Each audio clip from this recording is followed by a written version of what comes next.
This morning, we are going to be starting with the Human Resources Manual, which the Executive Secretary will be presenting to us.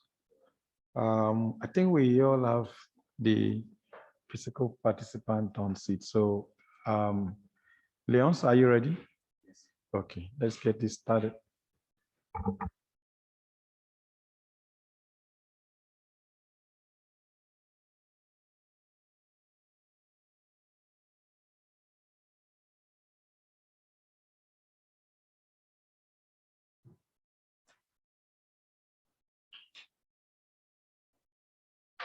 Bonjour, bonjour, Monsieur le Président. Bonjour tout le Conseil.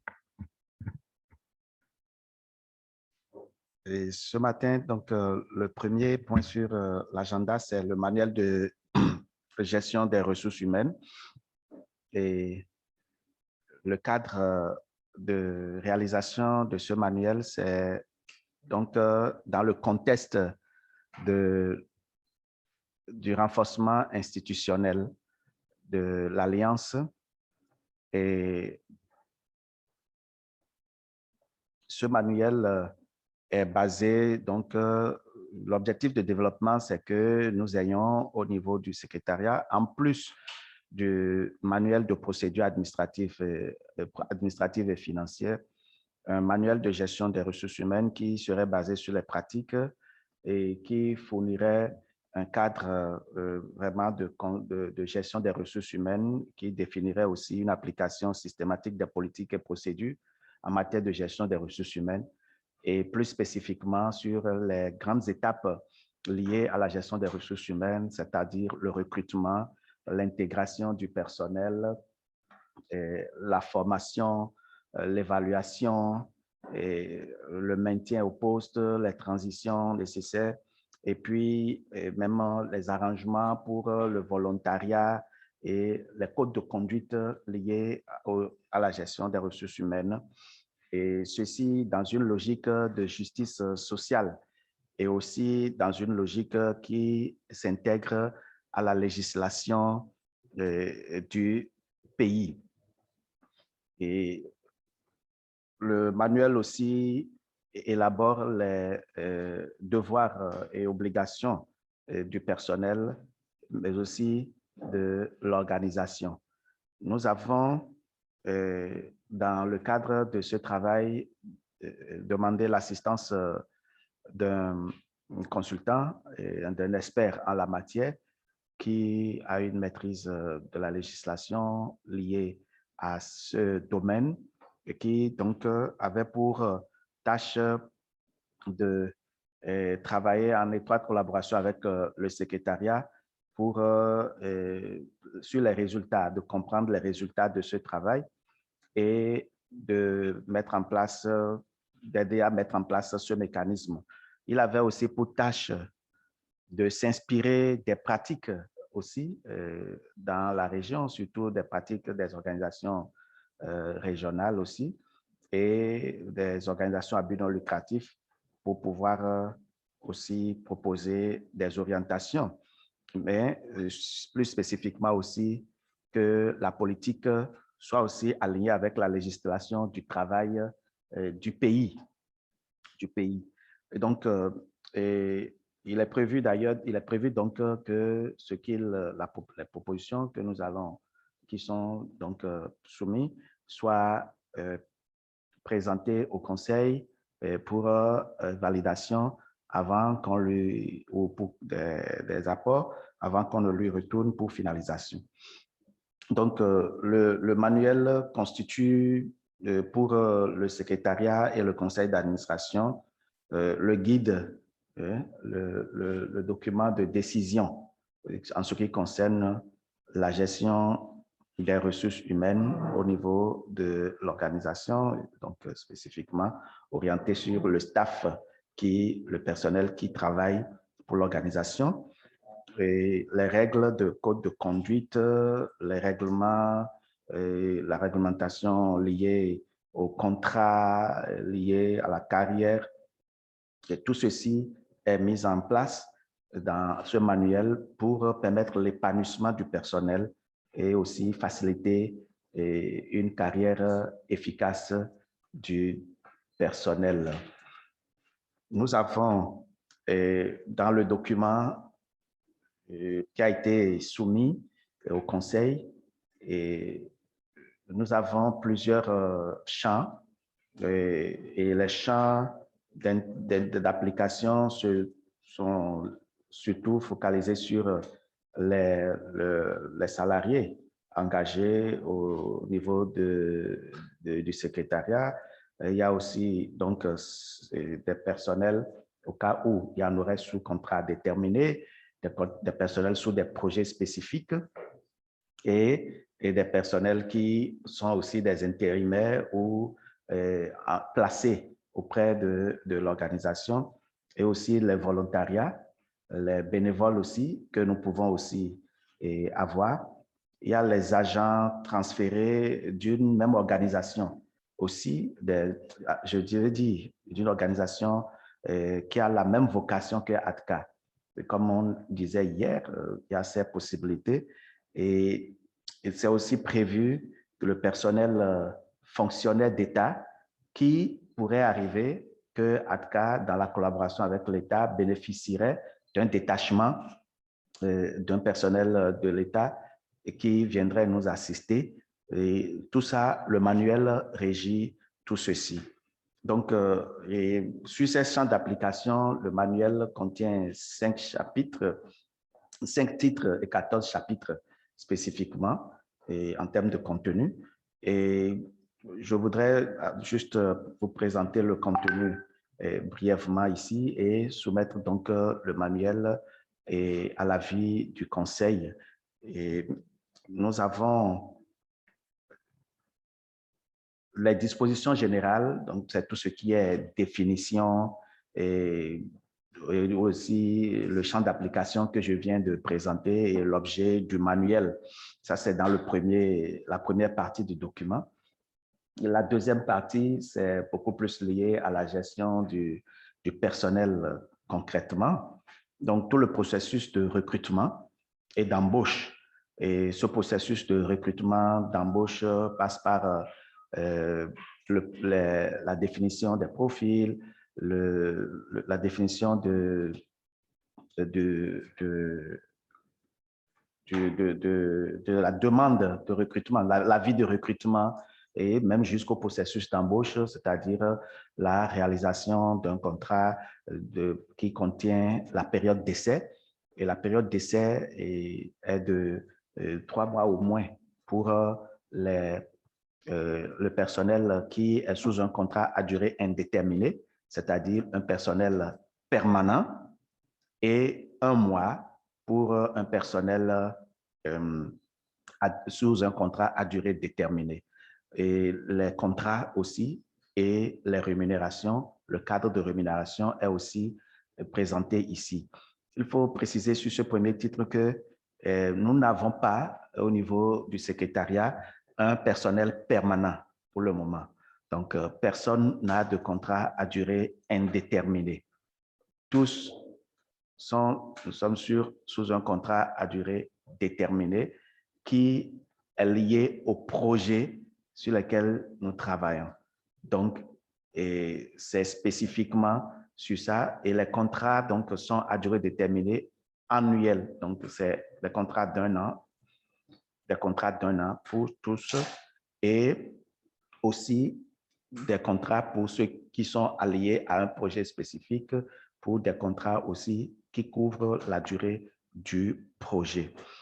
Et la gestion de la carrière, qui est une troisième partie du document, contient donc la gestion de la carrière et de la compétence, ce qui suppose ici tout le processus de renforcement de capacité du personnel et puis la conduite de la performance et des compétences du personnel et la mesure des résultats obtenus à travers l'intervention de chaque membre du personnel.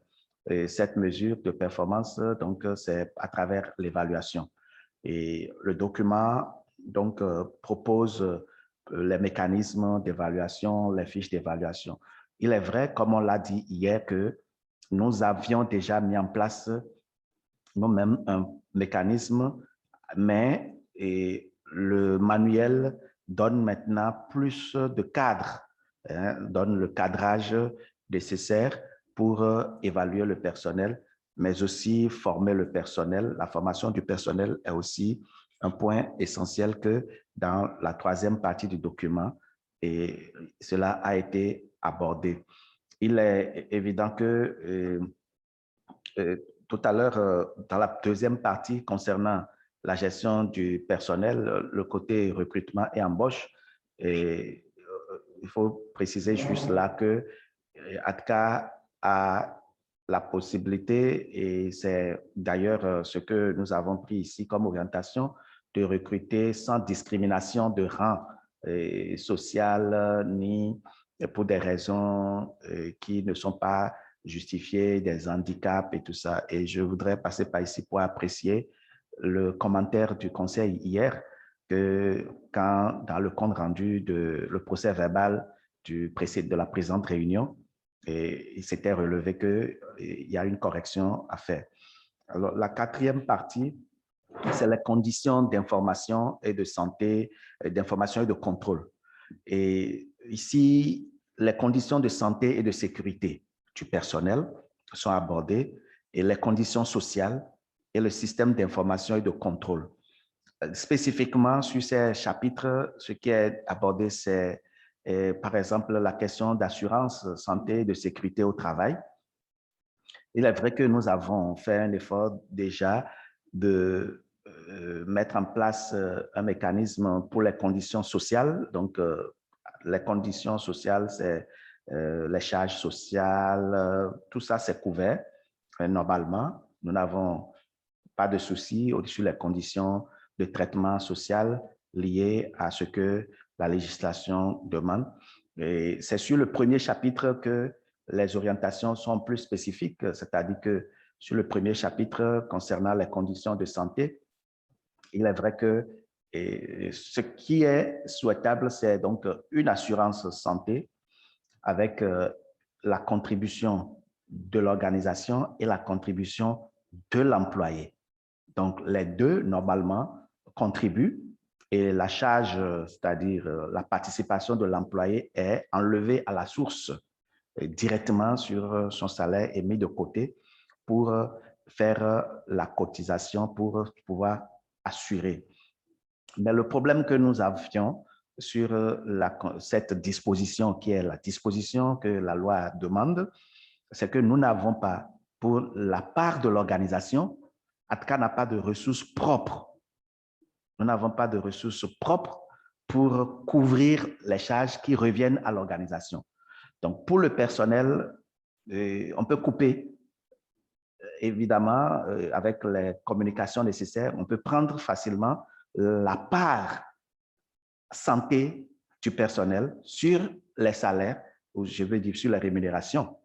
Mais la contrepartie de ATCA, nous n'avons pas de réserve pour couvrir, ce qui fait que nous avons une solution transitoire sur les conditions de santé que nous avons mis en place. C'est que nous avons négocié sur les projets avec ACBF et CTFK. Et nous avons fait, je crois, sur CTFK l'année passée, une visite médicale annuelle du personnel. Donc, et cela a été pris en compte sur les projets où cette visite médicale annuelle permet de faire un bilan de santé avec un petit soutien pour couvrir des frais d'examen ou des frais de soins. Nous avons, pour le système d'information et de contrôle, le manuel prévoit des documents, de la documentation.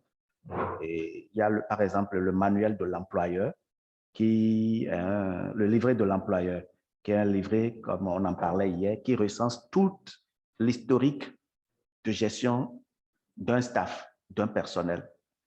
Et ce manuel est disponible pour permettre vraiment le suivi, l'information et le contrôle. Le manuel de politique donne aussi le cadre de gestion des dossiers de chaque personnel. Donc, à ce niveau, qu'est-ce que chaque personnel doit fournir à son embauche? Comment est-ce que son dossier serait organisé au niveau de la direction administrative et du secrétariat? C'est aussi signifié clairement ici.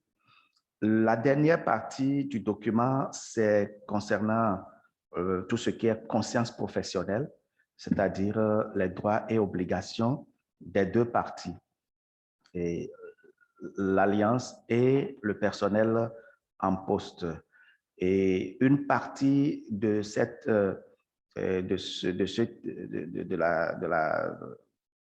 du titre 5 est aussi couverte par le règlement intérieur. Le règlement intérieur a été adopté l'année passée et est en vigueur depuis 1 an. C'est affiché au bureau et cela est reversé ici comme des codes de conduite pour ce qui concerne le personnel. Pour ce qui concerne l'organisation, c'est beaucoup plus aussi lié aux conditions d'éthique que nous pourrons exiger de nos membres et de nos personnels.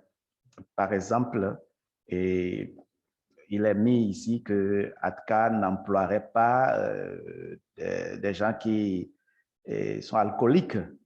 Et évidemment, pour le tabac, n'en parlons plus.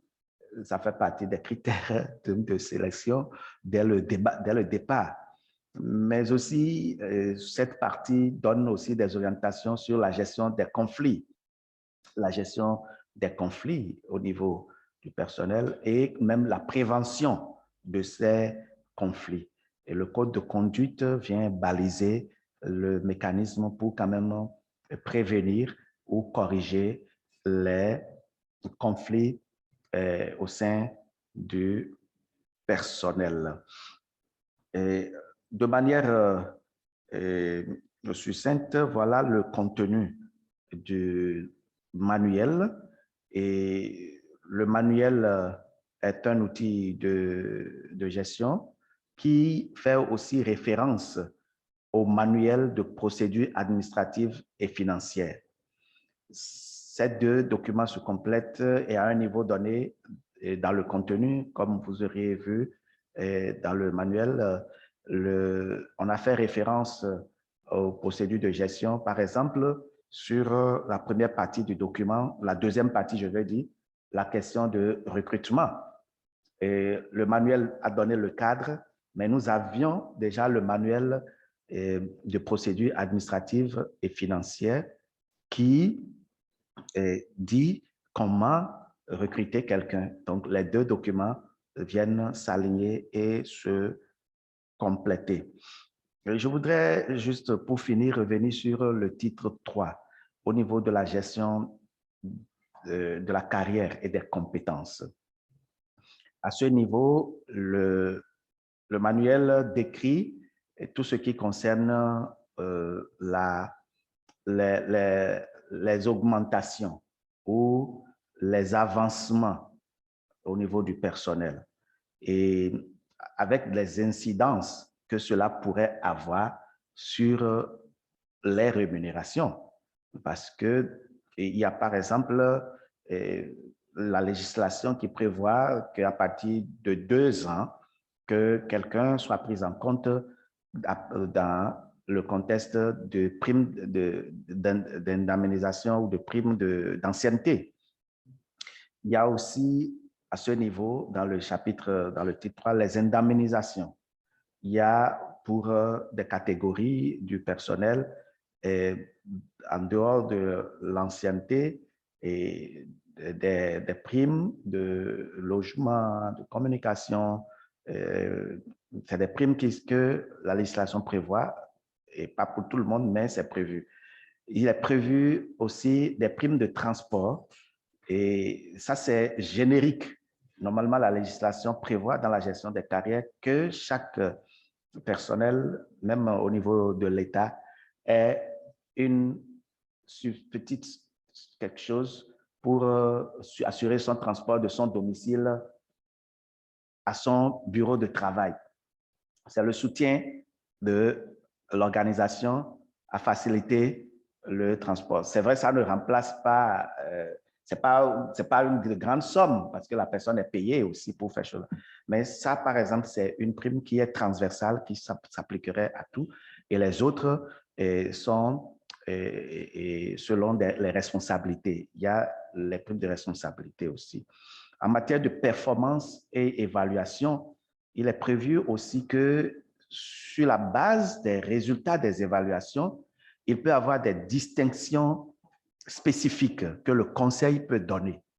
Alors, le manuel à ce niveau demande à ce que le conseil puisse, sur la base d'une vision d'excellence, le conseil définit, par exemple, dit, voici la vision que nous voulons pour l'organisation d'ici 5 ans, d'ici 3 ans.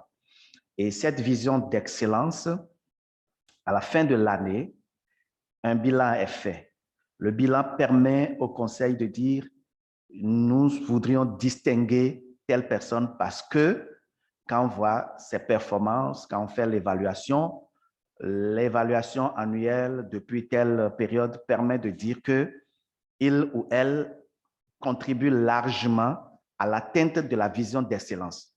Là, il y a un prix d'excellence qui est décerné par le conseil et que ce prix donne quelques avantages à ce personnel, à ce qu'il puisse participer à certaines réunions, représenter l'organisation à certains niveaux pour la durée d'1 an.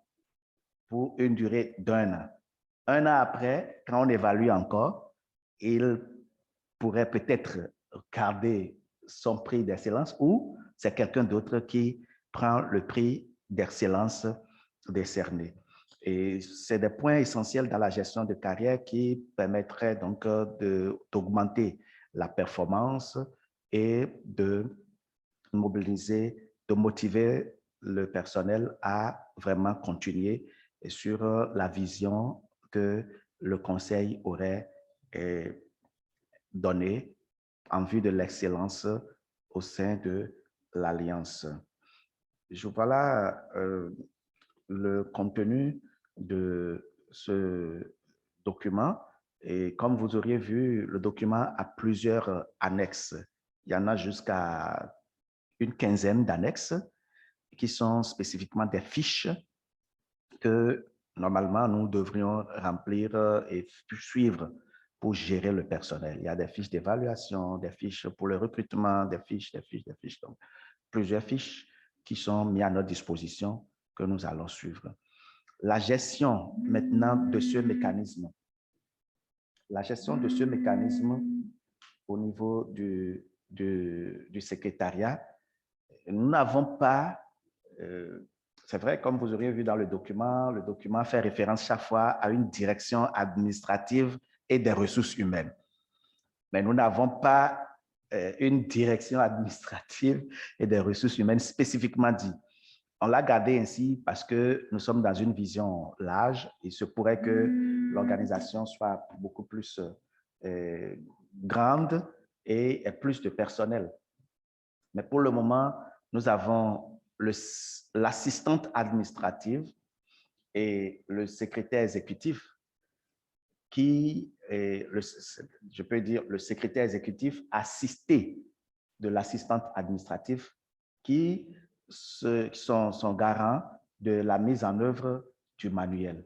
Donc, tout ce qui touche les ressources humaines sont les dossiers de tout le personnel, c'est au niveau de l'assistante administrative. Donc, Irène et moi, nous gérons tout ce qui est lié au personnel avec l'assistance, évidemment, de la gestion du service financier, donc de la chargée des finances, parce que la question du personnel fait recours aux finances. Et donc, voilà les 3 départements, je peux dire, qui aujourd'hui travaillent ensemble, en synergie, au niveau du secrétariat pour assurer la mise en œuvre de cette politique de gestion des ressources humaines. Je vous remercie.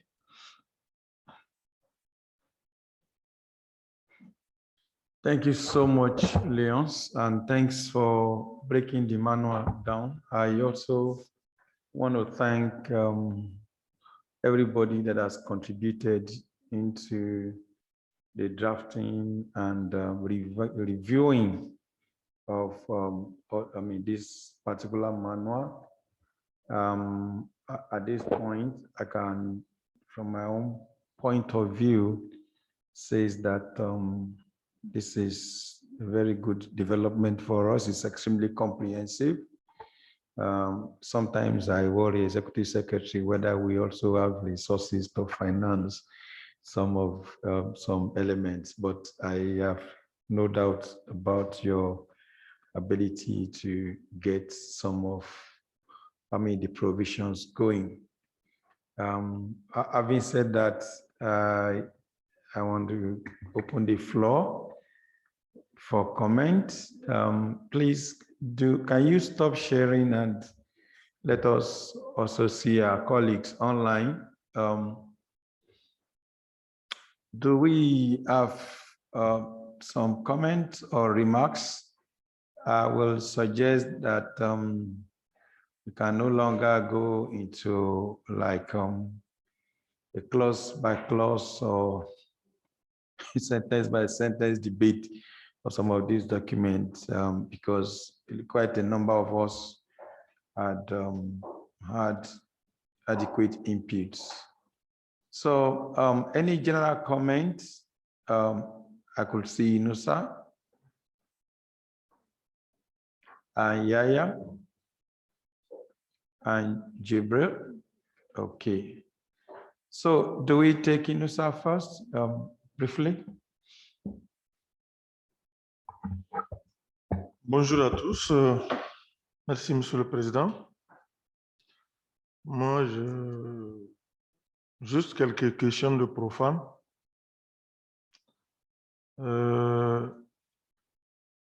Ma première interrogation est au statut actuel de ATCA, quel est l'intérêt de disposer de ce document?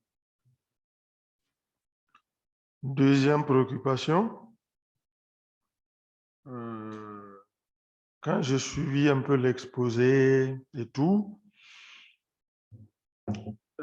si j'ai bien compris, c'est un document d'organisation de la carrière au niveau de l'institution. Et je sais qu'au stade actuel, hier on en a parlé, l'institution a encore des soucis de clarification par rapport à son identité juridique. Oui, statut juridique alors. Je voulais savoir, il est destiné à qui? Est-ce pour que les bailleurs de fonds comprennent que bon, on a une procédure, etc., etc. Et enfin, je voulais connaître les implications juridiques de ce document pour les actuels et futurs employés de ATCA. Merci.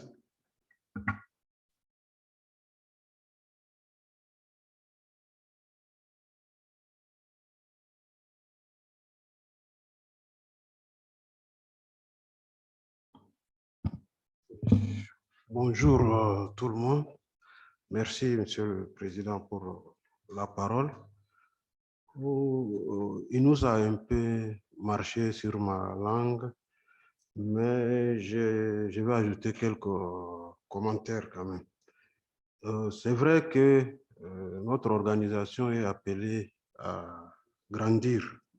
Et c'est vrai aussi qu'il y a des exigences des bailleurs, des partenaires, qu'ils veulent que une organisation de la taille de ATCA soit dotée de tous les manuels nécessaires.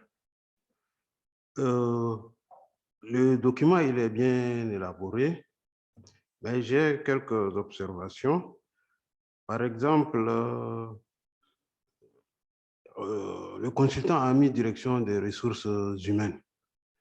Au stade actuel de ATCA, d'abord, il n'existe même pas une direction, c'est un secrétariat exécutif.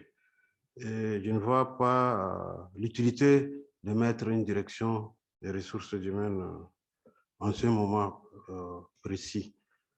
Une autre préoccupation, quelque part dans les avantages ou motivations accordées au personnel, on parle des primes de bilan.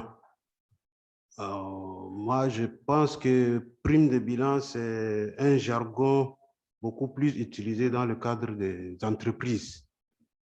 Ici, ATCA, c'est une association ou ONG, donc peut-être il faut trouver un autre terme, une motivation quelconque, mais on ne peut pas parler de prime de bilan. Ensuite, dans les dossiers constitutifs pour le recrutement, comme nous sommes dans la lutte anti-tabac et dans tous les documents que nous engageons, que ce soit avec les partenaires ou bien les autres, il faut qu'il y ait une déclaration sur l'honneur. Par exemple, un employé, quelqu'un qui veut travailler dans notre organisation ATCA, il doit s'engager pour dire qu'il n'est pas fumeur et qu'il n'a pas de lien avec l'industrie du tabac. Il faut que ça ressorte clairement. Maintenant, le grand problème que CESO a soulevé, celui de la charge sociale. Je ne sais pas si c'est le lieu d'en parler, mais charge sociale due à l'organisation qui n'est pas disponible en ce moment. Moi, je vois que ce n'est pas normal et à la limite, c'est même dangereux pour notre organisation parce qu'il peut arriver un conflit entre un employé et l'organisation, un employé qui a travaillé, qui pense avoir cotisé et que l'organisation doit cotiser aussi pour lui et qui se retrouve à la fin de son contrat sans cette cotisation patronale. Donc, il faut vraiment trouver une formule avec les partenaires pour qu'ils prennent en charge les cotisations patronales. Moi, j'ai travaillé dans une organisation coopérative et dans le contrat, nous prenons toujours le soin pour les organismes qui nous appuient de mettre dans le salaire, on met toutes les charges patronales aussi. Comme ça, il y a la cotisation des salariés et puis la cotisation de l'employeur aussi, qui ressortent clairement sur le bulletin des salaires. Comme ça, il n'y a pas de problème. Mais sinon, on va être rattrapé, même si ce n'est pas un conflit avec le personnel, même avec l'administration du travail, un jour, on va être rattrapé. Donc, voilà les quelques observations que j'ai relevées pour ce qui est des obligations du personnel. Vous avez parlé de la consommation de l'alcool. Je ne sais pas si je n'ai pas bien vu, mais je n'ai pas vu la consommation du tabac. Là aussi, il faut que ça ressorte clairement. Voilà, merci.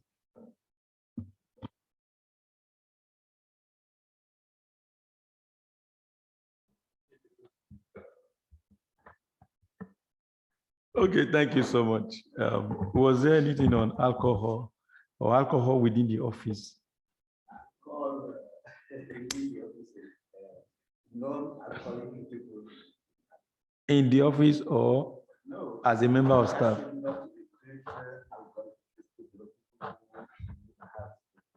Alcoholic history. Yeah. Just because it will affect, parce que ça, le manuel dit que cela affecte la capacité de... Your mic is off. Cela affecte la capacité intellectuelle de l'individu à donner un bon rendement à ATCA s'il est alcoolique.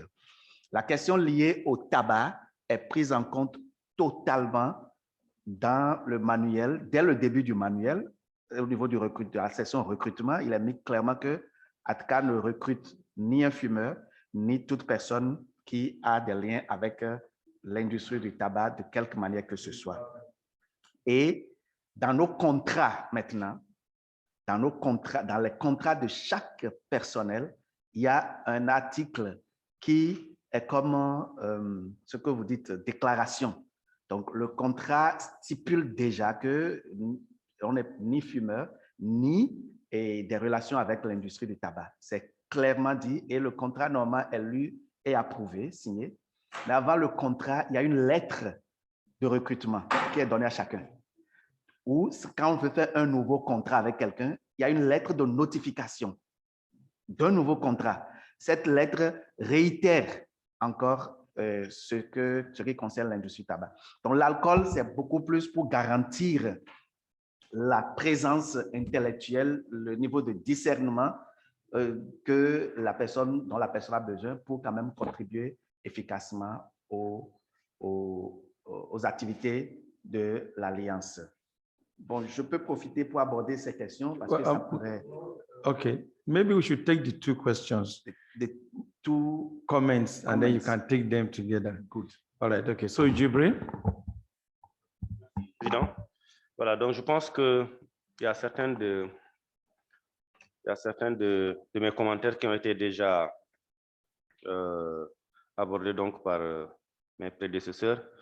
C'est le code de bonne conduite là, dont on a parlé tout à l'heure. Je pense que Léonce a répondu là-dessus. C'est pas la peine donc que je reviens sur ça. Bon, merci Léonce donc pour la présentation. Bon, maintenant, je ne sais pas si si on pouvait vraiment avoir les documents au moins par mail à l'avance pour pouvoir bien les consulter. Bon, je sais que ça a été fait l'objet de partage depuis très longtemps. Hein.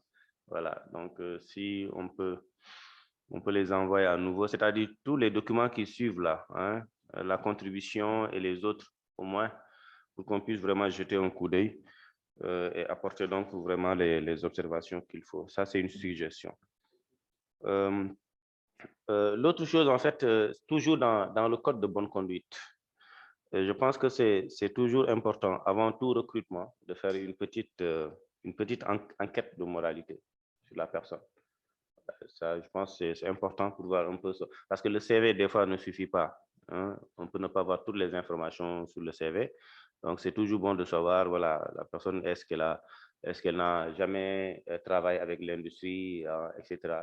Hein. Donc, c'est toujours bon de le savoir parce qu'on peut être infiltré. On ne sait jamais. On peut être infiltré, voilà, par quelqu'un qui voilà, est dans ATCA, mais qui communique avec l'industrie. Et ça, c'est difficile donc de le voir. Raison pour laquelle vraiment, c'est toujours bon de prendre tout le temps qu'il faut dans les recrutements, de faire une enquête pour voir un peu le passé de la personne, etc., etc. C'est vraiment important. Parce que sinon, on peut avoir des gens de l'industrie au sein de ATCA. Moi, je pense que toute motivation, autant pour moi, allant dans le sens de maintenir et de renforcer le personnel, moi, je suis pour. Vous avez parlé de motivation, vous avez parlé de primes, mais bon, cela doit se faire dans la limite du possible.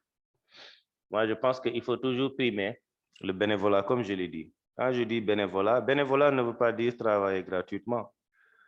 Bénévolat, bon, je peux dire que je donne mon exemple à la LISTAB.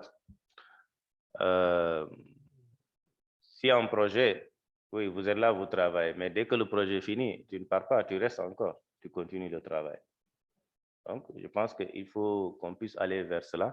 Et j'ai beaucoup aimé, lors de la dernière réunion du conseil, quand le personnel a accepté de réduire son salaire, parce qu'il y a certains projets qui avaient fini, je ne me rappelle plus, mais je me rappelle vraiment qu'il y avait vraiment un bon pourcentage, hein, commençant par le secrétaire exécutif juste en bas. Vraiment, ça, moi, je pense que c'est ça le bénévolat. Ça, déjà, vraiment, c'est un engagement pour dire qu'il n'y a pas beaucoup de projets, mais néanmoins, on réduit nos salaires jusqu'à ce que ATCA puisse vraiment signer d'autres contrats. Ça, vraiment, c'est un engagement très fort. Donc, il faut vraiment saluer. Donc, vraiment, motiver le personnel, ça, je pense que c'est toujours bon, mais il faut qu'on puisse revoir la politique pour maintenir le personnel. Pourquoi je le dis? Aujourd'hui, je l'ai dit hier, donc devant le personnel, aujourd'hui, on manque de ressources en Afrique. On compte les experts sur le tabac, on les compte, comparé aux autres fléaux où dans chaque pays, vous avez beaucoup de... Il nous arrive des fois, nous, de chercher des consultants au Sénégal même, mais tu ne les trouves pas, c'est les mêmes en fait, c'est les mêmes personnes qui sont partout, qui sont au ministère, qui font des ateliers, qui font... Donc, les autres sont dans d'autres pays, maintenant pour les faire venir, ça demande beaucoup de moyens. Donc, ça veut dire que vraiment, il faut qu'on puisse vraiment voir quelle politique mettre pour maintenir vraiment le personnel. Parce que moi, je me dis que ATCA investit sur le personnel. L'investissement, c'est quoi? Ils sont amenés à participer à des réunions internationales. Ils sont formés, donc des activités de renforcement de capacité. ATCA met des sous, paye. Et 2 ans après, 3 ans, le gars, il voit quelque chose de plus important, il part. Quand il part, c'est comme si on reprenait à zéro. Donc, comment faire pour faire en sorte qu'au moins, quand quelqu'un arrive, qu'on fasse tout cet investissement-là, qu'on puisse au moins le maintenir pendant une durée, 2 ans, 3 ans, je ne sais pas comment le faire, mais c'est important. Sinon, on va reprendre à zéro. Parce que si vous recrutez un nouveau chef de projet qui arrive, qui n'a pas d'expérience sur le tabac, il faut lui faire beaucoup de formation. Beaucoup de formation. Et je sais que les renforcements de capacité ne suffisent pas. Donc, ça demande vraiment beaucoup de temps pour que la personne puisse comprendre un peu c'est quoi convention, c'est quoi protocole, c'est quoi les directives. Donc, vraiment, ça, c'est un investissement très lourd. Donc, vraiment, il faut qu'on revoie sur le manuel quelle est la politique qu'on doit mettre pour maintenir le personnel pendant une durée, en tout cas, vraiment une durée déterminée. Pour terminer, ce manuel, comme l'a dit Yaya, comme on ne connaît pas encore le statut de ATCA, pour le moment c'est association, ça va aller un jour à ONG, ça veut dire que c'est un document qui est appelé à être révisé. C'est comme le manuel de procédure qui est appelé à bouger en fonction de l'évolution de l'organisation. Ici aussi, ce sera pareil. Donc, il y a des choses, pour le moment, j'ai vu que vraiment, il y a beaucoup de choses qui ont été anticipées. Je ne sais pas, est-ce qu'il faut le laisser comme ça ou est-ce qu'il faut l'adapter en fonction du statut actuel qui est association? On a parlé de direction des ressources humaines. Est-ce qu'il faut reformuler, changer, parler de secrétaire exécutif? Parce qu'on n'a pas encore des départements. On rêve demain d'avoir département finance, dirigé par Perpétue, département, ainsi de suite, ainsi de suite. Mais ça, c'est peut-être la vision du futur. Comme ce document est appelé à être révisé, je pense qu'on peut l'adapter juste au statut actuel, qui est association, voilà, pour prendre en compte donc, tous ces éléments-là. Voilà ce que je voulais dire comme commentaire, Président. Merci. Okay. Let me just make one quick comment before Patricia. And Patricia, I can see your hand up. Jibril, you are very correct. This is a living document and it can be revised. And we cannot at this point, because of trying to also perfect, let me use the word legal status, to say we will not have a human resource document. I think this is long overdue. And I will want to plead with members that we're working towards approving a document that we can provide for our funders each time they ask for it. This will continue to happen if you don't have. There are 2 major things or 3 that I will personally want to see in a human resource document. Now, please allow me to wear the cap of a manager. Number 1, I don't know how lawyers put it.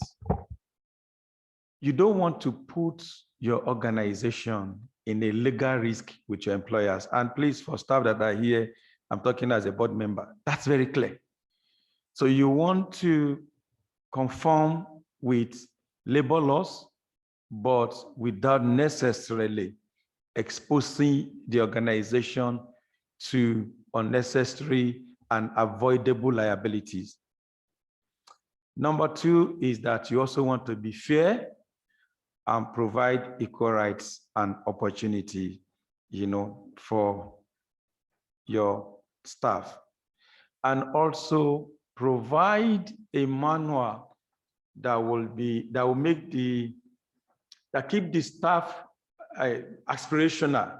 Do you understand? To wanting to be part of the team. And when these three key issues principles are addressed, yes, we can continue to build on the fine details.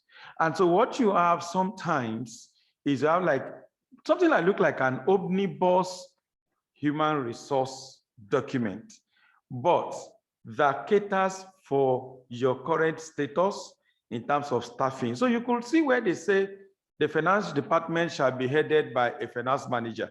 And what you have now is a finance officer. That does not necessarily mean when you remove the section.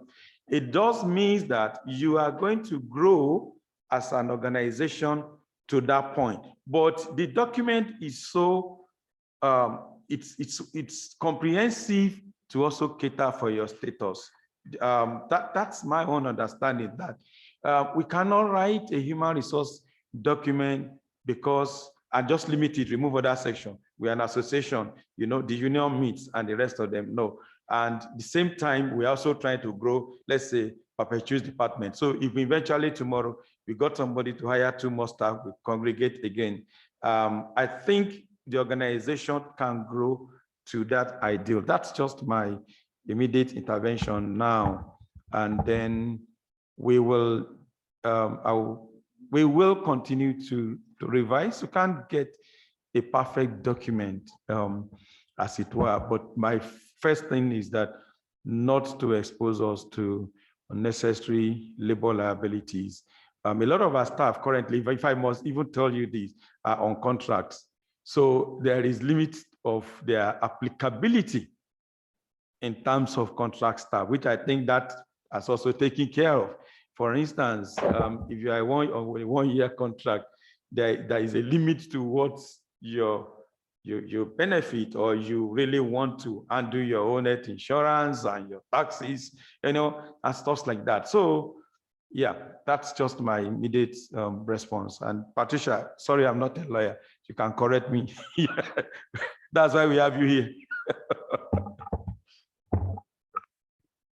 Thank you, Bode, and good morning, everybody.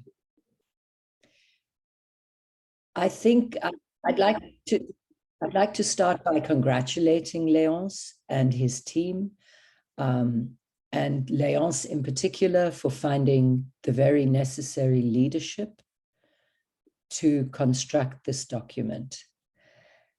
This is a foundational document. It is ATCA, like every other strong building, strong entity, strong organization, needs good foundational documents. Without good foundational documents, the house will fall down. I find this document to be really forward-looking, but also adequate to the needs of today for ATCA. If the board were not to accept this document, it would be as if ATCA is holding its breath for another 1 year, 2 years, 3 years. This document has been a long time in the making. It is an excellent document. It is fair. It is forward-looking, but it is still rooted in the present moment. And not only are these foundational documents necessary for the international credibility of ATCA, but they are also a key part of ATCA attempting to raise additional funding in the future. Because international organizations and international funders, rightly or wrongly, if they are going to invest in an organization, these are the kinds of foundational documents that they will be looking for. And I understand that there are still legitimate questions to be asked about exactly how ATCA moves forward in the future. But before those discussions can even begin to happen, ATCA must secure its present. And the only way that ATCA can secure its present position is to have these foundational documents in good working order, approved by the board, supported by the board, and put into action. If, as a lawyer, I thought that there was anything in these documents that we have been discussing over the last couple of days, if I thought that there was anything at all that was a danger to ATCA as an organization, I would speak up. But I think the opposite is true. I think that these foundational documents are absolutely crucial to ATCA in the present. And I would go so far as to say these documents are forward-looking, so they will take care of ATCA in the future, no matter where ATCA eventually sits. If it sits in Togo, all to the good. If it sits somewhere else, these foundational documents can be altered, but they don't have to be rewritten. You don't have to start again from scratch. So my recommendation as board member is that we accept these documents with one or two tweaks that people have mentioned, and there may be others, but that these foundational documents be used to secure ATCA in the present as an organization, and just as importantly, to provide a sense of security to the staff who deserve nothing less. I'll stop there, Chairperson. Thank you so much, Patricia, and that's very profound. So I will just, Leonce, maybe just do very brief response, and then I think we'll put this for board approval. Thank you, Chairperson. We also have a comment from Mr. Aja from Madagascar. Aja, my sincere apologies. I have told them to stop painting my face. I don't want to be seen myself. Let's see others. Tech team, please. Unpin this guy. Merci, Monsieur le Président. Aja, please. Léonce, est-ce que tu peux... Parce que j'ai déjà écrit. Yeah, the camera. So when you speak, okay, good. Okay. So Aja, please go ahead. Okay. Il a mis sa caméra, c'est bon. Yeah. Oui, donc, merci Léonce pour ce document. Le secrétaire a travaillé beaucoup sur ce document, mais je reviens, Patricia, ce que Patricia a dit que c'est des documents de base. Mais il faut parler de tout le monde dans toutes les structures dans ce document-là, parce que vous avez parlé beaucoup de secrétariat, mais non pas de CA. Mais il faut parler un tout petit peu là de le CA, parce que c'est écrit dans ce document aussi, le CA. Voilà.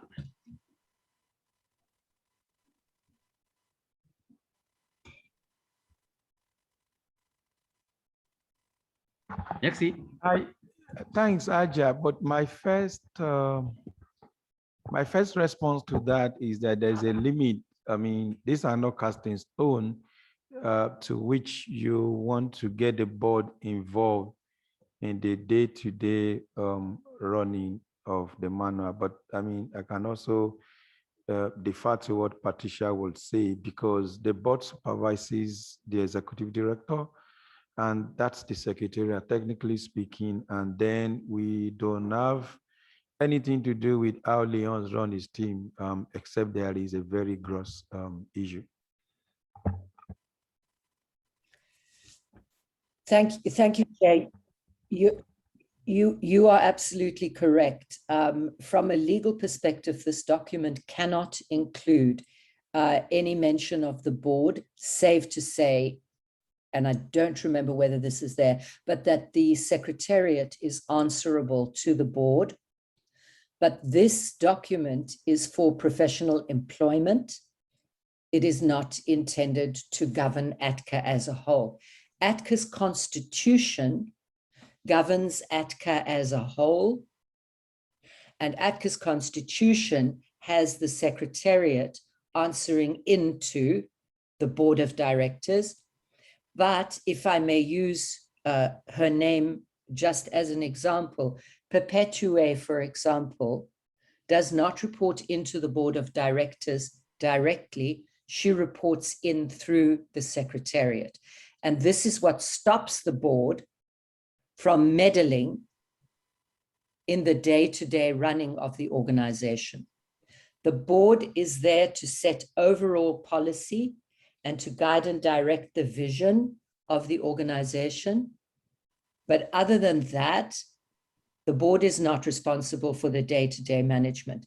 But these kinds of foundational documents, like the personnel policy, are exactly the kind of objective and foundational document that if I were to be an employee of ATCA, I would want to see this document, this personnel document, because it forms part of the contract between ATCA and anyone it employs. So I feel secure that this document is doing the job it needs to do.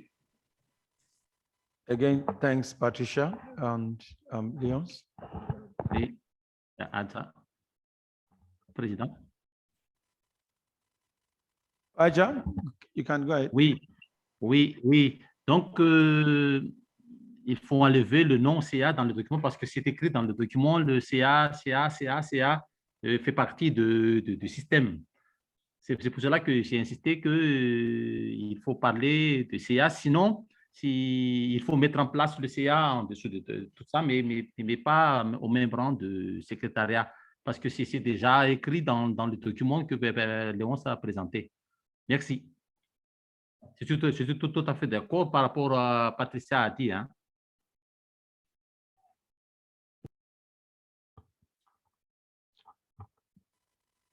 Thanks, Aja, and thanks for drawing our attention to that. And I think we all have clarity now about the role of the board regarding the staff. So, Léonce. Merci, Monsieur le Président. Je vais commencer par la dernière préoccupation. Et le conseil d'administration n'est pas concerné par ce document en termes de mise en œuvre ou d'application directe. Mais tel que c'est mis ici dans l'objet, le conseil a l'obligation d'approuver ce document de ATCA et garantit sa mise en œuvre. Le conseil est mandaté par la Constitution à avoir cette autorité sur le secrétariat. Donc, le dernier point ici dans la tâche, comme on peut voir, on demande, par exemple, dans les TDR de ce travail, que le consultant réviserait avec les commentaires qui sont collectés, le document, soumet au secrétaire exécutif la version finale en intégrant les commentaires du conseil d'administration. Donc, cela veut dire quoi? Ce document qui va finir un document qui intègre l'orientation du conseil par rapport à l'organisation et un document dont le conseil est garant de sa mise en œuvre, évidemment avec le secrétaire exécutif qui est chargé de le faire. Donc, dans le document, je peux dire, j'ai lu le document plusieurs fois et ce matin, depuis 3 heures du matin, j'ai lu ces documents encore. Je peux dire que le document nulle part n'a parlé du conseil d'administration comme ressources humaines. comme personnel de ATCA. Non. Il n'y a aucune disposition dans ce document qui dit concernant le conseil, comme on allait dire, recrutement du personnel, congé ou les autres choses concernant le personnel. Il n'y en a pas ici. Comme Madame Patricia l'a dit, ça concerne la gestion du personnel du secrétariat. Mais le conseil a l'obligation de savoir, d'entériner sur ça. Parce qu'après tout, c'est l'instance de gouvernance qui est le conseil. Donc, je vais passer aux autres. Je crois qu'il y a beaucoup de commentaires à prendre en compte pour l'amélioration du travail. Nous les avons notés. Et je voudrais revenir sur les conditions sociales. Les conditions... OK. Les conditions sociales. Et c'était dans ce chapitre, au niveau de ce titre, et je crois qu'il y avait un quiproquo à ce niveau, c'est-à-dire une compréhension qui n'était pas bien passée. Je parlais des conditions de santé. Sinon que le chapitre 2 qui définit les conditions sociales, je peux dire au conseil aujourd'hui, soyez tranquille, couchez tranquille. ATCA n'a pas ce problème.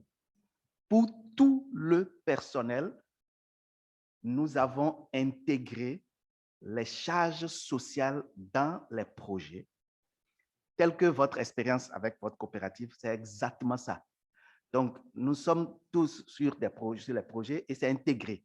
La part patronale, la charge du personnel, ça fait 21% ou 20%?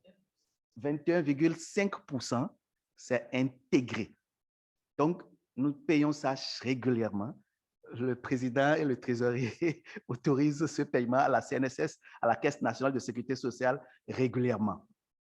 Le document parle aussi des impôts, l'IRPP et autres, qui font partie aussi des charges et nous les versons systématiquement. Donc, vraiment, nous n'avons pas du tout de problème à ce niveau. Les partenaires financiers que nous avons actuellement, ACBF et CTFK aussi, comprennent bien et ne nous ont jamais posé de problème à ce que nous intégrions les charges salariales dans les conditions sociales et charges salariales dans sur les fiches de paye et dans les salaires. Maintenant, question des santé, c'est là où je vais revenir. C'est sur ça que je disais que le manuel prévoit une part patronale et une part du travailleur pour que l'assurance santé soit couverte par l'organisation. Donc, sur la question de santé, en réalité, ce qui est prévu, c'est que ATCA fait un prélèvement sur le salaire, la rémunération de chaque personnel. Et puis, ATCA même vient ajouter et souscrit à une assurance. Et l'assurance couvre le personnel et sa famille avec les documents qu'il faut, tous les documents nécessaires qu'il faut. Mais nous n'avons pas de ressources propres pour couvrir ce qui nous revient. Et je disais donc que pour le personnel, c'est possible de prendre. Mais la contribution de ATCA pour couvrir l'assurance, nous n'avons pas. Et les partenaires financiers ne nous autorisent pas à le faire parce qu'ils voient la charge et ils sont beaucoup plus orientés sur les activités programmatiques. Prenons l'exemple de l'ACBF. L'ACBF nous dit, par exemple, M. Djibril en sait quelque chose, que les activités programmatiques doivent être au moins 70%. Donc, on ne peut pas excéder 20-25% pour les charges administratives. Ça commence par être un problème. Donc, ça fait que nous n'arrivons pas à faire face à cette disposition, mais comme les interventions ont dit, comme c'est un document qui nous projette dans le futur aussi, actuellement, nous avons des dispositions. Cette disposition vient du fait que CTFK nous a permis de négocier un fonds que nous avons fait ressortir du projet pour couvrir chaque année le bilan médical et soins du personnel à la fin de l'année. Et ceci ne prend pas en compte certains examens. On ne prend pas en compte, par exemple, les prescriptions de verres. On ne paye pas les verres. On ne paye pas les... C'est tellement limité. C'est le bilan de santé. C'est-à-dire, on prend le sang, on fait le check-up de tout le système. Et si le médecin de travail, nous avons un hôpital accrédité qui est très connu dans Lomé ici, vraiment reconnu, et ils ont un médecin de travail. Ce médecin de travail prend toute la documentation et le fait pour nous. Et à la fin de l'examen du bilan, c'était une dame, elle donne un résultat, un rapport pour chaque individu. Ce rapport lui demande d'aller faire peut-être des examens complémentaires. Alors, pour les examens complémentaires et les soins, le budget qui est dégagé avec les finances, nous gérons à ce que nous restons dans l'enveloppe que le partenaire nous a donnée. Il est arrivé que des examens soient demandés, mais que nous n'ayons pas plus l'argent pour le faire. Mais nous demandons à l'individu de tout faire pour que ça soit fait. On s'assure que c'est fait. Parce que sa santé, nous voulons garantir ça. La première expérience, c'était l'année passée. Et nous remercions encore vraiment ces partenaires qui comprennent cela et nous donnent cette possibilité. Nous espérons que dans l'avenir, nous pourrons avoir plus de moyens à ce qui est vraiment une condition d'assurance santé. Mais pour le moment, voilà comment nous gérons. Donc, voilà là où se trouve la part de l'organisation et la part de l'individu. La question de direction de ressources humaines et administratives, et évidemment, oui, je suis d'accord avec les interventions. Nous sommes dans une logique que ATCA va grandir. Et la vision que nous voyons, c'est donc que demain, il pourrait avoir plus de ressources et donc plus de possibilités pour avoir une bonne structure. Et quand nous avons une bonne structure, nous ne pouvons plus, en réalité, dire que Irène, qui est aujourd'hui assistante administrative, m'assisterait seulement à gérer les ressources humaines. Elle le fait aujourd'hui avec moi, elle fait toute la documentation, mais elle gère le secrétariat administratif aussi. Ça fait qu'à un moment donné, c'est débordant, ça déborde. Mais quand nous avons plus de ressources, par exemple, qui sont dans les pays, c'est-à-dire des membres décentralisés, il faut les coordonner, il faut gérer tout ça. Donc, des stagiaires qui viennent, c'est prévu dans le manuel. Et donc, tout ça, c'est des ressources humaines que nous devrons gérer et qui demandent assez de suivi. Et c'est pourquoi, dans cette logique, on parle de cette direction, mais il n'existe pas une direction en termes clairs comme ça. Et si nous restons dans cette logique, nous pouvons dire que le travail qu'on a demandé à la direction des ressources humaines, aujourd'hui se fait, mais se fait à un niveau plus micro, un petit niveau. Je vais finir par deux préoccupations. C'est, bon, les documents ont été envoyés. Je crois qu'ils ont été circulés bien avant la réunion. Et l'objectif, c'est vraiment de recueillir les commentaires. Donc, il y a un lien avec tout ce qui est documentation qu'on aurait à discuter, qui a été circulé et permis à ce que chacun puisse prendre connaissance de chaque document. Et c'est toujours disponible. Vous pouvez encore avoir accès à ce lien. C'est sur le serveur. Tous les documents sont sur le serveur et partagés avec tous les membres du conseil en français et en anglais. La question d'enquête de moralité. L'enquête de moralité est systématiquement intégrée au processus de recrutement à ATCA. Il est demandé à chaque personnel de fournir un casier judiciaire, qui est le premier document reconnu demandé, pour certifier la moralité de la personne par rapport à la législation, les trucs, dispositions pénales dans le pays. Mais aussi, nous prenons du temps à recruter à cause des autres considérations que nous faisons. Vous voyez, le chargé de projet a pris fonction cette semaine, alors que le board a autorisé son recrutement depuis décembre. La même chose pour l'assistant financier. Simplement parce qu'on prend du temps pour faire ces enquêtes à travers le réseau local, mais aussi, et nous avons l'obligation de voir dans la région de la personne l'enquête, par exemple, au niveau de l'autorité de la police de sa zone. Parce qu'ils connaissent mieux qui il est dans sa région. Et s'il a eu des problèmes au niveau pénal, ça pourrait être révélé directement par eux. Mais le casier judiciaire est un peu plus au niveau national. C'est vrai, nous savons qu'en Afrique, dans certains pays, le casier judiciaire peut s'obtenir à la maison. Et n'importe qui, des fois, dans certains pays, donne. Toutefois, nous exigeons des cachets parce que c'est les documents originaux que le manuel demande de prendre et c'est la pratique depuis longtemps. Les documents que nous obtenons, c'est des documents originaux qui ne sont pas des documents photocopiés. Le personnel peut garder sa photocopie, mais nous gardons l'original pour garder dans les documents, dans notre dossier. Donc, je pense que c'est des garanties que nous avons selon la légalité et la législation dans le pays pour pouvoir assurer cela. Et nous allons l'améliorer avec des conseils, des orientations du conseil et vraiment, surtout, les stratégies que vous utilisez pour enquêter concernant l'industrie du tabac.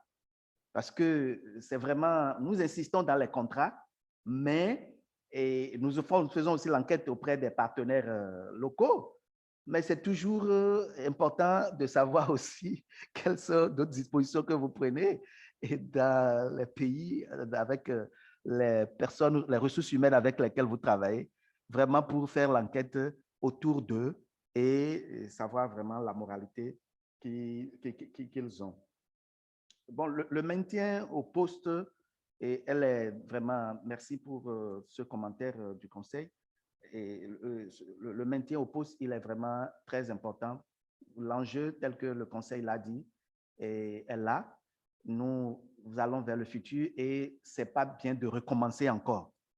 Recruter quelqu'un, un an après, il est parti, on recrute, on reprend, et ça fait un peu vraiment difficile. Et pour nous, au niveau de la gestion du secrétariat, c'est difficile parce que la vision que le conseil donne, sa mise en œuvre, si le personnel n'est pas stable, ça devient difficile.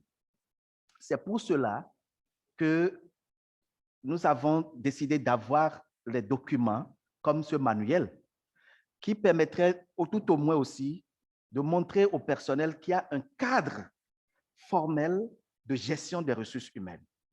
Et en plus de cela, que le minimum qu'exige la législation ou le minimum connu partout, que nous puissions l'appliquer. C'est pour ça que nous sommes venus à trouver un mécanisme pour la santé, par exemple. Ça, c'est de petites choses au niveau de l'organisation, mais qui permettent aussi de maintenir le personnel. Je peux dire au conseil, la dernière fois, nous avions voulu, quand on faisait le recrutement du personnel actuel, qu'on a pris les deux, on a eu un entretien, quelqu'un qui nous a dit, si nous n'avons pas l'assurance maladie intégrale avec sa famille, il ne peut pas être employé à ATCA. Il dit qu'il est au Sénégal actuellement, il travaille au Sénégal pour venir là où il travaille et on lui donne l'assurance, on lui donne chaque 3 mois, il vient voir sa famille. Et puis, vous voyez, ainsi de suite, des choses qui, en fait, d'autres organisations font, qui leur permettent de maintenir le personnel. Nous n'avons pas atteint ce niveau. Il dit qu'il est togolais, il vit au Sénégal. Chaque 3 mois, on lui permet billet d'avion pris par là où il travaille pour venir voir sa famille. On lui donne une assurance totale, lui et sa famille, intégrée. On lui donne, il a cité d'autres choses. Bon, nous lui avons dit ce que nous avons. Il a vu, ce n'est pas intéressant. On lui a dit d'écrire. Il a écrit et c'est là, c'est archivé. De toutes ces expériences, la question de maintien passe aussi par la formation, passe aussi par le renforcement des compétences du personnel. Et je peux féliciter le Conseil vraiment pour cela, qu'aujourd'hui, avec les projets que nous avons, il y a une bonne possibilité de renforcer les compétences du personnel. Et nous vous remercions vraiment pour cela, parce que le personnel qui est en place, on s'organise quand même à ce qu'il y ait des formations, des orientations, et qu'ils puissent avoir les compétences pour répondre aux défis au niveau de l'Alliance, aussi bien au niveau des membres et au niveau global. Et enfin, il y a la perspective donc, de ce document. Je peux dire que ça ne soumet pas ATCA à des risques législatifs liés à la loi anti-tabac, à la loi du travail dans le pays. Au contraire, tel que Mme Patrice l'a dit, c'est un document de base que nous ressentons. Au niveau pays, ça fait partie des minimums que l'inspection du travail demande d'avoir, quitte à ce que ça s'améliore. Le règlement intérieur, le manuel administratif et financier, le manuel de gestion des ressources humaines, c'est des documents de base qu'ils nous demandent. Mais au niveau global, au niveau mondial, nous avions eu l'occasion, il y a 2 ans, de participer à une enquête organisée par une organisation qui s'appelle EPI. C'est une organisation qui fait un sondage sur les organisations de la société civile en Afrique. Et EPI a fait une enquête et ATCA a participé. Le sondage, c'était pour EPIC de voir les organisations en Afrique. Est-ce qu'ils sont, du point de vue, les organisations de la société civile, est-ce qu'ils sont, du point de vue organisationnel et institutionnel, est-ce qu'ils sont corrects? Et vous pouvez participer à cette enquête. Au bout de l'enquête, ils donnent un rapport. Ce rapport vous permet de savoir les faiblesses et les forces. Et ils ont proposé que la meilleure organisation serait soutenue et accompagnée, pas financièrement, mais ils vont apporter un accompagnement technique. ATCA a participé. Nous avons fourni les documents qu'ils ont demandés, audits, beaucoup de documents qu'ils ont demandés. C'est une organisation connue et très crédible. Actuellement, je peux dire que CTFK a commencé un partenariat avec eux. Alors, ils nous ont donné un rapport. Le rapport a montré, je crois il y a 2 ans ou 3 ans, ce travail a été fait avec EPIC. Le rapport a montré des points faibles dont ce que ATCA est en train de, ce dont on est en train de discuter ce jour.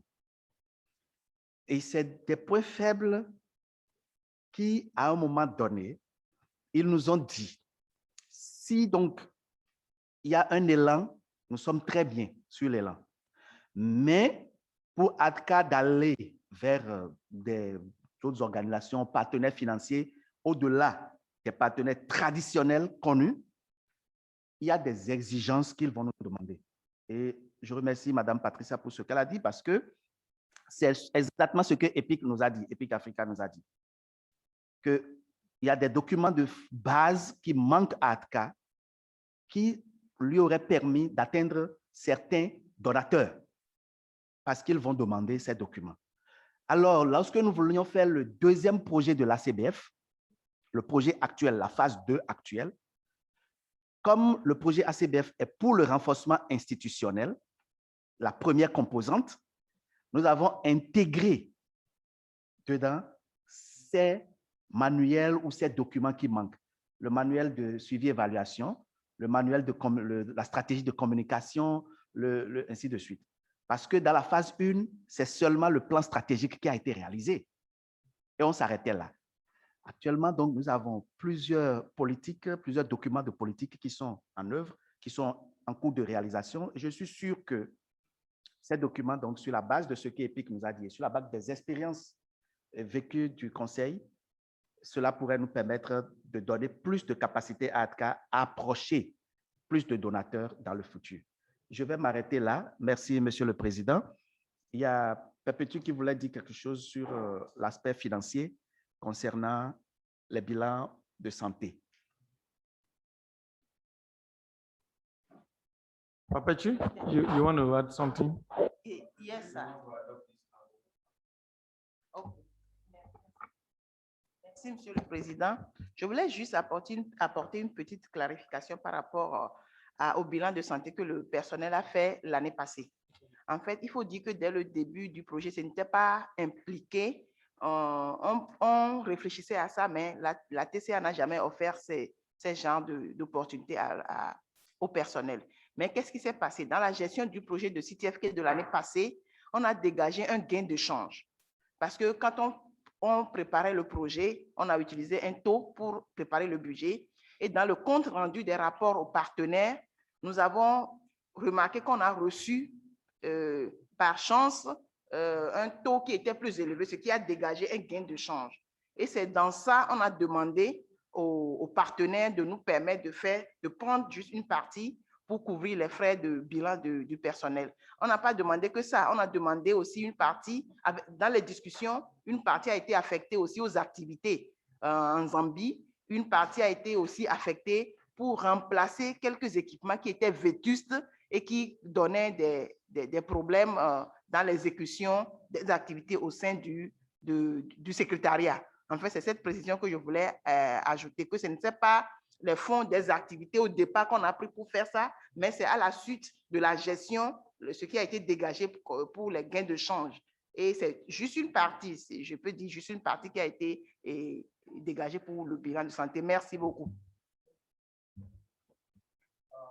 Thank you very much. Except it's extremely important, sir, we want to close this so that we can move on, but you can just have a minute. Ma question, Léonce, sur les implications juridiques. Je n'ai pas entendu votre réponse. Si vous l'avez fait, peut-être ça n'a pas été clair pour moi. Les implications. I think he did. Oui. Yeah, he did. C'est que juridiquement, nous n'avons pas de risque que nous prenons avec la législation, la juridiction, les dispositions juridiques sur place du travail. Parce que nous avons fait ce travail sur la base, ce n'est pas nous, le secrétariat, qui l'avons fait. C'est pourquoi vous avez vu les tâches du consultant. Et donc, c'est un expert de l'inspection du travail qui a été mandaté pour faire le travail. Ça a pris du temps, juste aussi parce que cette année, le Togo a changé le code du travail. Et il fallait donc réaliser et customiser selon les dispositions nouvelles du code du travail. Mais aussi, ce qui est bien, c'est que l'expert qui a travaillé avec nous a déjà réalisé le règlement intérieur du secrétariat. Donc, il a une bonne connaissance de l'organisation. Ce n'est pas juste quelqu'un qu'on a pris. Et donc, c'est pourquoi je rassurais le conseil que, du point de vue juridique, le document fait vraiment foi par rapport au risque. Et je crois qu'il y avait une préoccupation de base, oui, au départ, concernant les cibles. Ça, voilà. Il y a le personnel, il y a les partenaires, donc voilà, on cherchait. Merci. Donc, voilà un peu. Merci, je crois qu'on a couvert les points. Oui, les primes. Oui, sorry, ça. Les primes de bilan ou les primes, oui, qui sont listées. Merci. Je crois que il y a c'est bien noté, il y a une logique à réviser cette partie et à l'adapter, évidemment, à ATCA. Et les primes que ATCA pourrait offrir, c'est ça seul qu'on garderait. Parce que la prime de bilan, par exemple, est définie comme une prime où on fait le bilan à la fin de l'année et on donne des trucs. Voilà, alors que ce n'est pas la situation ici. Donc, je crois que c'est bien noté. Et comme le président l'a dit, il y a pas mal de commentaires qui nécessiteraient ces révisions. Ce qui se ferait, la relecture et les révisions du document par le consultant, les points corrigés seront mis en couleur pour permettre au conseil, quand le document serait circulé à nouveau, va permettre que vous puissiez voir en track change, vous puissiez voir les corrections, les points corrigés. Donc, vraiment, c'est un point très important. Merci beaucoup. Wow. Well, it's very good that we are starting with this document in the morning, and so that everybody is still alert. So before I'll move on, before I say my final comment, so I want to push, I want somebody to move the motion for the adoption of this human resource manual. And so let me just say the comment that this is a foundational document. It is a living document. It can serve ATCA for today, and it's also forward-looking to the ATCA that we are planning and envisaging. And that along the road, there might be need for us to also take a pause and tweak one sentence or change a word. But as it were today, we do all have a comfortable document and Leon's with all the necessary inputs that we can push forward to our partners, to our funders. We are extremely sure we do not have any liability with this kind of liability risk with this document, and it's also taking care of our existing staff.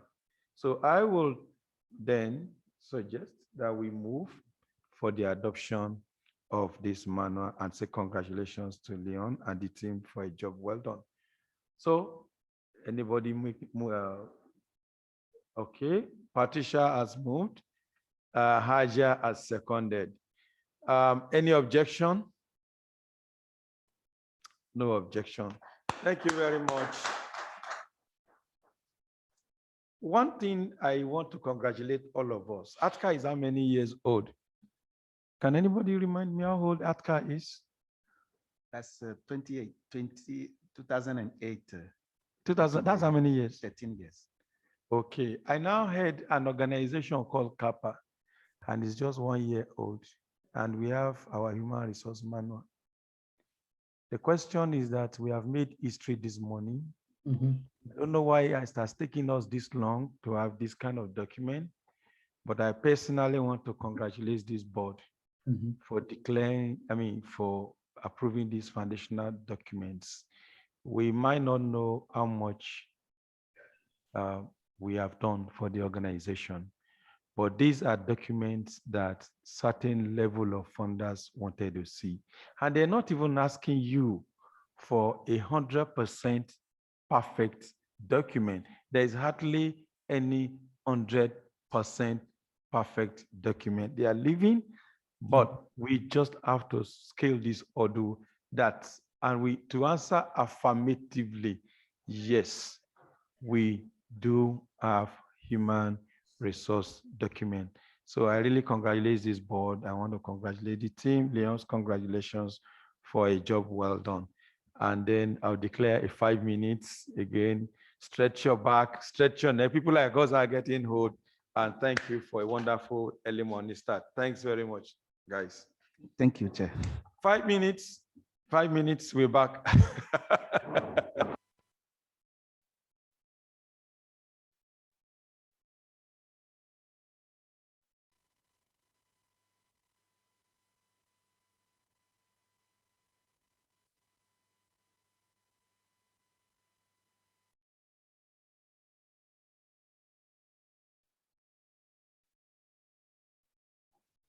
Recording in progress.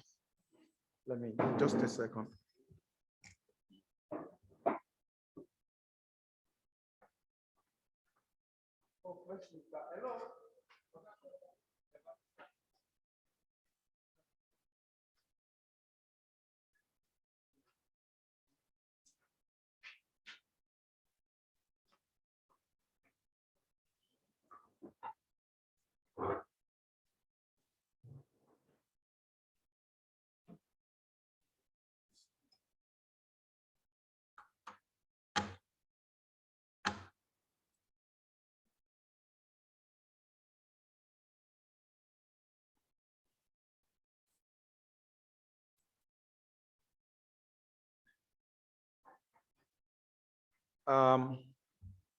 So welcome back from that short break.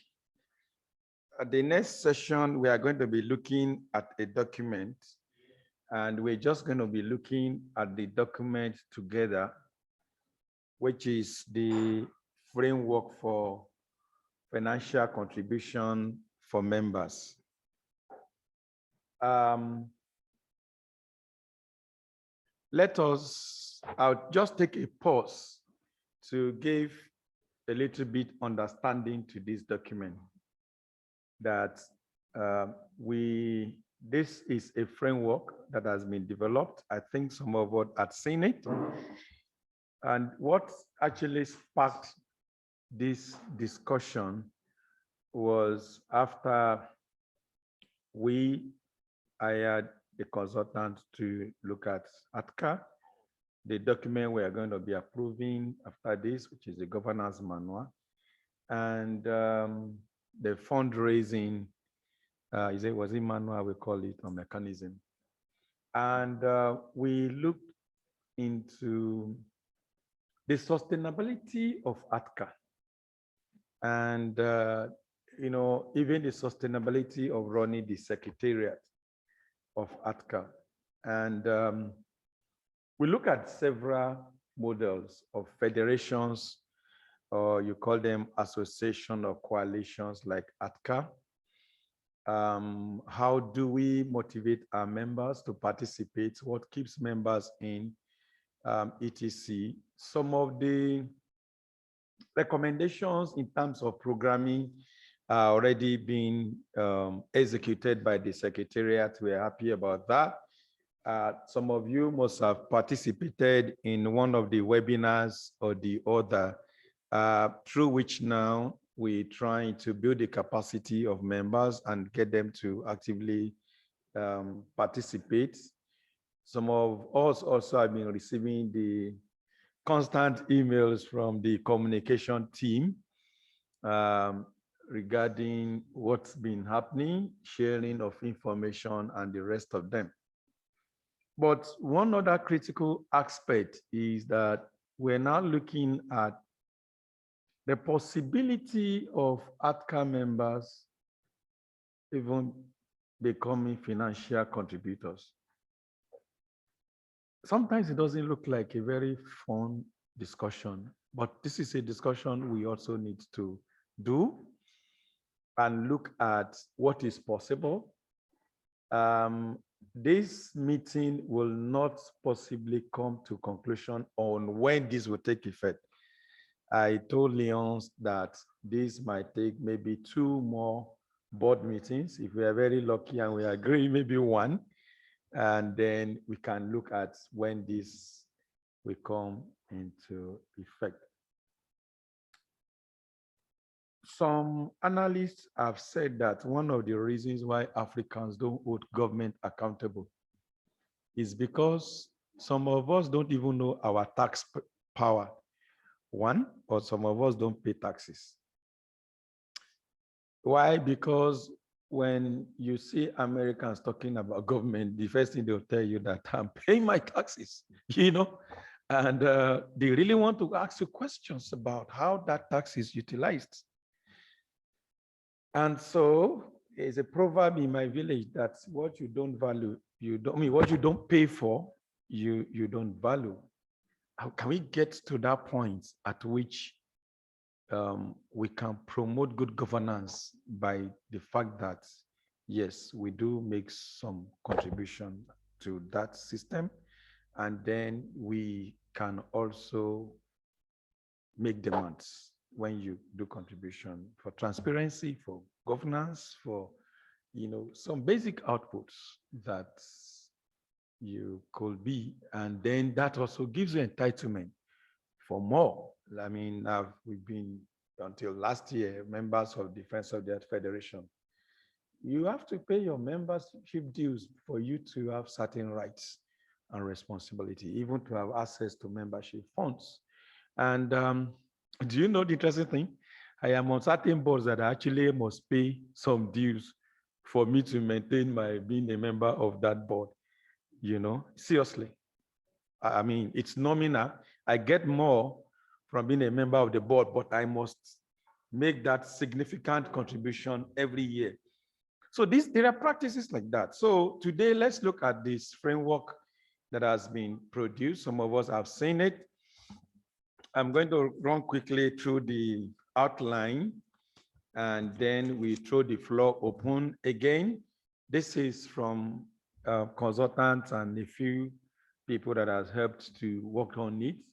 We'll take some inputs, the secretariat will take notes, and then we approve this for further discussions and deliberation, and then it can come up. So please don't get scared where I don't think this board is going to say tomorrow every ATCA should be paying. So I'll go straight to the outline.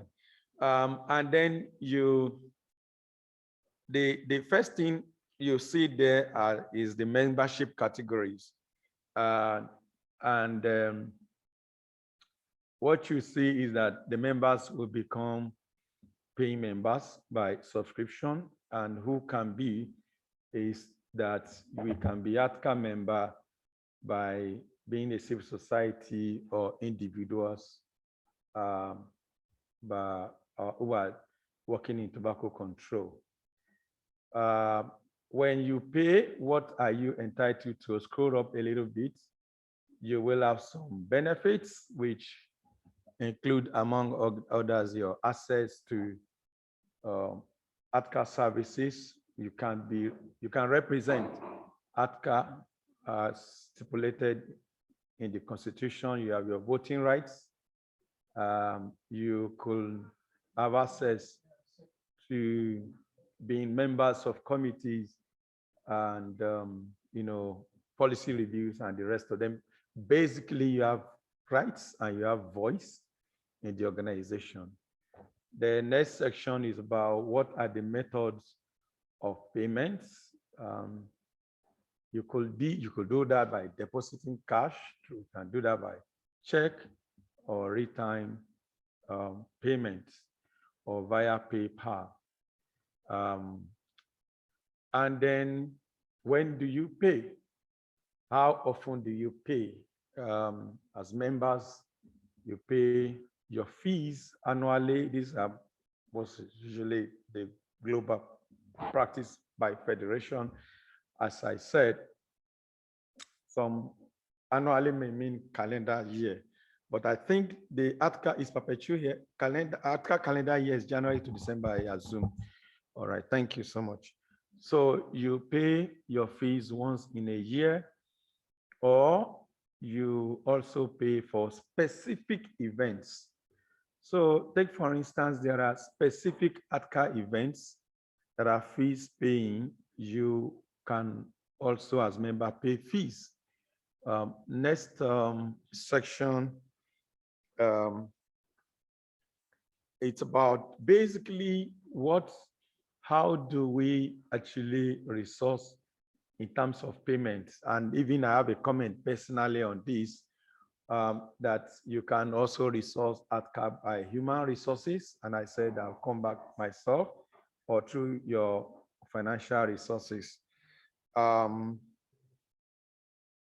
then we have, the next one is about the categories of the fees and what could be done. In human resource, you could be your volunteerism. You can volunteer at ATCA Secretariat. I believe what they meant is that If they can pay my accommodation, I can come and support the secretariat maybe for a period of months or weeks next. And then you come to the financial resources next. Scroll down, please. And scroll down. Yeah, you could commit to annual membership subscription fee, can commit to a percent, even beyond the fees, and in several organizations, you can commit to be a donor, can be an annual donor. In some organizations, you could also be a monthly donor, or you also help in raising funds, committing your time and energy and connection. The next is on the categories of how you can be paying fees. Could be a corporate member, like as I say, like NGOs that are very big. And for corporate members, there are categories. Can we scroll to the categories, please? You can have, I can't remember, platinum, gold, okay, diamond, gold.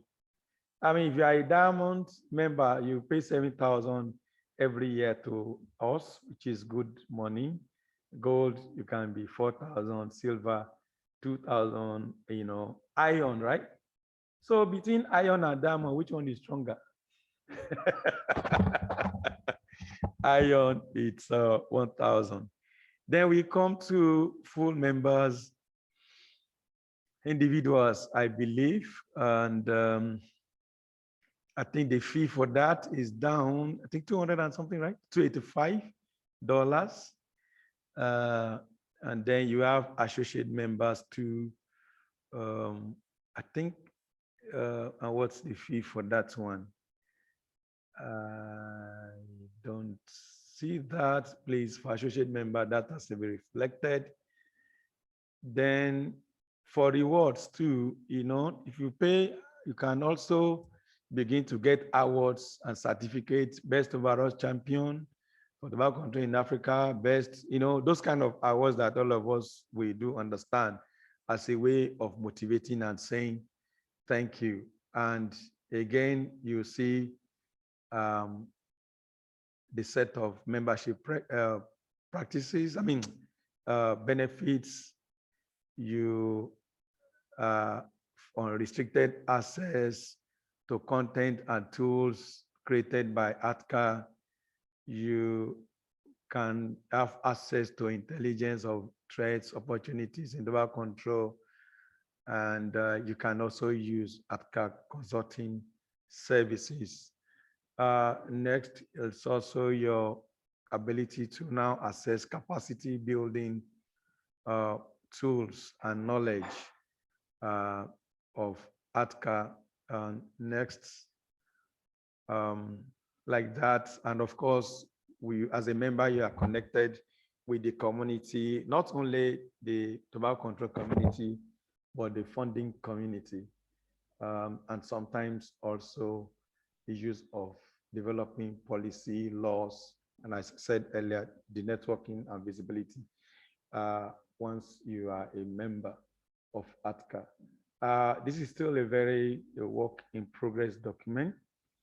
And as I said earlier, this is futuristic. It is being recommended that for sustainability, this is something we should begin to look at as at now. And I think this was also circulated ahead of this meeting. That's the document as at now. And for this particular document, what I would do is to move for its adoption for discussion and comments, and then we can take those comments for the Secretariat. So can I have someone move that this document be adopted for discussion and comments?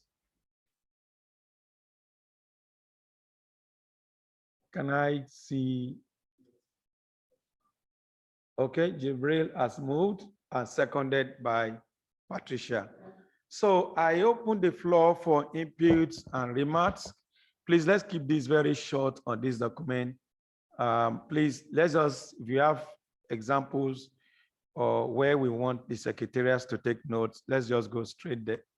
And then we can leave this to them for further presentation to us in our subsequent board meetings. Jibril, you have the floor. Merci, Président. Donc, je vais être très bref. Juste une question. Si vous pouvez revenir sur l'adhésion des entreprises. L'adhésion des entreprises, voilà, coopératives. Donc, j'aimerais vraiment mieux comprendre. Voilà. Qu'est-ce que ces entreprises-là peuvent, voilà, en termes d'adhésion, qu'est-ce qu'ils peuvent nous apporter? Ça, c'est un. Deuxièmement, définir les récompenses. Dans la partie 3, définir les récompenses des membres. Le quatrième, le cinquième élément, meilleure organisation médiatique pour le reportage. Moi, je préfère meilleur reportage. Parce que je dis je préfère meilleur reportage que meilleure organisation parce qu'on peut avoir un journaliste individuel. Oui, les prix. Oui, au niveau des prix. Oui, oui. Voilà. Au lieu de dire meilleure organisation, ça peut être un individu. Voilà, donc qui n'est pas affilié à une organisation. Donc, meilleur reportage pour éviter donc d'éliminer certains. Quoi. Oui, meilleur reportage sur le tabagisme. Oui, aux médias, oui. Parce que vous avez vu, meilleure organisation médiatique.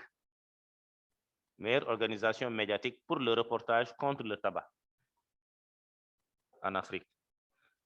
Donc, comme c'est des prix, on peut prévoir également meilleur reportage, c'est-à-dire un journaliste qui s'est fait distinguer de par voilà, son papier ou hein, tout ce que ça peut être, télévision, etc. Mais au moins, qui est distingué, pas parce qu'il est affilié à une organisation, mais il peut aussi être individuel. Quoi. Voilà. Voilà. Merci.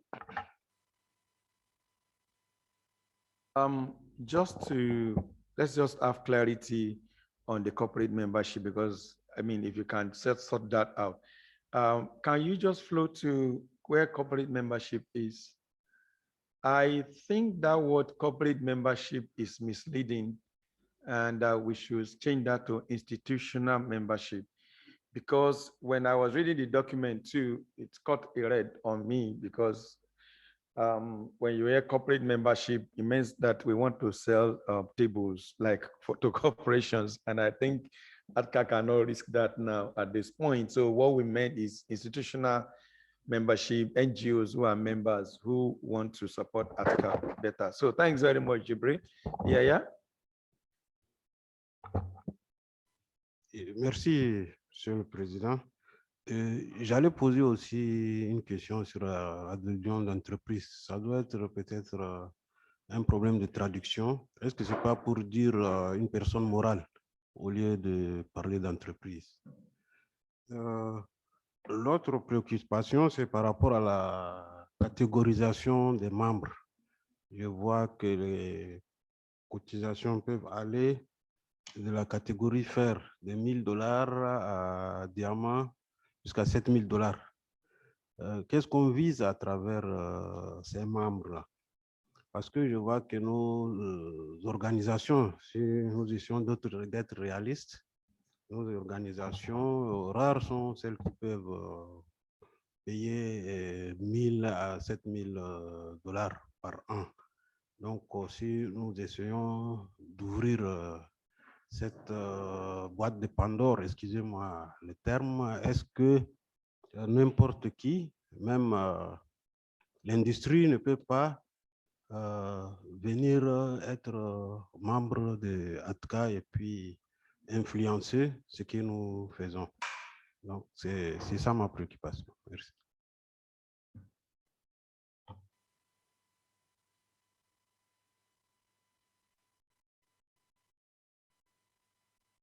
Is that number one is there is the base for everybody, and which is the $1,000. Oh, no. Just where we have diamond, and so that we can all see. Well, though I didn't want us to discuss the amount today, but I think we should have something lower, like 500, which is more realistic for typical African NGO. But yes, there are going to be big ATCA supporters that can pay diamond. Take, for instance, we have institutions on the continent who are into tobacco control that I believe can actually support ATCA work. There are funders, and they can also want to be like members of ATCA. So I don't think we should not encourage them to get as high as that. We will always have the risk of tobacco industry trying to infiltrate our ranks. So, but there is already mechanisms to check that. And that's why we are removing the word corporates. Because by the time we now want to say corporates, some corporates will go. I think what will also need to put as, and I don't know how this will sound, it's like a caveat that your degree, is there anything like that? Your category of membership does not in any way give you any undue advantage on policy. I think something like that. There is usually like a caveat, basically to say you cannot come and buy over ATCA. Okay, but I think it's something we should tell the consultants to look at. Yeah, it's only showing you support our work the way we do it, not that you're coming to influence how we work. I think that might settle that by the time we have this framework out. I think I still see like 2 or more hands. Yeah, okay, Salim. Thank you, Chair. I have 2 comments. First, just picking on what you've said, I think I also noted the subscription rates, which are a bit high. And now that you mentioned that some of these members can actually be maybe the funders or the donors that also probably fund the organizations that would be members of ATCA as well.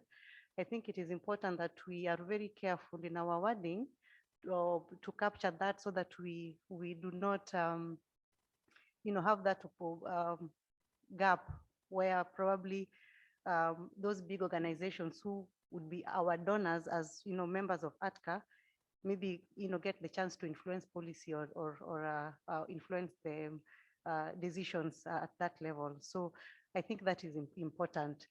Then also, secondly, even as we look at that, maybe as we may need to also think about any issues that may arise. Let's say if a donor is also a member of ATCA and the donor is also funding an organization also a member of ATCA, and because sometimes there's that issue of they want to have rational use of resources. So if the donor is contributing as a member of ATCA and the donor is funding a small organization, and probably part of what I would include in my budget is that I need to have some money that I can be contributing to ATCA as my membership in that organization.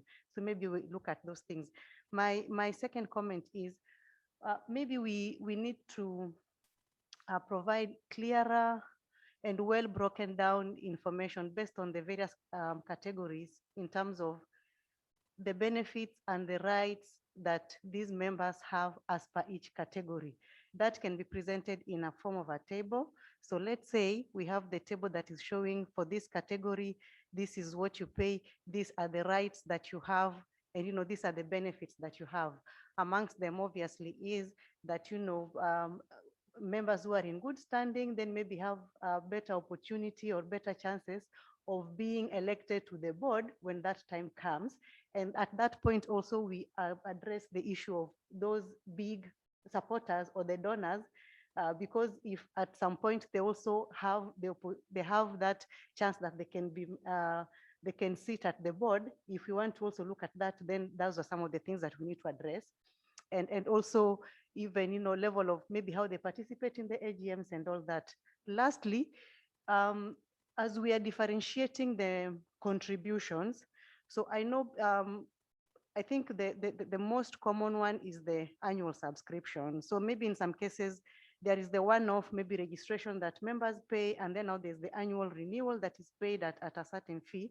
But I like the proposal to, also contribute in, let me call it in kind, for lack of a better term for that. That is good, but we need to see how we have the two, for instance, and how we maybe determine at what point is an organization qualified to maybe provide the in-kind resources and not financial.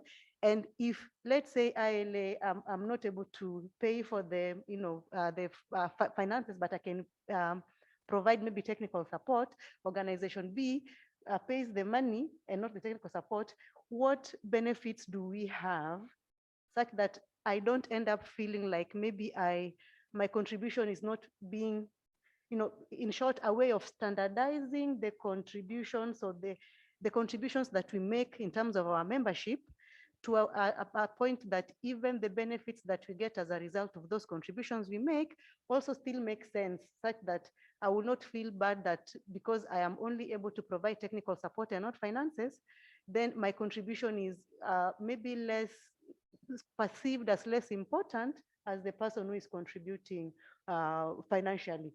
So if maybe those are points that can be challenging, then we may need to find a way of standardizing in a way that we all feel that, everything is okay. So if it's presented in a table broken down, that somebody can be able to relate very quickly, that when I'm in this category, this is what I contribute, these are the benefits that I get, these are the rights that I have, and these are the limits, then probably it becomes a bit easier. Thank you, Chair.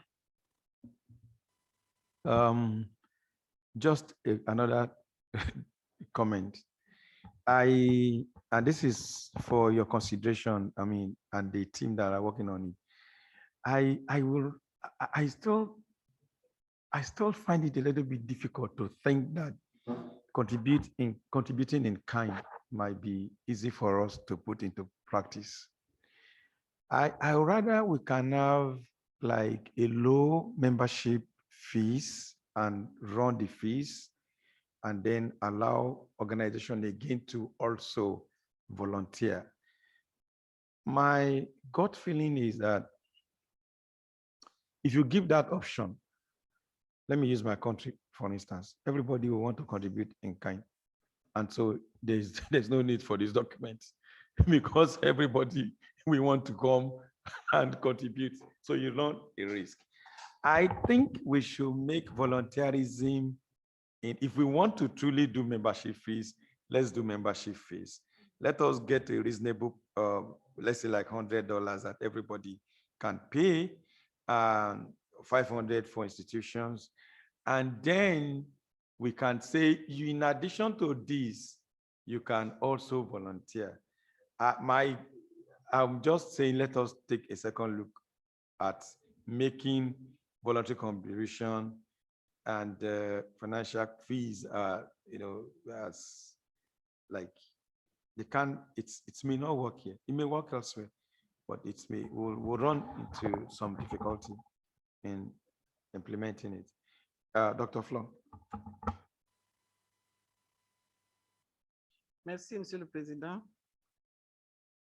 Je voudrais dire tout d'abord que je n'ai pas lu ce document dans le détail, donc peut-être que je vais poser des problèmes qui ont déjà des réponses dans le document. Je pense que c'est quelque chose qui peut marcher du moment que la tractabilité de l'Alliance augmente.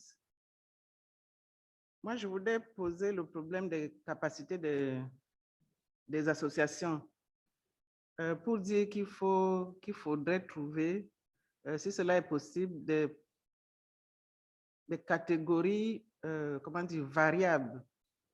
Je vais prendre l'exemple des sociétés savantes, par exemple. Vous pouvez être inscrit, moi, par exemple, à la Société d'allergologie française, mais je ne cotise pas comme un Français. Il y a des cotisations pour les pays pauvres et qui sont peut-être c'est 10% que nous payons par rapport aux autres, parce qu'ils savent que nous n'avons pas les moyens. Donc, je ne sais pas, il faudrait peut-être trouver par rapport aux associations, aux membres, leur capacité. Et on a parlé tout à l'heure des membres, vous avez 6 mois, vous avez un soutien, les 6 mois suivants, vous n'avez pas de soutien. Peut-être qu'il faudrait, dans les critères de classification, voir la capacité financière de certains membres. Peut-être voir le budget annuel, peut-être voir s'il y a un soutien en cours. Mais je pense que tout le monde ne peut pas payer la même chose. Voilà, c'est ce que je voulais dire à ce stade de discussion. Merci. That in terms of, if you look at division of ATCA itself, and that's why, I mean, that our side talk, I said the day of commencement is going to be a political decision, which I believe the board will have enough time to look at. Our vision is to mobilize other NGOs into tobacco control, right? And also build capacity. So we still have some NGOs that are doing tobacco control that are not actually funded yet for tobacco control. So I think we should have a system that doesn't exclude those that are doing genuine work. It could also be that we look at, there are other systems that others can help them pay their fees. Is it that, or we have another system that will like fees waivers, where you have to justify why your fees has to be waived for this year. Or do you understand? If you run out of funders and stuff like that, and we know that in country X, you are doing good work.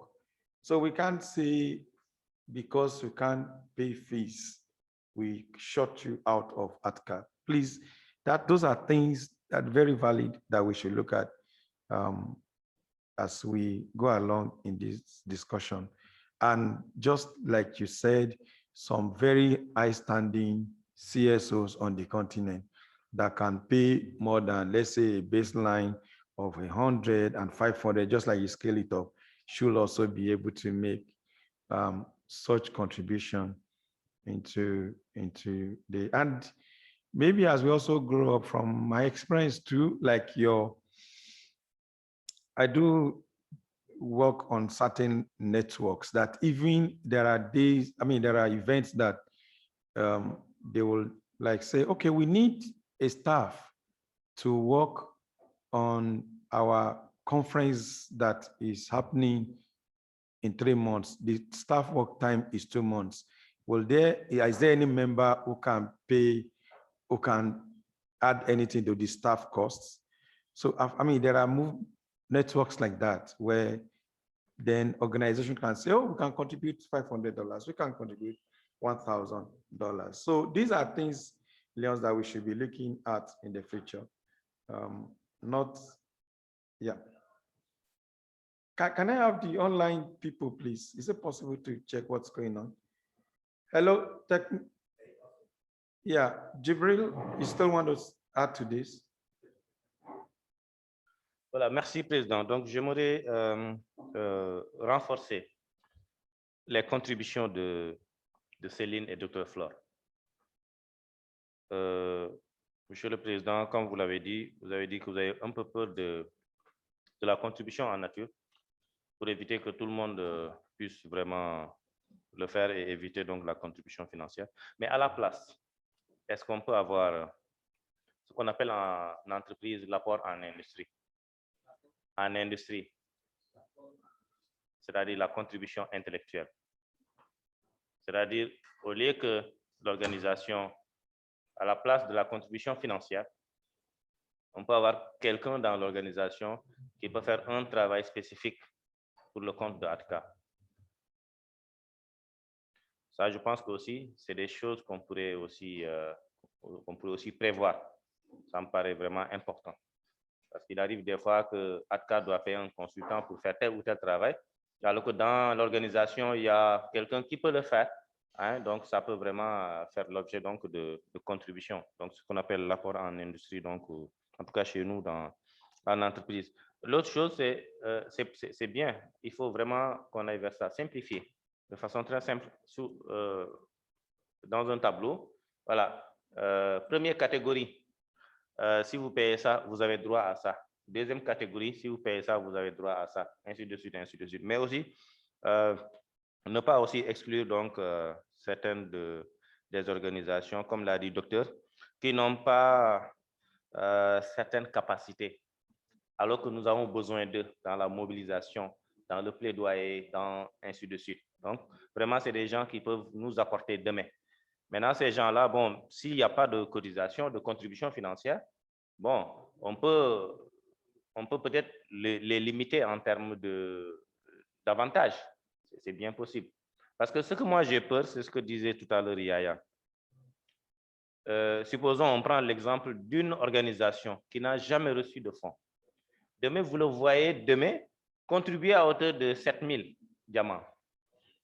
On doit se poser la question à savoir, mais d'où vient cet argent?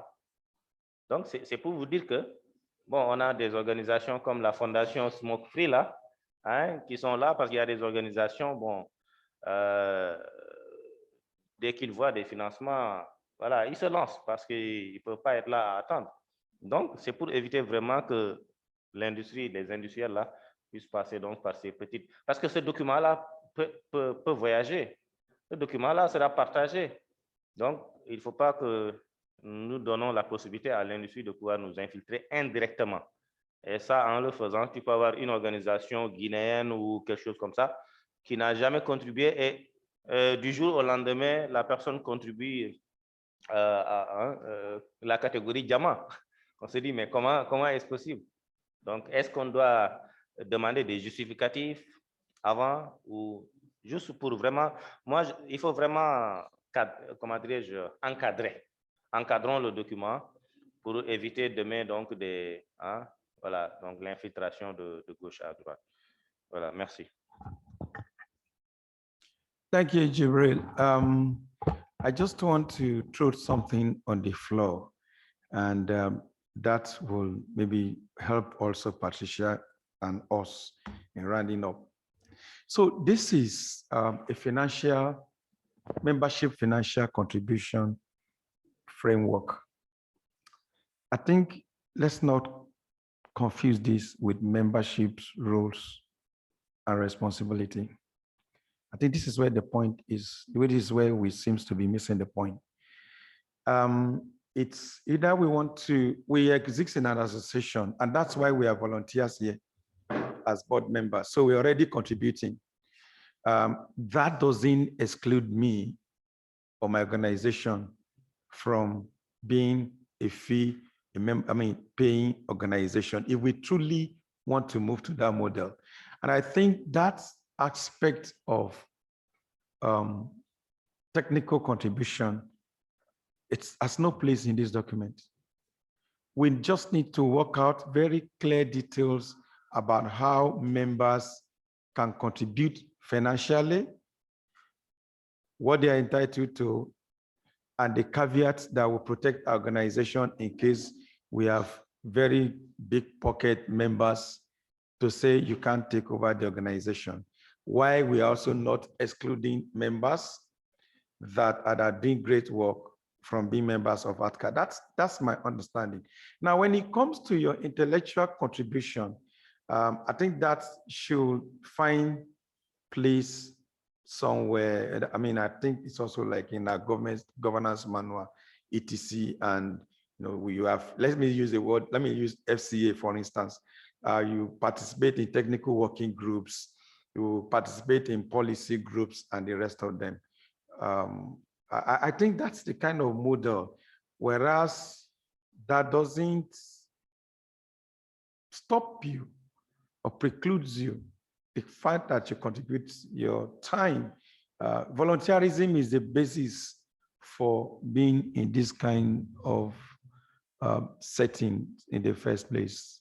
So I will love if this focus on that financial contribution, while we might look for maybe another document on volunteerism.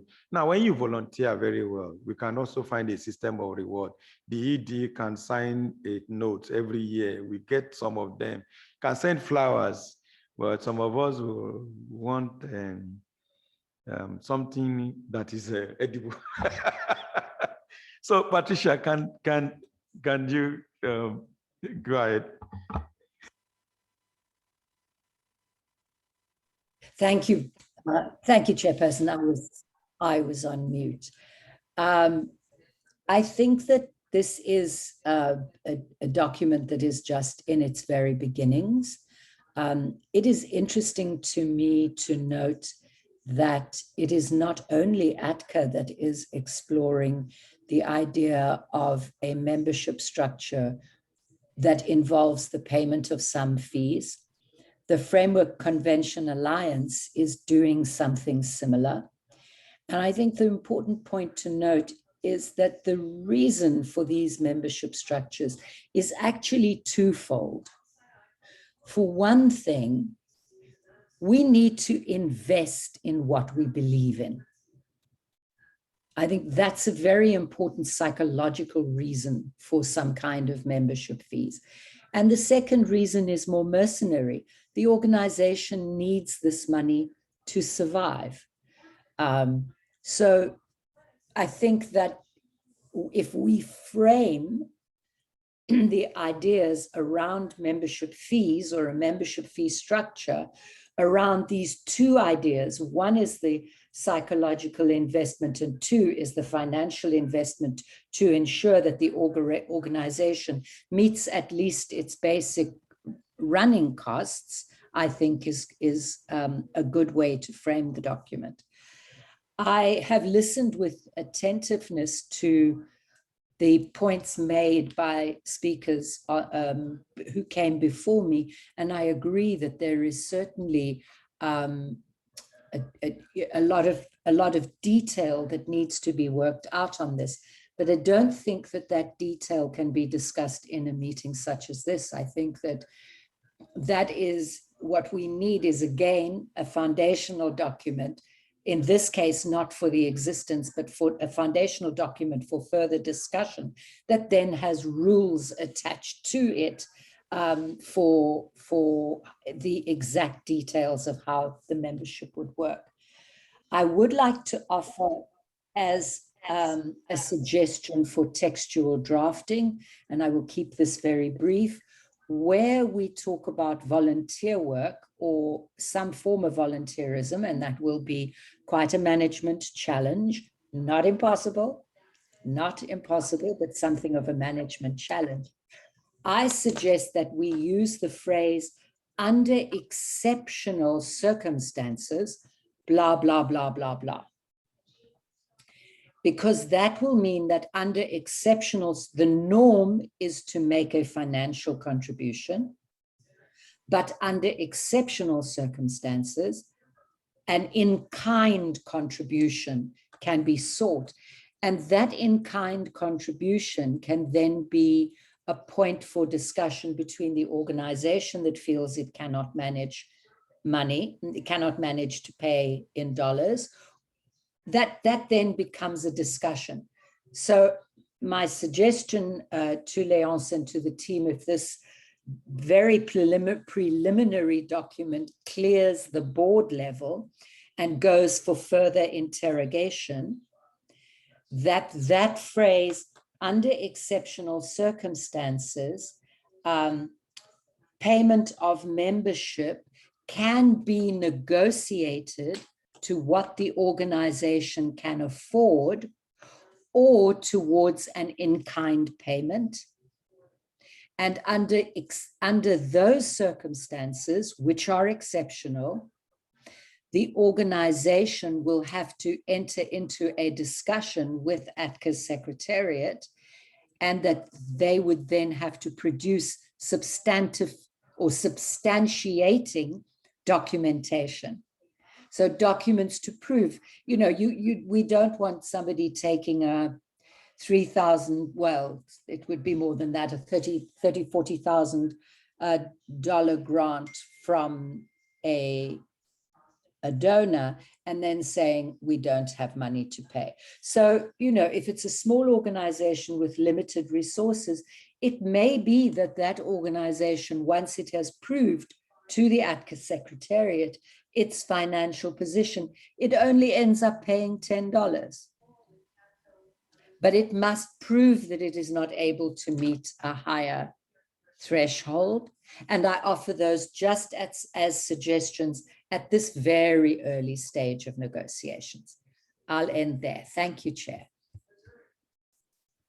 Thank you, Patricia. I think we're having some clarity about Secretariat taking this forward. Aja, and I think after this, we'll leave it to, okay, Zemonte, then we'll ask the Secretariat to go do a second draft.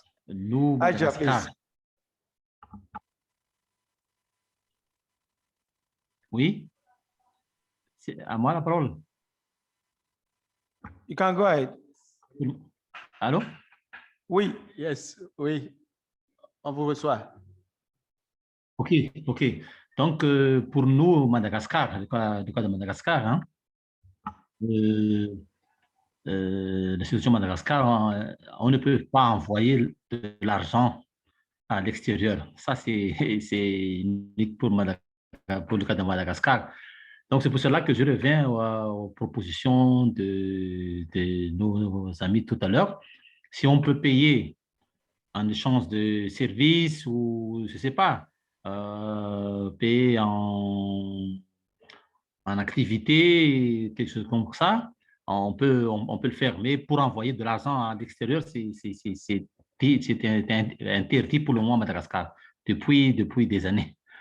Donc, il faut qu'on passe par le ministère, et c'est le ministère qui négocie à l'État extérieur. C'est un peu difficile et un peu compliqué à Madagascar.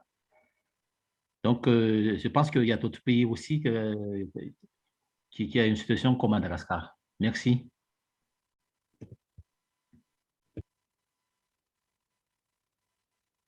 Thank you very much. I'll take Zemonte. I'll leave the Secretariat to work out some of these peculiarities in country, because if we open that, we might be in for a very long country-specific discussions. I know so many different political climates, one country to the other in Africa. Yeah, but I mean, I believe by subsequent presentation on these, the Secretariat will also look at those kind of situations where NGOs can't send money out of their countries, and what can we do? Zemonte, and I think that will be the last on this. Thank you, Mr. President. The conversations have been very illuminating, and I think we have a very good opportunity for an experiment with the website. Already talks about membership, and there are new organizations that haven't joined ATCA yet. So my contribution was, wouldn't it be possible to actually state on the website like that membership is subject to a certain amount that needs to be paid, and then see how that goes and how that works, and even also like categorize in terms of membership and volunteerism, so that when these new organizations want to join, they already know like what's expected of them. And then probably organizations that have already been a part of ATCA, this conversation about membership fees can then be circulated around those organizations that are already a part of ATCA. But going into the future, because the website is already here, you just explicitly say it so that, you know, the new organizations that want to join know already what's expected of them. Thank you. Well, thanks, Zemonte. I didn't actually want to go that route, but I'll just make some practical suggestions in addition to what you've done. You know, running a payment system for CSO or movement that has corporate targets involves a lot of security and safeguards. Yeah, so that you suddenly don't have the money you don't want. And I have not actually assessed the payment system. And so I have not really studied details, but we need to talk to IT by the time the payment system is active, so that number one, we don't have the money we don't want. I think that is the most important thing. And then number two, it's always very trickish if we make, let's say, details about membership and all that public. How much of those information do you want the tobacco industry to see? Don't forget that every day they research us the way we research them. And they're looking for details. I know of a partner that just about 2 weeks ago, they dug into their archives because of their transparency policy, and they use that to manipulate a story that is circulating. I don't know whether some of you saw it. Things like that happen because we have corporate targets and they have money, and they also want to spread disinformation and misinformation about us. So this should also be incorporated, that even before you get to paying as a member, there's a level of certification that must happen. There are second degree, payment system and stuff like that. And for us to also be able to track eventually to say, okay, this is exactly the guy that paid, and then we can accept it or return your money. So it's much more detailed, Leons, that you need to explain, rather than us just having PayPal and people can make payments in terms of what they check, like forms. And then that will actually, you click, I want to, where you can make donation, or you want to pay your membership fee, and you click on the country. If you click on the country, let's say, for instance, you click on Nigeria, and then you fill in a name that is not known as a member, it kicks you out. Do you understand? So that's the kind of system we should be looking at. So there are multi-level of verification, so that tobacco companies cannot just go on my website and say, okay, Kappa is paying $20, this one is paying, and then it becomes, or then another one NGO just register an email, go online, and then dump money on us, and then leak that to a journalist to say, ATCA just collected money from one. You do understand? So I don't want us to go into those details, but I just want you, as we are briefing the technical team, for them to know what exactly we are up against. And to round up this session, I think this board agreed to take this document forward. We think that we should begin to look at how we can move to a membership fees paying organization, and that the Secretariat should further, flesh up these documents, look at the fine details, and then make maybe another presentation, maybe the next board meeting or subsequent board meetings. I think we do have an agreement on that, right? I see no objection. Thank you, and thank you very much. So we go to the one, I think, thank you so much. We go to the one that I believe is the easiest. The bulkiest document is the easiest. That was looking at me. Because it's just basically approval. Can we have the governance manual? We are moving to the, I'm not sure lunch is ready. We are doing very well on time. We want people to go shopping. You want to go to Grand Marché? Can we have the governance manual?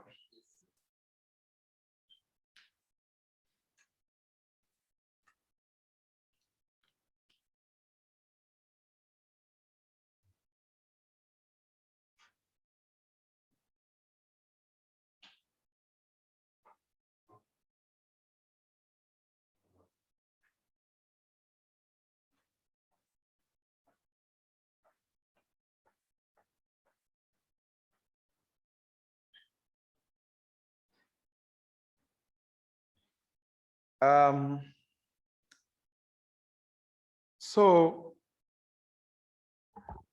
I So I have a boss.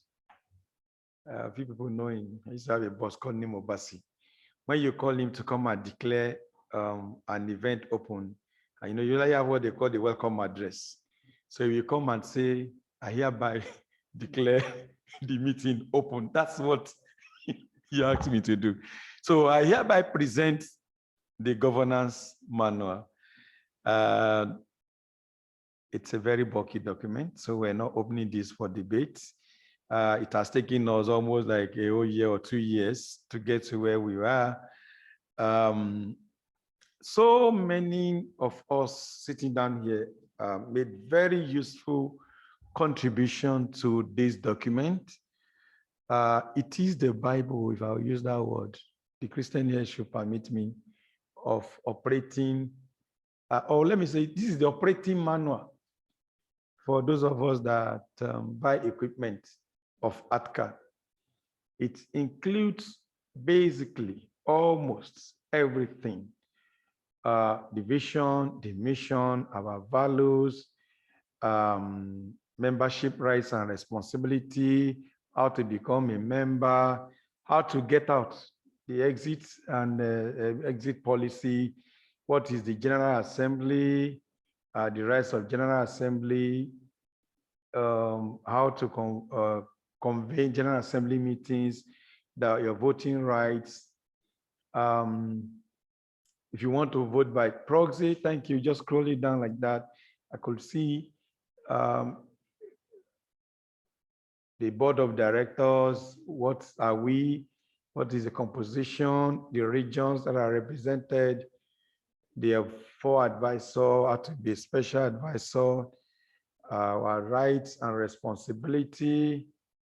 If you want to resign as a board member, to declare vacancy, ethics issue, and decisions on our limitation, our code of ethical conduct, our governance style, the activities of the organization, how do we achieve collective and unanimous action, how do we review policy, what do we need to do, relationship of the bodies came up in the morning, and the executive secretary, etc. The officers of the board, as we have them, the chairperson, the vice chairperson, executive secretary, you know, their responsibilities and roles, the treasurer, and the committees of the board, if we need committee, and the statutory committees, we need working group, the audit committee, all of them are clearly spelled out. And then the secretariat itself, and the function of the secretariat, and of course, so many appendices that explain and give details of all these roles and responsibility. I think for me, yeah, it's okay, Leons. This is the most important document that ATCA ever produced. And everything we're discussing, and we're still going to be discussing as manual in the future, derives from this document that all of us has worked on together. And like I said in the morning, I will want to congratulate everybody that makes this happen. And sometimes it's, let me see Patricia's face now, because we're not going to go into details.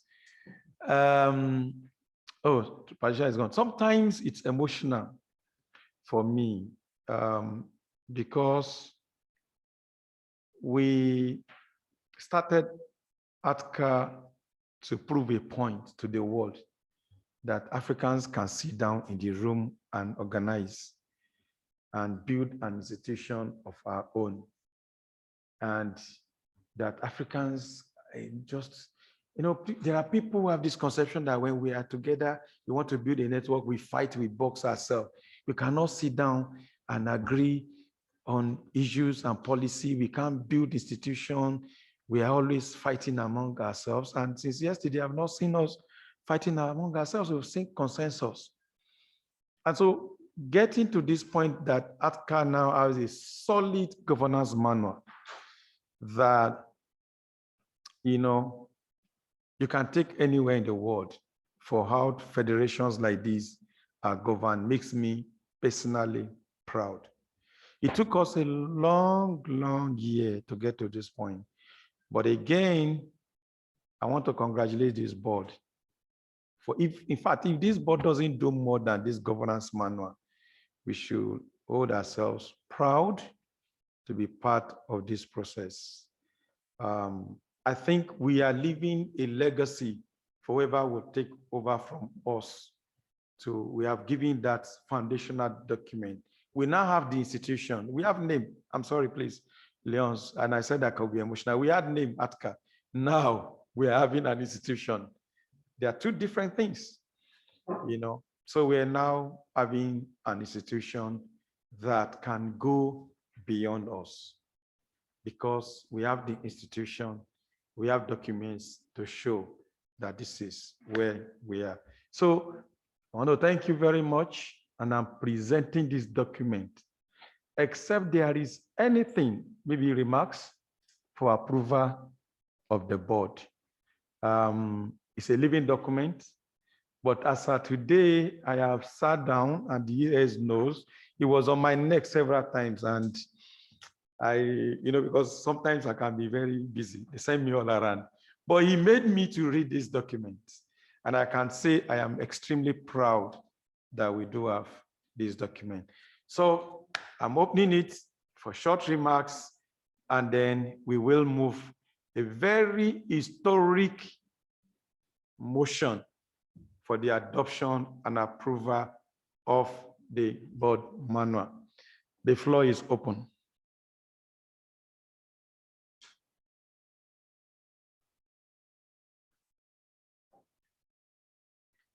No one? Aja want to say something. Thank you, Aja.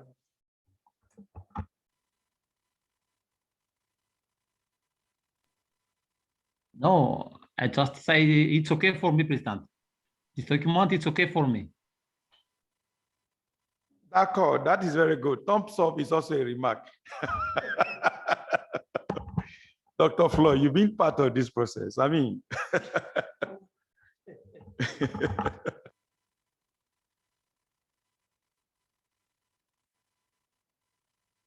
Merci, Monsieur le Président, de me solliciter, mais je crois que ce travail très important vient à point nommé. Et après ce que nous avons vu et ce que nous avons écouté comme explication, et avant aussi que je ne suis pas très calé dans ce domaine, mais pour ce que j'ai pu comprendre, je pense que le document est bon pour adoption. Merci. thanks very much. And then Inusa, and then Francisco, 50 seconds.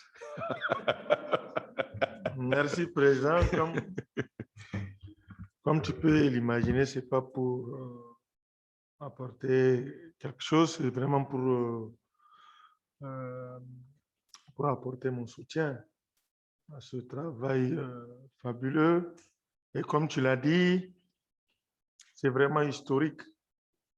Et je pense que progressivement, nous sommes en train d'asseoir quelque chose qui sera robuste, certainement longtemps après nous. Mais en tout cas, nous sommes fiers de participer progressivement à la construction de cette maison solide. Et je pense que ce document est un pilier pour pouvoir avancer. Je vous remercie. Thank you very much, Francisco. Mr. Chairman, thank you very much. I have no words to say, just to congratulate ourselves for this very wonderful work that we have done. And I think that the next board will have a base to work because we have produced this document for our organization to work in a very efficient way. So we have to congratulate ourselves. Thanks. Thanks very much. Yeah. Merci, Monsieur le Président. Moi aussi, je voudrais féliciter tous ceux qui ont apporté leur contribution dans l'élaboration de ces différents documents. Comme nous sommes sur les derniers documents, je félicite tout le monde. Je crois que ATCA maintenant a tous les outils nécessaires pour une bonne organisation qui peut l'aider dans la bonne marche que l'entreprise ATCA est en train de grandir. Donc, il faut absolument qu'elle soit dotée de tous ces outils-là. Sinon, une petite observation. Je ne sais pas si j'ai bien lu, mais j'ai vu qu'on a mis le secrétariat exécutif parmi les organes du board. Est-ce que c'est ça ou bien je n'ai pas bien vu? C'est juste ça mon interrogation.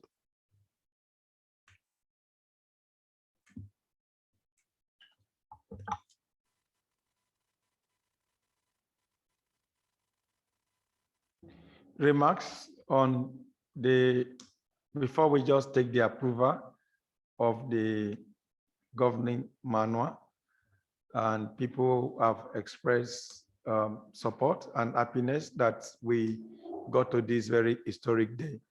All right, okay, so Patricia, just. I'm sorry to delay the meeting, Chair, and I will be very brief. I just wanted to go on record as saying that this has been a phenomenal period of work under sometimes difficult circumstances for the entire ATCA staff.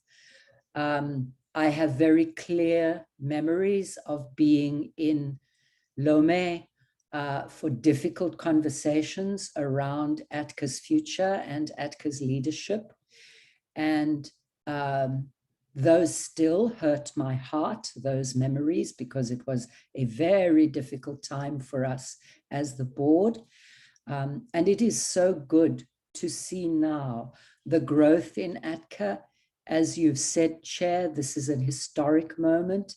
ATCA finally has its foundational documents, which will secure its future to the best of the ability of the organization.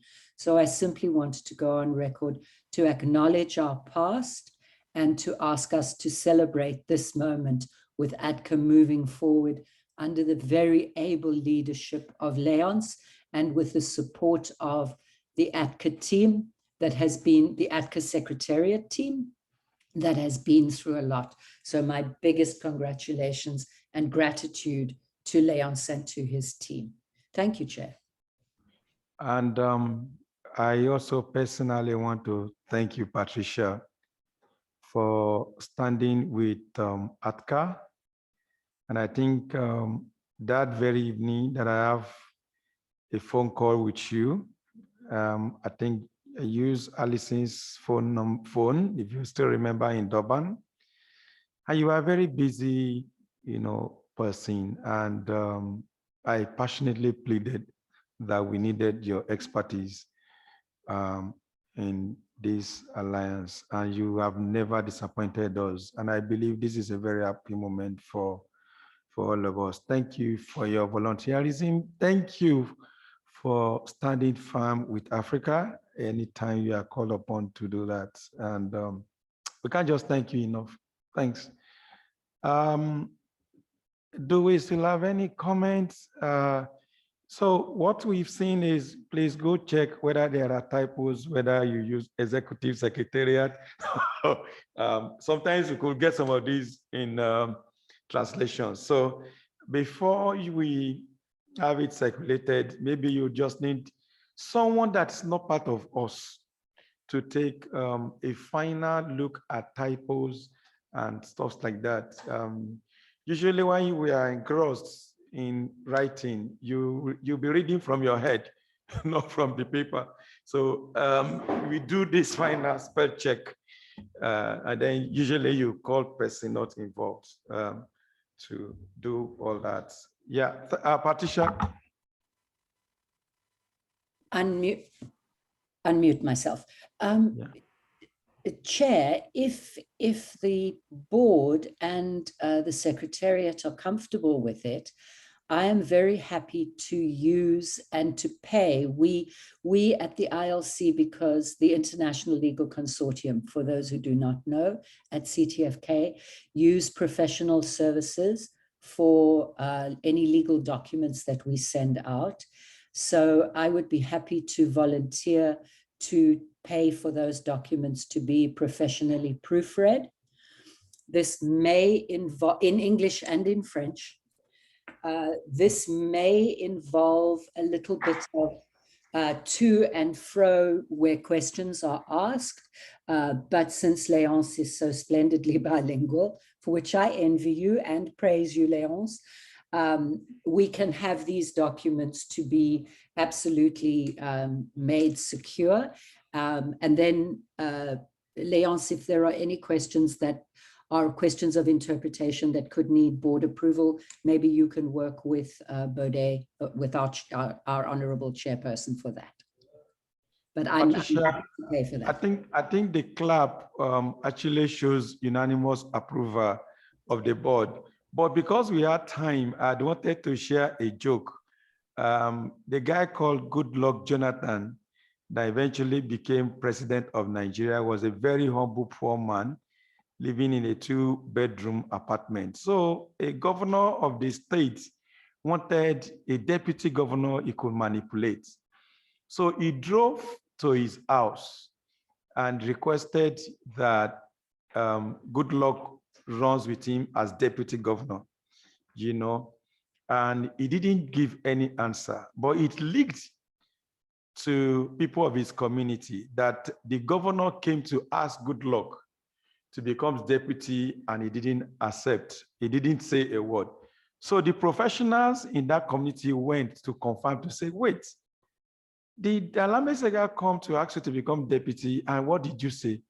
And the guy said, yes, he came, and I didn't, look at me, I didn't give an answer. I say, don't even worry, we have accepted on your behalf.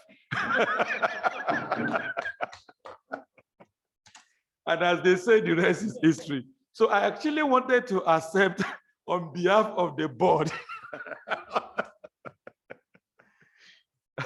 So thanks very much once again, Patricia, for coming with this wonderful support. We really appreciate. I think we doing so well on time. People are not looking. Okay, Leon wants to say a word, please. Thank you. Thank you, Chairperson. And as we reviewed, we have reviewed these 2 documents, I really want to commend the board and thank the board for the full support that we received in working on these documents. I will also say that the governance manual is a document that has some specific appendices. For example, there is an appendices that is related to the evaluation of the executive secretary. This is a tool that is available today for the board to evaluate the executive secretary. There is also information or tools concerning specifically some of conduct for the board members. I think from the experience that we had in the past, for ATCA, for board members coming, it could happen. Of course, as from the Constitution makes rooms that the board will not be changed as a whole. There's still some members that will keep there to keep the memory and pass to others that will join.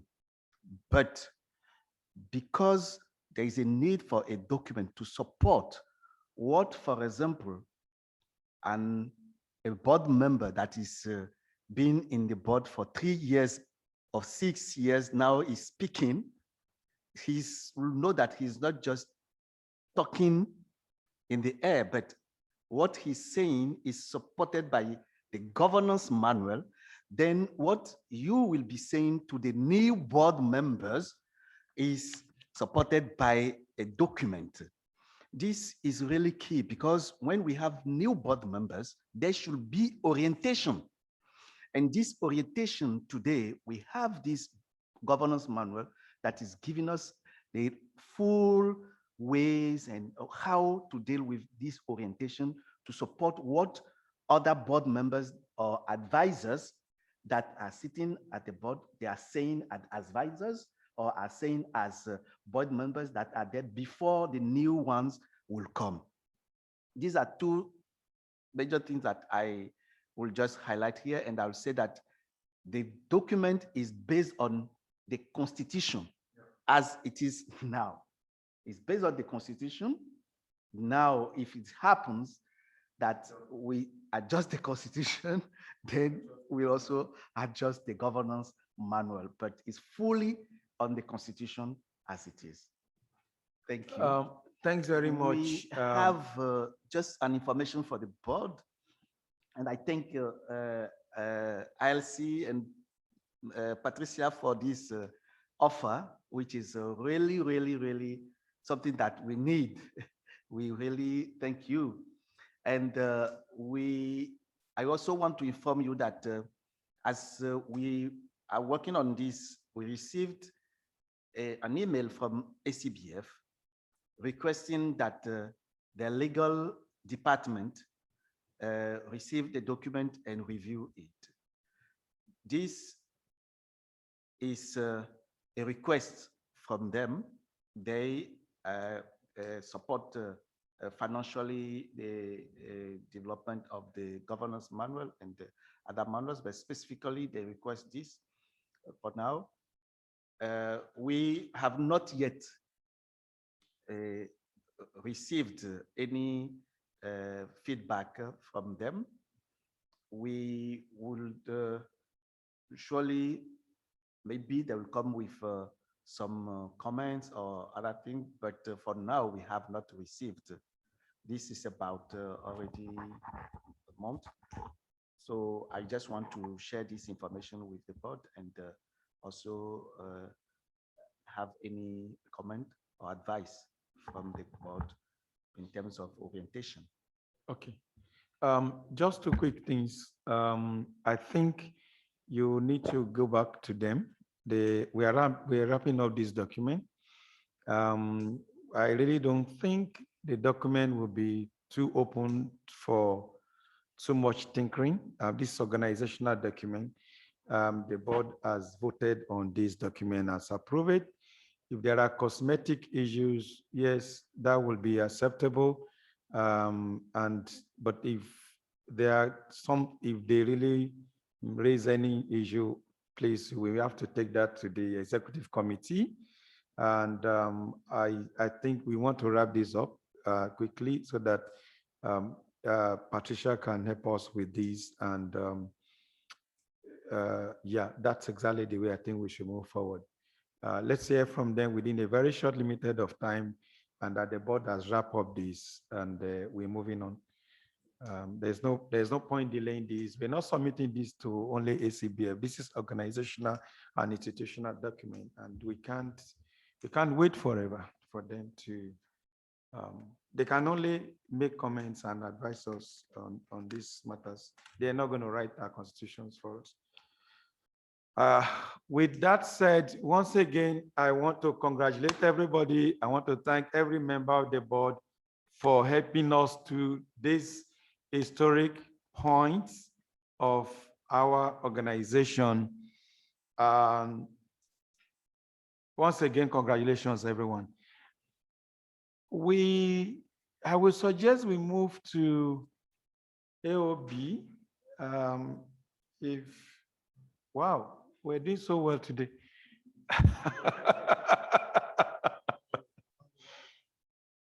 Yeah, it's interesting. So what are the issues, Secretary? Oh, there is something I saw here, Leonce. I didn't have the time to actually ask you. So you might actually be the one to bring me apart. This I saw something like triennial report. Please, can you help us with that? And then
Oh, sorry. Yes, just saying that we don't have this on yearly basis because of the content of the activities. We have some of the activities will go, as we can see, on the development of the documents more than a year and all this, but also that we got this COVID-19 also last year that also disturbed for all the organizations and also ATCA, some of the program that we have. And then this led us to develop this as a triennial activity report. But I would say that from now it should be annually because we have reached that level of organization and programmatic activities now that we can develop annual activity report and share with our partners. Meanwhile, we put an effort to break this into years.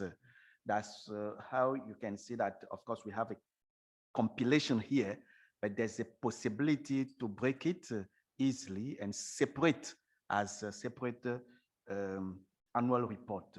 So the report has the introduction, the word from the president and from the executive secretary, and then activities undertaken in the 3 years from 2018 to 2020.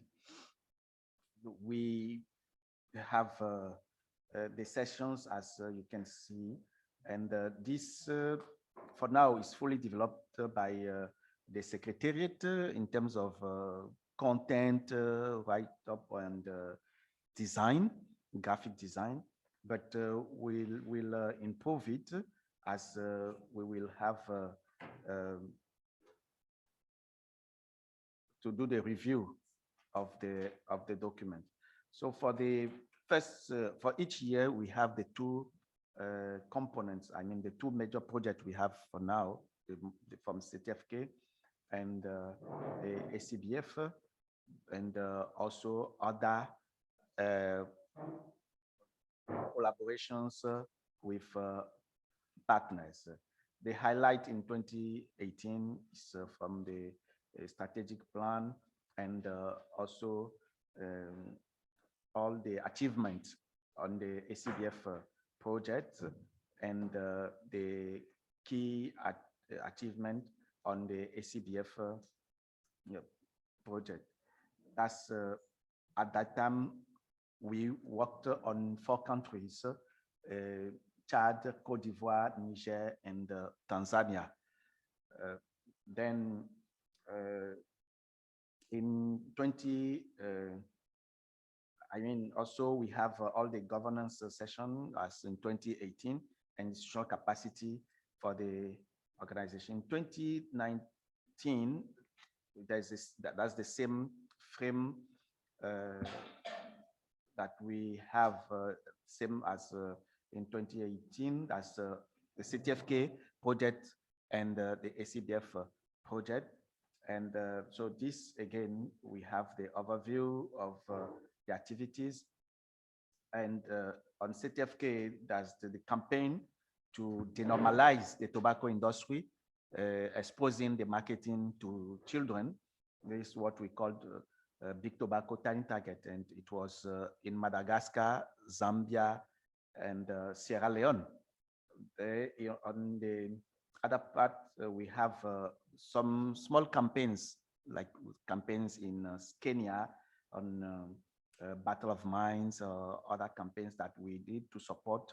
And one of the campaigns also as a global campaign that we supported at that time was the ILO Ending Ties with Tobacco Industry. And this was really successful as engaging Africa and child, exposing child labor, that's the tobacco industry, and asking the ILO to cut ties, focusing on some countries like Malawi or Zambia, where children are used in the tobacco farm. The World No Tobacco Day throughout the years, you can also see that the World No Tobacco Day was celebrated each year. And the communication activities, we raised the standard on that from 2019 with ATCA having statements that are released regularly on key occasions, but also strengthening our communications in terms of webinars and other communication initiatives. The ACBF project in 2019 to 2020 was focused on the collaboration with the partnership with SMU. SMU is in South Africa as Sefako Magato University.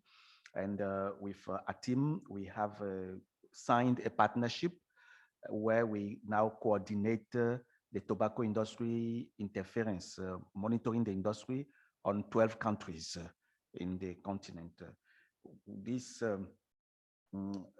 also that same year that we have the board election, that we have new board members join, but also developed some institutional documents. For example, the travel document, the travel policy.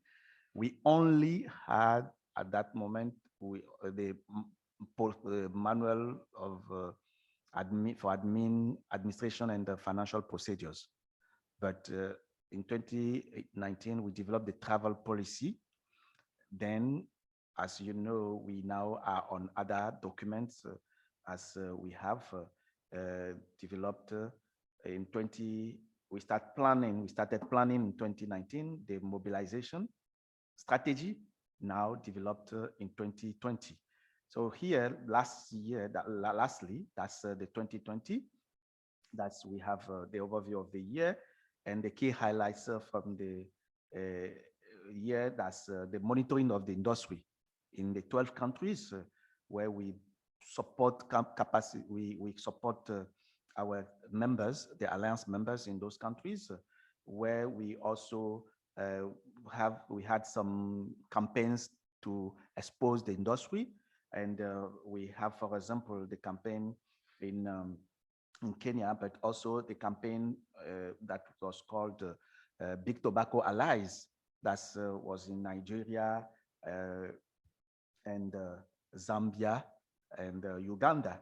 So on the tobacco industry denormalization, we did very well in 2020. We are, we're still on it.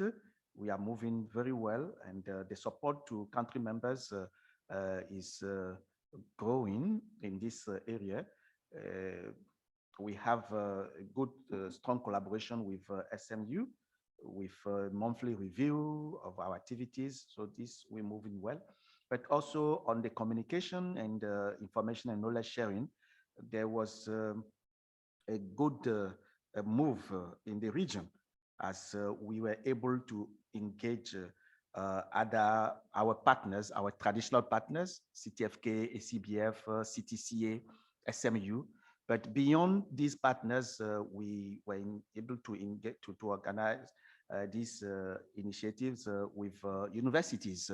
For example, the University of Edinburgh last year for tobacco control and COVID, for example, COVID-19. But all this helped ATCA to now start working with universities. And this year, we are not talking about this year, but for example, it led us to get this credibility to go to collaborate with the University of Harvard this year. As we did something with the Edinburgh University, we now have the possibility to show what we have done with to other universities and help the Alliance members to get access to those universities for the capacity building. So this is what we have in the report. As I was saying, Chair, we have this as a compilation to present to the board, but it could be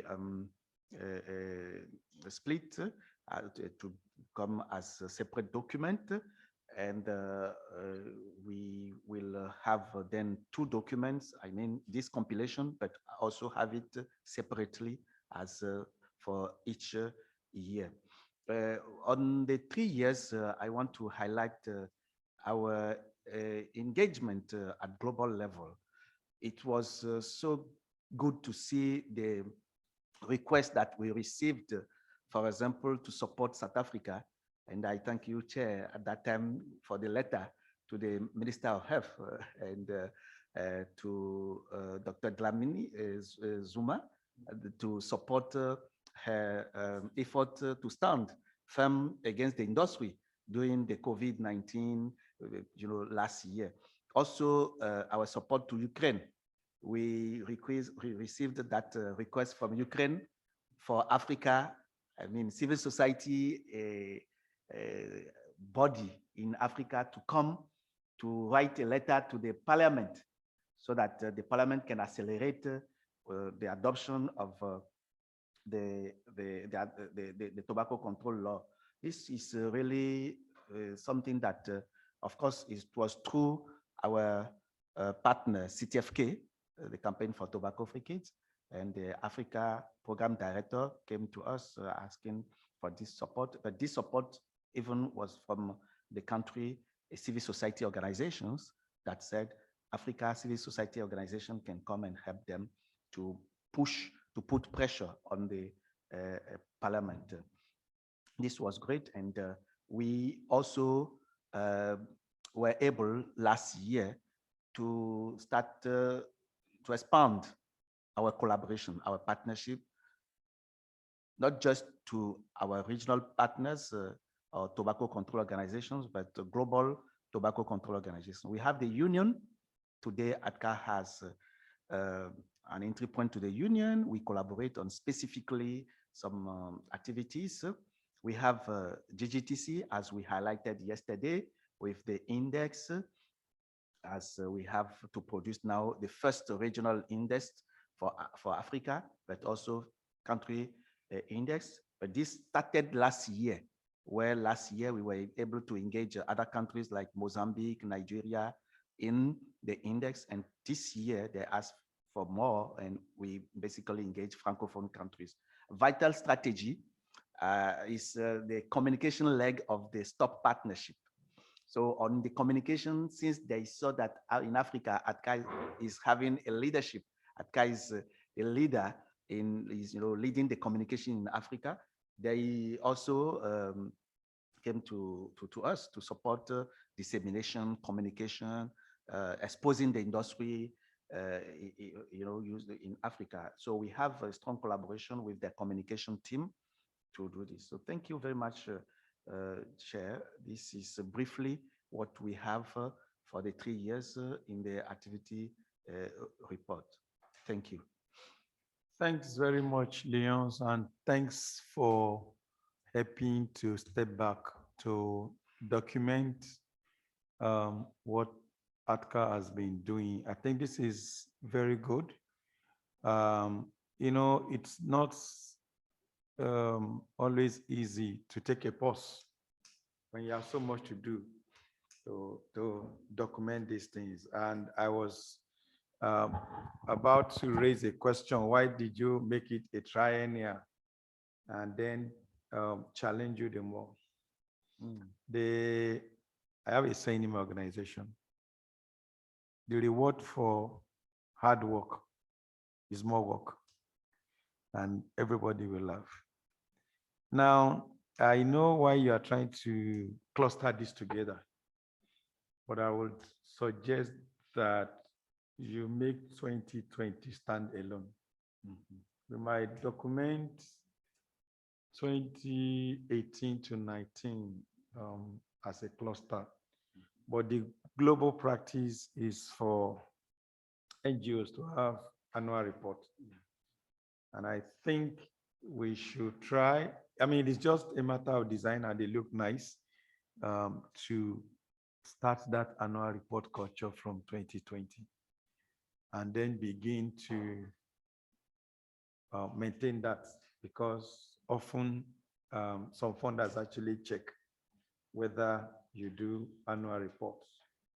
And I will say a big thank you for this. And tell the comms department they should begin to always prepare the necessary documents. That there will always be an annual report at the end of the year, and try to have an organizational timeline so that by the time people go to this our new website, they could see 2020, this was what was done, and then by next year, they could see 2021. They see a growing organization. And in fact, some funders actually use annual reports to make judgments, to see whether you are moving forward or you are not. So this is very good. I open the floor if the others have comments.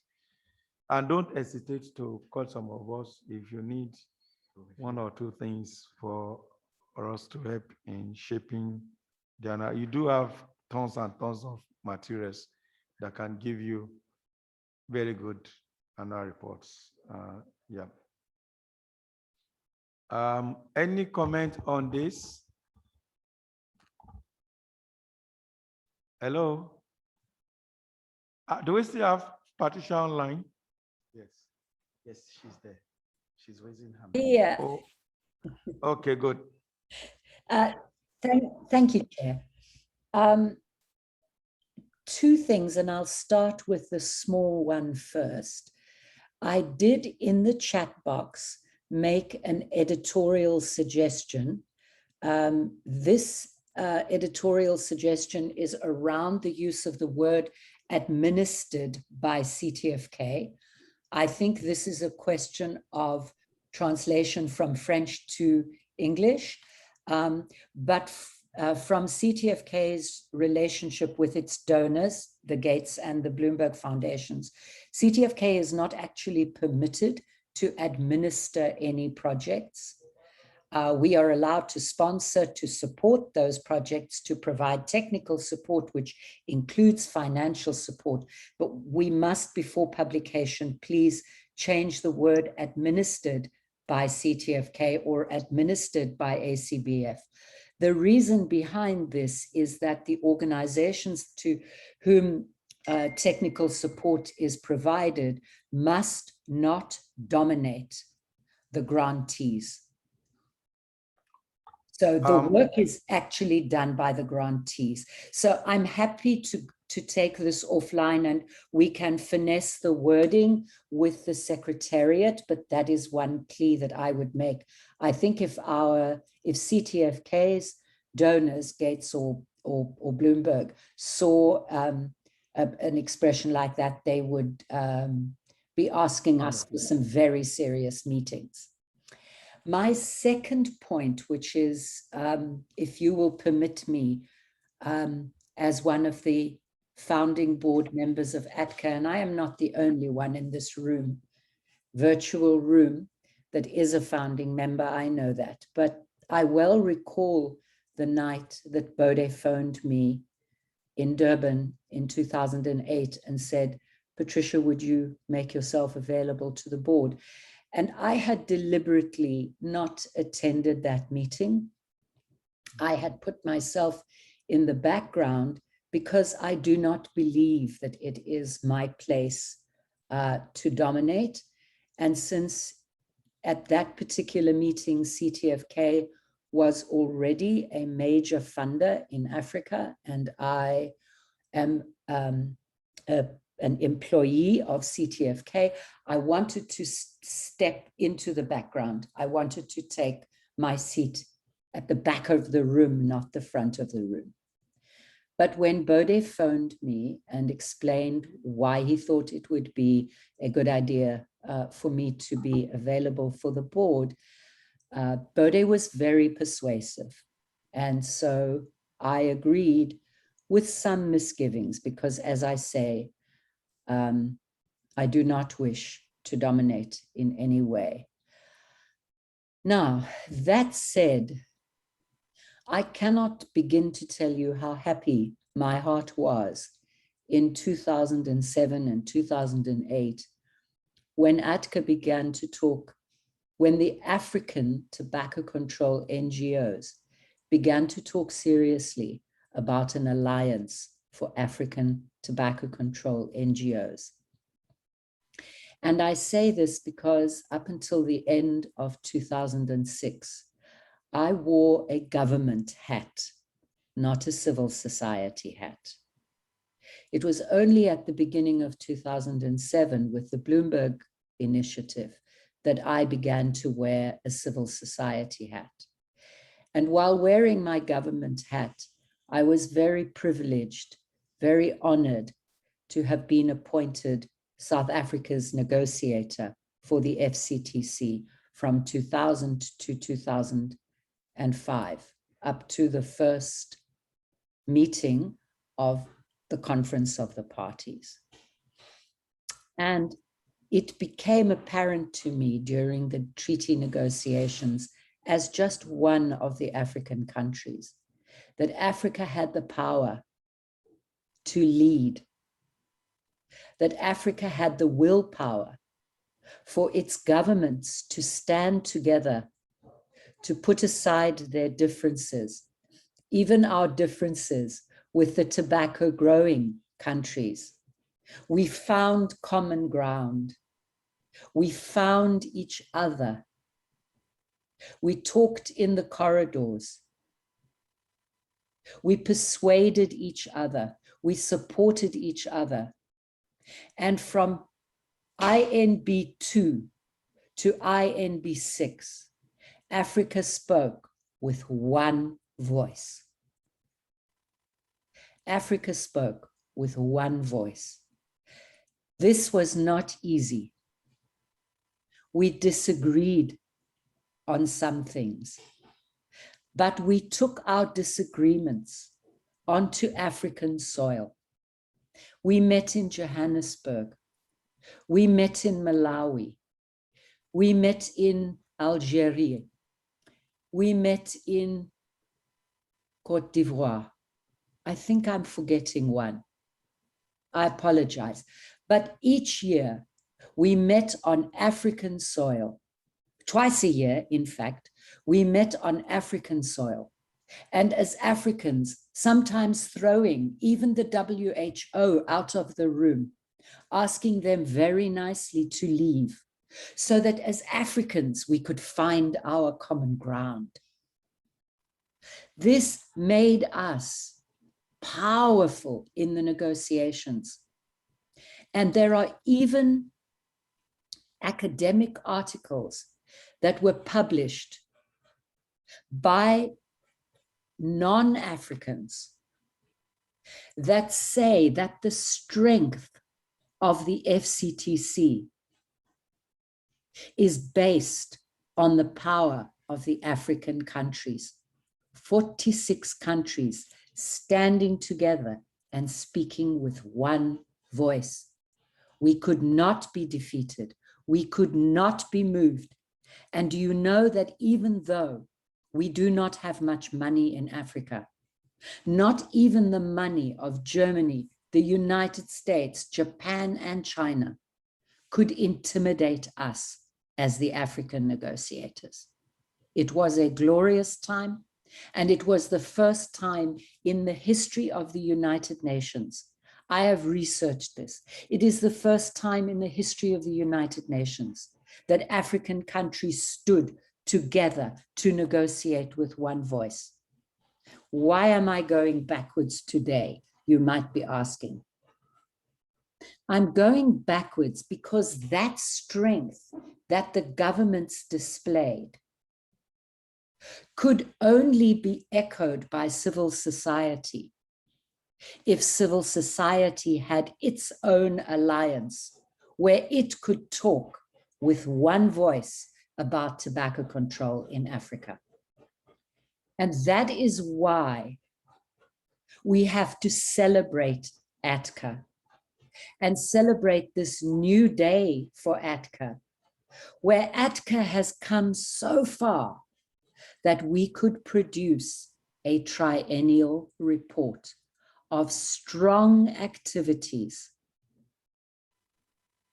ATCA is now looked to around the world, and this is shown in the reports that we've received over the last 2 days. ATCA is seen as the leading tobacco control organization for Africa.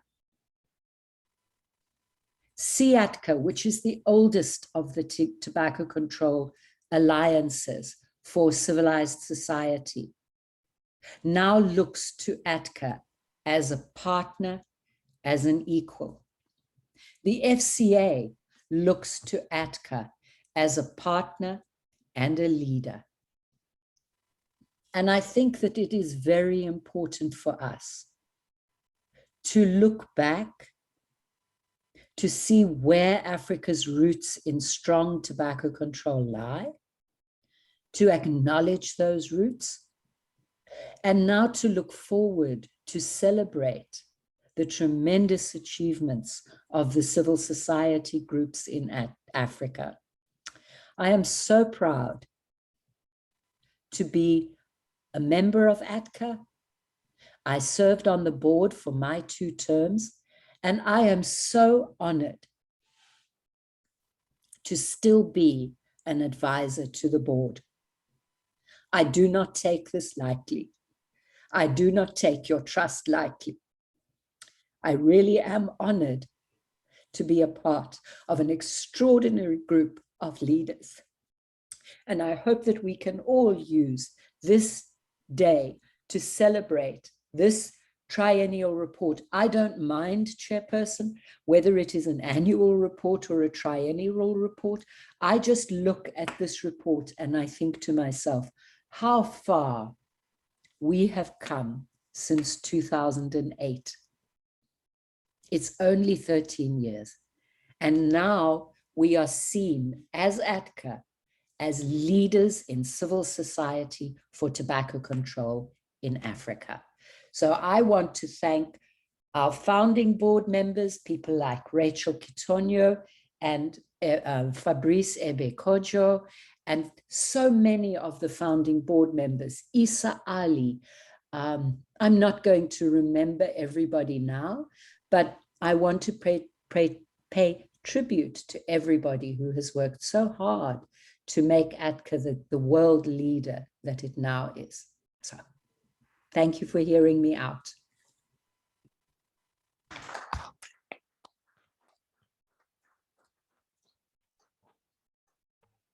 Thank you so much, Patricia.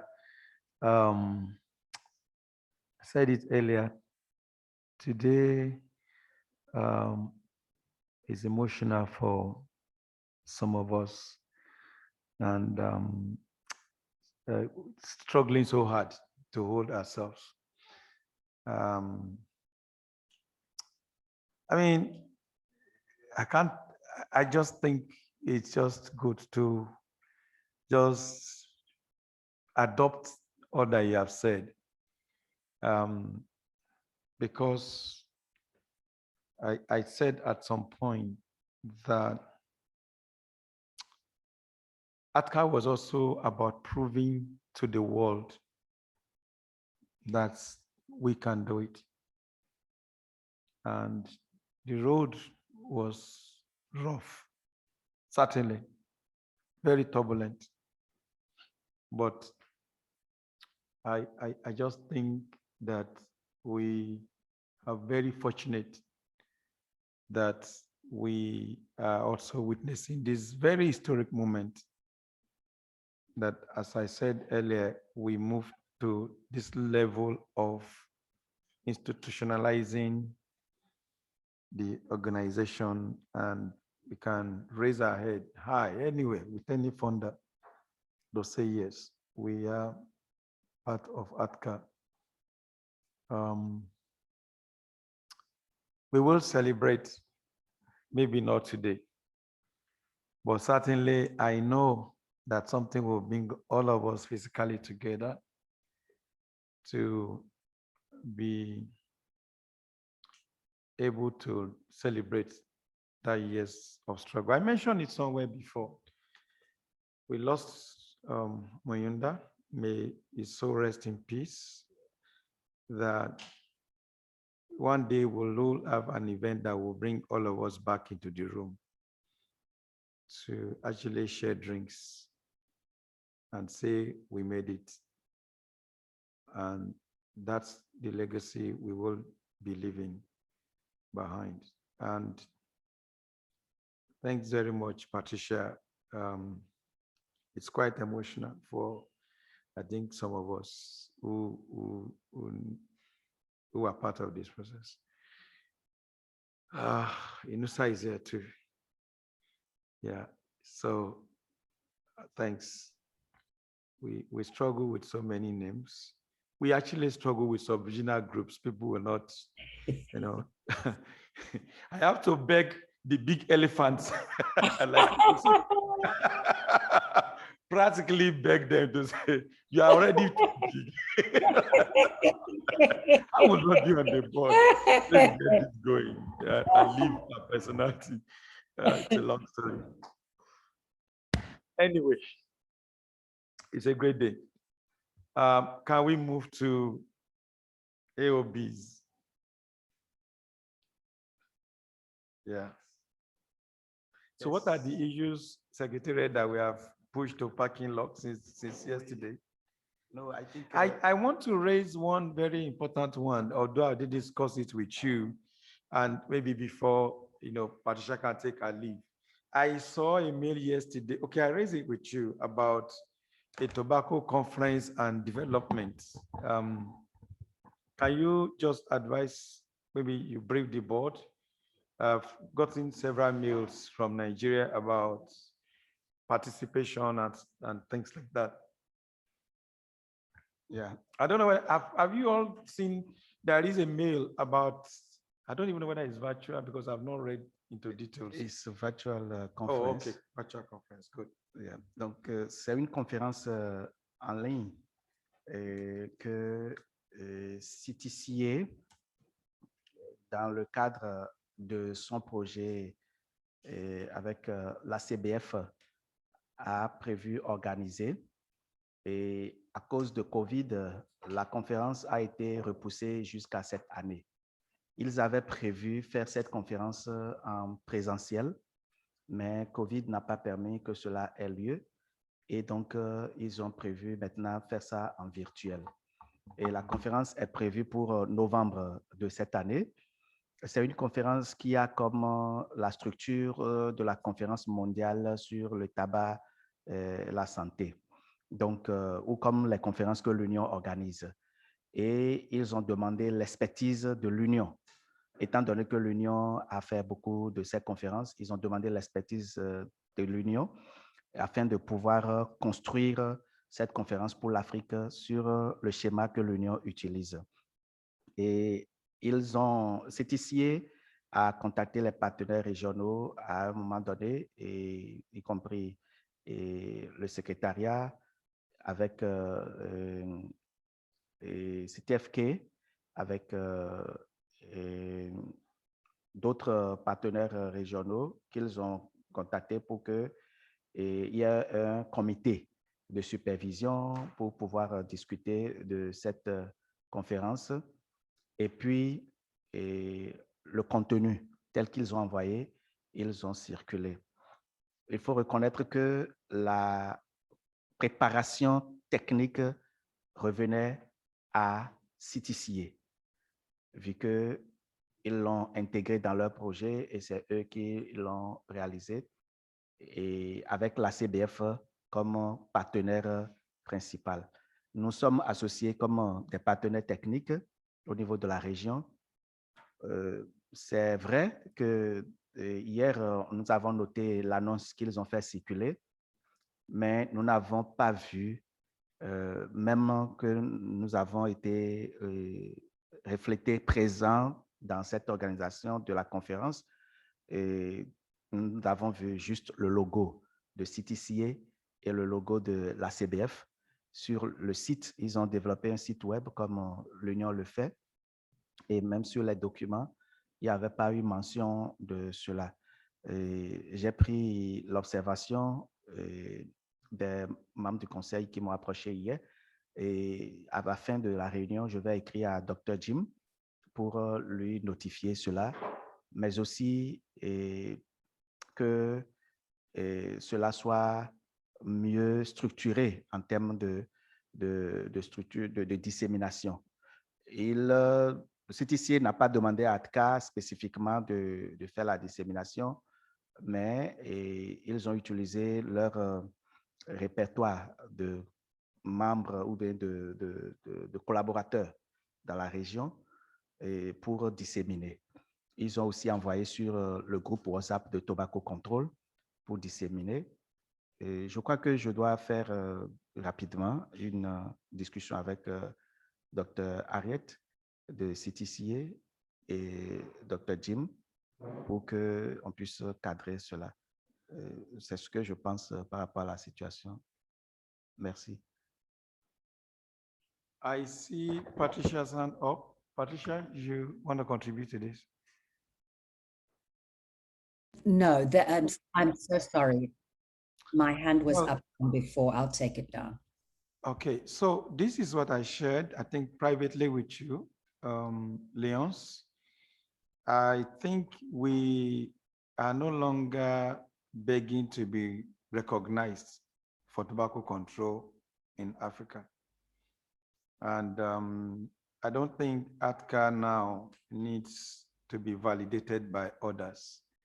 I believe ATCA work speaks for itself. Even years ago, during the World Conference, which is a bigger platform, I think ATCA was giving the necessary recognitions and, I mean, part of subcommittees and the rest of them. I will suggest, with the approval of the board, that we leave you to shuttle the diplomacy and brief us back. I, for once, will wait for that. We're not begging for platforms for visibility anymore. So, so you do make those necessary contacts and feed us back, and then we can again brief our members. Yeah. That's going to be my kind of recommendation, if that is agreeable to all of us. Mm-hmm. I see Patricia nodding, which means approval.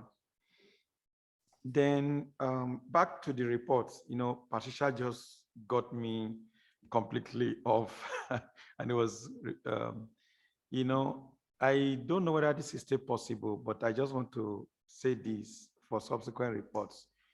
Annual reports are written from the language of the organization's ownership. So you write from your different projects, why funders are acknowledged maybe at the back. Mm-hmm. So you write to say ATCA conducted regional tobacco industry monitoring. You understand? I may take time to look at it, whether there's some. So it's an ATCA document and it's not, we're not reporting again. You've done the reportorial requirements to the funders, but now you are showing the word generally. You have time, I think I came with like a CAPA documents, and you are celebrating your work yourself. And then you can acknowledge either at the beginning, the contribution of the of the funders, but you're celebrating it in your own language, in your own format. That's the annual report format, and not necessarily in your title have something like CTFK funded. You understand? I mean, TI money. No, it's TI monitoring. You know, it's training and capacity building in the region. Then you write your success stories. Leave the funders to go to the back of the book to go and find themselves. Your contract with them says you submit what do you call it? Monthly report, midterm report, and final report. That's what your contract says. Your annual report is your organizational document. All right. Please, if the comms team can just make some little adjustment on that, that would be very fantastic. Yeah. We are in AOB, and the floor is open. I think we're almost getting close to lunchtime. Inusa?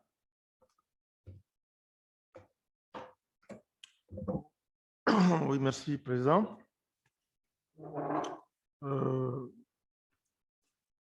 J'ai inscrit justement que aux questions diverses, je voudrais soumettre deux sujets. Le premier sujet, je voulais demander au conseil d'administration et à ATCA de rendre hommage à un de nos camarades de la lutte anti-tabac, un Togolais.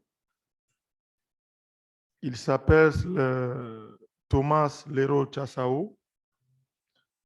Il est Togolais. Il était le président de l'organisation de lutte contre l'alcoolisme et la drogue au Togo.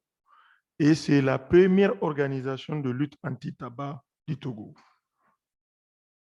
C'est un monsieur que j'ai connu en 2001 à Bamako, au moment où nous sommes réunis entre une dizaine de personnes francophones pour essayer d'organiser la lutte anti-tabac dans l'Afrique francophone. Et il a fait beaucoup. Je le disais à mes amis que Thomas, c'est lui qui a amené beaucoup d'acteurs aujourd'hui en Afrique centrale dans la lutte anti-tabac. C'est lui qui a amené Patrick Moussa Voulu dans la lutte anti-tabac. C'est lui qui a amené Tanguy dans la lutte anti-tabac. C'est lui qui a amené Suzy Larosière dans la lutte anti-tabac. C'est lui qui a même contacté Dr Flore également, mais qui était déjà engagé. Et vraiment, c'est quelqu'un qui a beaucoup fait. On était ensemble au Canada en 2002. Et plus tard, lui, il est retourné au Canada et il y est resté.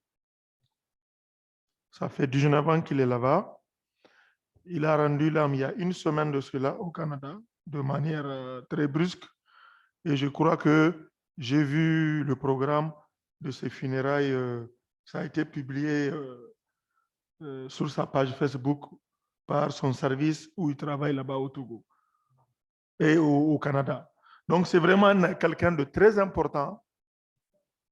C'est aussi une manière de mettre en exergue les quelques petits pas que chacun de nous a eu à poser le jour que nous ne serions pas avec vous.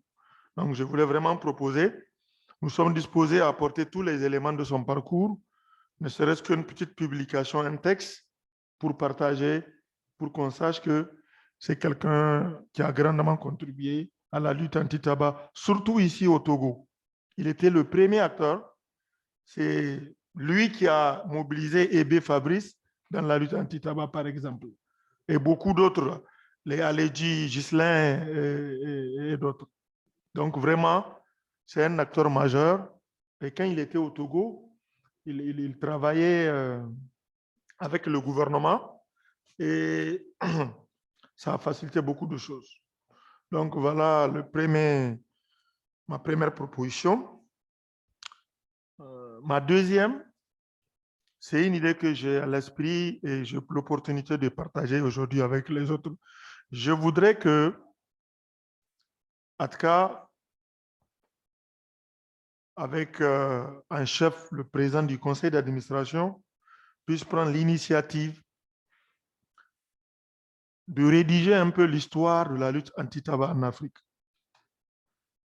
Avec ce que je viens d'écouter, ce que Patricia vient de nous dire, ça nous a mis dans beaucoup d'émotions. J'avais beaucoup de frissons quand j'imagine d'où est-ce que nous venons dans des conditions extrêmement difficiles.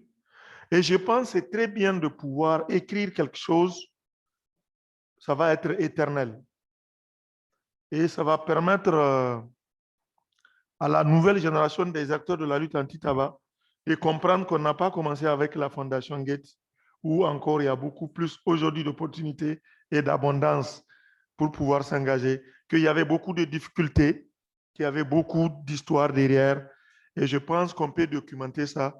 Et je voudrais soumettre cette initiative au conseil d'administration et nous sommes disponibles pour participer à la réalisation de cette histoire. Voilà mes deux sujets divers. Je vous remercie.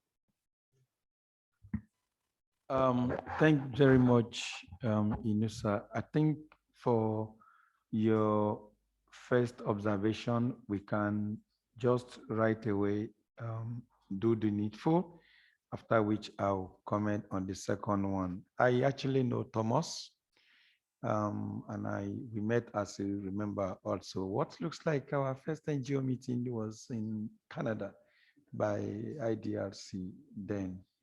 And he was very active. I think as at that time, he already has like a network too that was trying to bring together across the West African Francophone countries. And I think you are also coordinating some coalition then. So I'm not really sure we've also done this also for Muyunda. So I will plead, we have a moment of silence, please. Secretariat, you can give us some moment so that we can just observe a moment of silence for our heroes, Moyunda and Thomas, and then we continue. Thank you.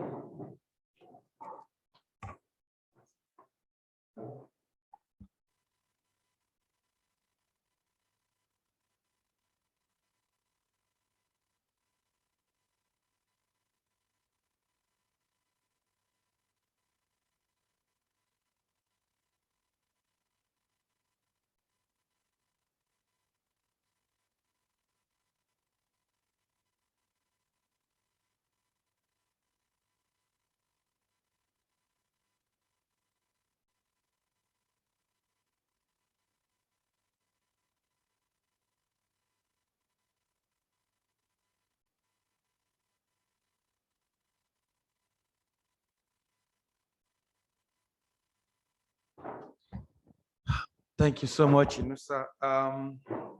To the second one, and I can see your hand, Asia, but maybe this has been a suggestion that has been going on. Maybe I will ask the Secretariat to actually explore the possibility and maybe the executive committee, people kept on saying this has to be written down. I know Kellen in Kenya once even said we should do a documentary and whether CTCA could even fund it. But I mean, just listening to Patricia today also drew me almost to tears. And I think we should document this story. And we should look for how to do it. We can take this to first look at the modalities and what it will take us to hire somebody to conduct the interviews and how it could be done.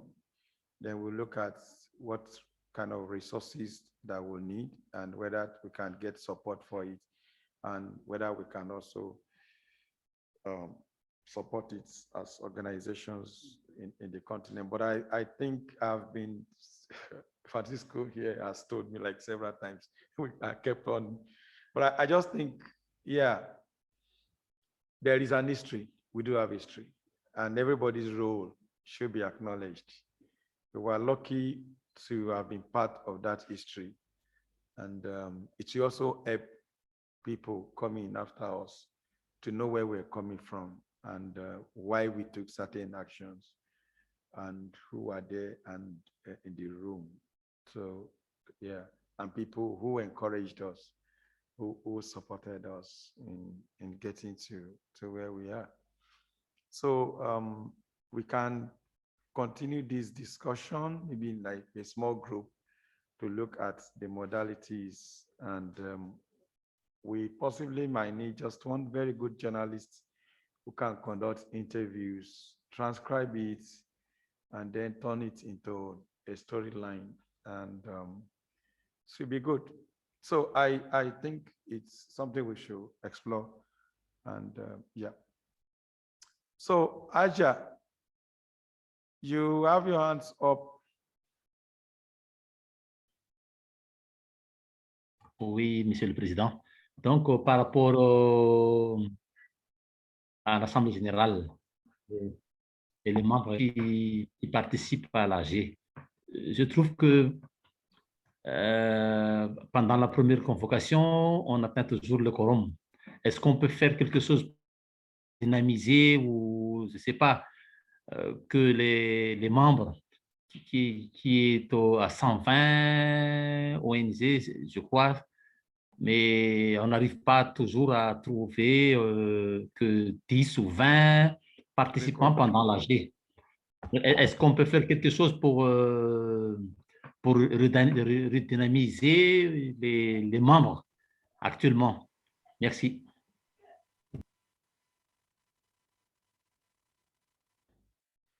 Well, Aja, I think since we have the foundational document, that's the first thing. One thing we're doing in Nigeria currently, because also we claim we have 60-something members, and when you even call meeting, you hardly see 5 people, is maybe as we go into the future, we begin to set very clear guidelines in terms of when even we can review your membership. I'm making it mandatory to attend meetings. If you miss alliance meetings over a certain period with no reasonable excuse, you could get suspended. So the Secretariat should work on this. It's a problem that every time we want to meet, we have to shift meetings like twice or thrice. And yet for each country, you can have 13 members, 16 members. I think those are communications for, the good thing now is that I think we have somebody that is like an alliance coordinator or something, or network, who is going to work on those kind of issues. Yes, so thanks for raising that. We need to let people know that you can just not register to be ATCA member and then you go to bed. And then when there is an issue, you come up and cause please permit me to say discuss controversy. It's well, debates that we've concluded, you then raise it and we start all over again. I think we should have clear rules of engagement moving forward. With time to begin to enforce, we might discuss on that later. I think it's very good that the Secretary has also looked at that for our future meetings. Leons wants to respond. Not to respond, but since this is on the AOB, j'irai en français pour faire chose, pour permettre. L'Assemblée générale, nous avons aussi un point que nous voudrions partager ici. Mais pour le quorum, pour la participation à l'Assemblée générale, c'était aussi vraiment une préoccupation du secrétariat. Et je pense, comme le président l'a dit, il y a quelque part dans le manuel de gouvernance la partie qui concerne les membres. Je crois que le manuel de gouvernance a relevé un mécanisme pour cela. pour qu'il y ait un certain nombre de procédures pour pouvoir engager les membres à mieux participer. Et s'il y a d'absence jusqu'à un certain nombre, il faudra prendre contact avec le membre et puis voir comment le motiver pour participer. Mais aussi, je pense, à mon humble avis, que les efforts qui sont en train d'être mis en place sont aussi des efforts qui donneront plus de crédibilité à l'Alliance, à ce que les gens qui s'expriment pour dire qu'ils veulent être membres, que leur organisation seront membres, vont être plus motivés à participer à l'Assemblée générale, qui est l'instance première de gouvernance de l'Alliance. Et le mécanisme de contribution financière, si il est bien fignolé, c'est un outil qui permettra à motiver les membres à avoir ce qu'on appelle le ownership, à créer en eux l'adoption, l'appropriation de l'Alliance et donc participer à cette réunion qui se tient une fois l'an et qui est d'une grande importance. Donc, je crois que lorsque le mécanisme est créé dans tout son ensemble, les bénéfices, les droits, tout l'ensemble vraiment comme un mécanisme, c'est sûr que ça va aussi permettre d'accélérer. Mais au niveau du secrétariat, comme le président l'a dit, nous avons pris ça à cœur. C'est pourquoi on a dédié maintenant quelqu'un à ce qu'on commence par faire un travail de collaboration vraiment en direct avec les membres et puis commencer par vraiment apporter des choses pour les motiver, pour avoir plus de ownership. Ouais, ça va commencer petit à petit et ça va se construire avec cela. Je voudrais demander au Conseil et soumettre un point concernant l'Assemblée générale aussi. Ça concerne la périodicité de l'Assemblée générale. Le manuel de gouvernance a souligné cela et a suggéré que l'Assemblée générale ait lieu dans le premier trimestre de l'année. Comme le président l'a dit tout à l'heure, notre année est de janvier à décembre. Donc, nous faisons généralement, depuis, pour ce que je sais, l'Assemblée générale se fait au deuxième semestre de l'année. Cette année, par exemple, c'est après cette réunion du Conseil que nous allons engager l'appel des membres pour la réunion et il faut envoyer l'appel 14 jours avant la première réunion, puis une semaine pour avoir le quorum, s'il y a quorum, la deuxième réunion a lieu. Cela veut dire quoi? Que si, par exemple, nous lançons un appel, que le président invite les membres à l'Assemblée générale le 14 juillet, ce n'est que le 31 juillet qu'il peut avoir la première réunion et il n'y a pas quorum, donc c'est en août qu'il y aura la réunion. Et généralement, donc, la réunion a lieu en juillet ou en août. Parce qu'on l'a mis comme ça et ça se faisait comme ça. Mais avec le travail qui a été sur le manuel de gouvernance, on a proposé que désormais, étant donné que le Conseil tient une réunion en décembre, il y a eu cette réunion au milieu de l'année, en décembre, il y aura une réunion, nous venons au Conseil rapporter tout ce qui se fait dans l'année, financièrement, au niveau de l'activité, ainsi de suite. Donc, on a la possibilité de rendre compte aux membres dans le premier trimestre, au lieu d'attendre jusqu'à pratiquement plusieurs mois dans l'année qui a commencé. Par exemple, si nous faisons le point en février, en août, si on a l'Assemblée générale, Perpétue va présenter un rapport financier qui va couvrir pratiquement 1 an et demi. Ce qui, en réalité, n'est pas, c'est pas formel. Ce qui fait que nous avions voulu que cette année, on voudrait proposer au Conseil, si c'est approuvé, cette année, évidemment, nous allons organiser la réunion en milieu de l'année, après cette réunion du Conseil, mais il y aurait une autre réunion en mars. Donc, si c'est approuvé, la prochaine réunion du Conseil, après, on aura la réunion de cette année, mais l'année prochaine, tel que le manuel de gouvernance l'a proposé, nous allons commencer par l'appliquer. Nous n'irons plus en juillet, mais nous allons faire au premier trimestre de l'année pour que le Conseil puisse venir présenter à l'Assemblée générale le travail qui a été fait en 2021, donc au cours de l'année fiscale. Voilà une proposition. Et j'ai deux autres points. Le deuxième, c'est pour informer le Conseil que nous avons reçu de la part de FCA la demande que ATCA, comme vous le savez, FCA est en train de faire une réforme au niveau de la gouvernance, institutions et tout ça. Donc, ils ont demandé à ce que on participe au comité. Ils ont fait plusieurs comités. Et il y a un comité sur strategy development, le développement des stratégies, un working group sur le développement des stratégies. Le comité est composé de Kylie Lindorf, Matt Myers, José Luis Castro, Anna Gilmore, les responsables de l'Union, comme Gang Kwan, qui est chargé de recherche de l'Union. Donc, Leslie, qui est actuellement le responsable de FCA, m'a contacté pour la participation de ATCA dans ce groupe de Strategy Development pour FCA. Je voudrais, actuellement, ils sont en train de faire la réunion, une première réunion de prise de contact aujourd'hui.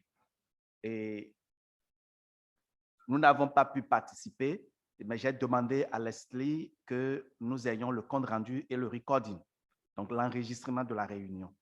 Ce que je voudrais demander au Conseil, c'est que je ferai un compte rendu régulier des discussions pour obtenir aussi les orientations du Conseil afin que nous puissions alimenter la stratégie de développement de FCA. Donc, je vous enverrai périodiquement le progrès et vos inputs seront demandés pour que ATCA, dans ce comité, on puisse dire aussi nos points de vue et contribuer efficacement au développement de la stratégie de FCA. Dernier point, ça concerne une collaboration spécifique pour l'Afrique et le département ALC, qui est le département que coordonne Madame Patricia à CTFK, a entrepris un bon projet pour l'Afrique, mais aussi pour le monde, qui est de former des avocats, les hommes de droit, afin qu'il y ait un noyau, un corps groupe qui commence par être disponible pour soutenir les États au cas où il y a des législations à drafter, au cas où il y a des litiges avec l'industrie, ainsi de suite. Nous avons contribué avec ALC à identifier en Afrique une école régionale qui est ERSUMA, qui est l'école régionale de magistrature, qui est basée au Bénin, qui forme en anglais, en français et en portugais des juristes et magistrats pour l'Afrique dans le droit des affaires. Et avec ALC, je voudrais vraiment remercier Madame Patricia encore et son équipe.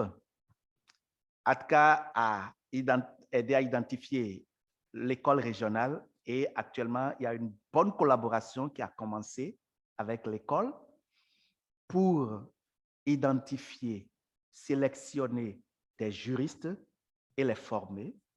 Ils auront une bourse, ils auront une formation sur 11 mois. La formation comprend une période de stage et une semaine qu'ils auront aussi à aller faire au bureau de CTFK avec le groupe d'avocats qui travaille avec Madame Patricia, mais aussi c'est une initiative mondiale. Ce n'est pas seulement l'Afrique. Donc, ils ont commencé déjà l'initiative mondiale dans le cadre du projet de leur programme avec Bloomberg. Et maintenant, il y a l'initiative pour l'Afrique qui, en août, serait lancée. Et je voudrais ici aussi dire que le département ALC a écrit à ATCA pour... il y a 6 personnes qui seront retenues, qui seront boursiers selon les critères et les sélections que l'école Ersuma va permettre d'identifier des gens pour les sélectionner à travers l'Afrique, 6 personnes. Mais nous avons reçu que ATCA a la possibilité aussi d'identifier au niveau de son personnel ou au niveau de l'Alliance des personnes qui pourront aussi participer à cette formation. Donc, un quota est disponible. Évidemment, ces personnes n'auront pas bénéficié des bourses, mais ils vont participer entièrement à ce programme de formation juridique, de juristes ou de compétences légales en matière de lutte anti-tabac. Je voudrais dire au Conseil que, aussi sur ça, des orientations que vous avez, je ne maîtrise pas aussi toutes les compétences du réseau, mais je peux dire que c'est une initiative très louable pour nous en Afrique maintenant. Et donc, si au sein du réseau, vous avez connaissance de personnes clés que nous pouvons faire participer, mais qui sont actifs et qui resteront actifs dans le futur, je vais prendre leur nom avec toutes les demandes que ASI demande pour qu'on voit s'ils répondent aux critères et ils pourront participer. C'est vrai qu'il y a aussi la possibilité qui est ouverte pour le personnel de participer et nous avons les autres qui seront sélectionnés comme des juristes ou magistrats qui bénéficieront de la bourse et qui vont participer. Donc, voilà les 3 points que je voudrais partager avec le Conseil en matière au niveau de divers. Et nous avons la possibilité de voir qu'il y a en Afrique, il y a Ersuma, mais aussi il y a l'université au Kenya qui est aussi en partenariat avec ALC. Patricia, I think this Nairobi, Jomo Kenyatta University, donc l'université Kenyatta au Kenya, qui est aussi le deuxième partenaire en dehors de l'école régionale qui est au Bénin. Donc, ATCA a bénéficié de ce privilège parce que nous avons, dès le début, été sollicités par Madame Patricia. Nous avons collaboré, nous avons aidé à identifier l'école et l'objectif, c'est que l'école puisse après intégrer ceci dans sa formation et puisse continuer à aussi former pour l'Afrique et cette collaboration va continuer. Il y a l'université aux États-Unis qui soutient cela. Je crois que Patricia est plus... Il y a une université qui soutient aussi et CTFK et ALC dans ça. Elle est plus apte à en parler plus que moi. Merci, chairperson. Je crois que c'est tous les points que j'ai à l'ordre du jour comme information. Et là, nous souhaitons vraiment avoir la décision du Conseil sur l'Assemblée générale. Si on pourrait le faire en mars prochain, en août, puis en mars prochain. Et désormais, ça sera en mars et dans le premier trimestre de l'année que ça va se faire. Well, thanks very much. And it's your run. So I don't seem to personally have any objection that we change this schedule and then run as proposed. I don't do anybody has we're talking about the AGM. So we hold this year, August, and then we revert to first quarter of the year. And that actually aligns with our organizational, financial, fiscal year. I think that should be doable, and I didn't see any objection to that. I also thank you for the notice on FCA. I mean, most organizations continue to grow. Also on the governance committee on that. And in fact, this also give me some level of education to go to that meeting. So on the lawyers training, I see Patricia's hand up. You want to add a few things, and then we can begin to wrap up. Thank you, Chair. Thank you for giving me the opportunity to speak. And thanks to Léonce for laying out so clearly what this extraordinary opportunity for Africa is. It is interesting, perhaps as background, for you to know where this money came from. You know, way back when the tobacco industry challenged the Australian government and challenged in a number of legal fora. I won't get into the legalese behind it because it is not important.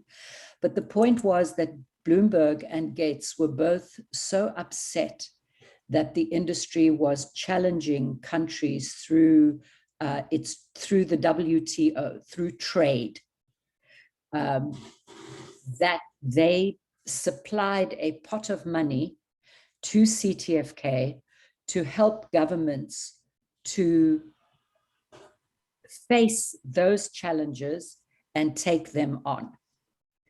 And of course, the victory for tobacco control in the World Trade Organization was extraordinary. And since then, the industry has not challenged any countries in the WTO system. It is our fear and our belief at the ILC that the first African country to pass plain packaging legislation will indeed be challenged through the WTO. We hope that that will not happen.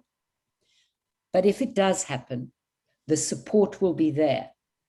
In the meantime, we helped Uruguay when it was challenged in the International Investment Tribunal, run through the World Bank. But most of that money was not used. And so our funders turned to us last summer, northern summer, so July, August of last year, and said, how do you want to use the money? And the ILC said that what we need more than anything in the world is more trained lawyers who understand the FCTC, who understand the legally binding nature of the FCTC, and who become passionate about tobacco control, who can fight the industry when necessary. Now, this is not an enormous pot of money, and we are very much confined by our funders because they're not going to give us more money, not yet anyway. I have a plan for that, but they're not going to give us more money yet. We have to use the money we've got. And that has a special implication for Africa. So what we do is we provide 6 lawyers. It has started on the global side. We provided 6 lawyers with a stipend. They have to be lawyers who are working in NGOs or in government on tobacco control law. We hope that they will stay in tobacco control. There's no guarantee. So they must be lawyers. They must be currently working. The stipend is not enormous, but it is to provide, it is to buy the time of the individual and the organization to enable them to participate fully in a very demanding course. So we are into the 6th week, I think, or 5th week of the global program. The African program will start in August. And as Léonce has told us all, we are now working with African organizations, Kenyatta University on the one hand and Ershuma on the other, to find and select those 6 lawyers. And they will receive a stipend, and there are very special circumstances for them. The criteria for them to qualify is high. But my personal belief and the belief of the ILC is that we should open this up a bit. And so we are having non-stipend fellows as well, lawyers, that we will train in tobacco control. It's a very arduous program. It's going to be hard work for the fellows, but we believe it provides us with an opportunity to train, to build legal capacity in Africa. Now, our original hope was that the program would be presented in English, in French, and in Portuguese. These are 3 languages that are foreign to Africa. There are hundreds of languages in Africa, but Africa's colonial past means that these 3 languages bind Africa together in a rather peculiar way, but it binds us together anyway. My heart is very heavy that we do not, from the current lot of funding, have enough money to offer the course also in French and in Portuguese. Because I really believe that our Francophone and Lusophone brothers and sisters and comrades are often left out of things because the world is very much dominated by English. So it grieves me that we cannot offer the program at this stage in French and in Portuguese just because it is too expensive. We hoped to be able to do so, and I was carefully counting the pennies, but it is impossible to do it properly. So my ultimate aim is this, that we commit to this English language program, we find our 6 fellows, and we will allow some additional participation for people just so that they get the training. And then on the basis of that, we will return to Gates and say, look what we did for Anglophone Africa. Now, will you please give us more money to do this for Francophone Africa and Lusophone Africa? The only reason that we did it in English first is because we had to develop it in English with Bloomberg money for the global program. So the program is being developed with mainly Bloomberg money and a little bit of Gates money, means we can offer it to Anglophone Africa. And my sincere wish, and I will ask and ask and ask, that this be repeated for lawyers who speak French and lawyers who speak Portuguese. That is my hope, that is my dream, and that is what we are going to try to do, using the success of the English program to say, you cannot offer this just to English-speaking lawyers in Africa. That is impossible. So that is a brief explanation to ATCA, because ATCA is very central in the leadership of this program. The ILC and therefore CTFK regards ATCA and Ershuma and Kenyatta University as our partners in this. Not our grantees or our donors, but our full-on partners in this. And we are going to do everything that we can to make it a success so that it can breed, so that it can grow more success for other countries.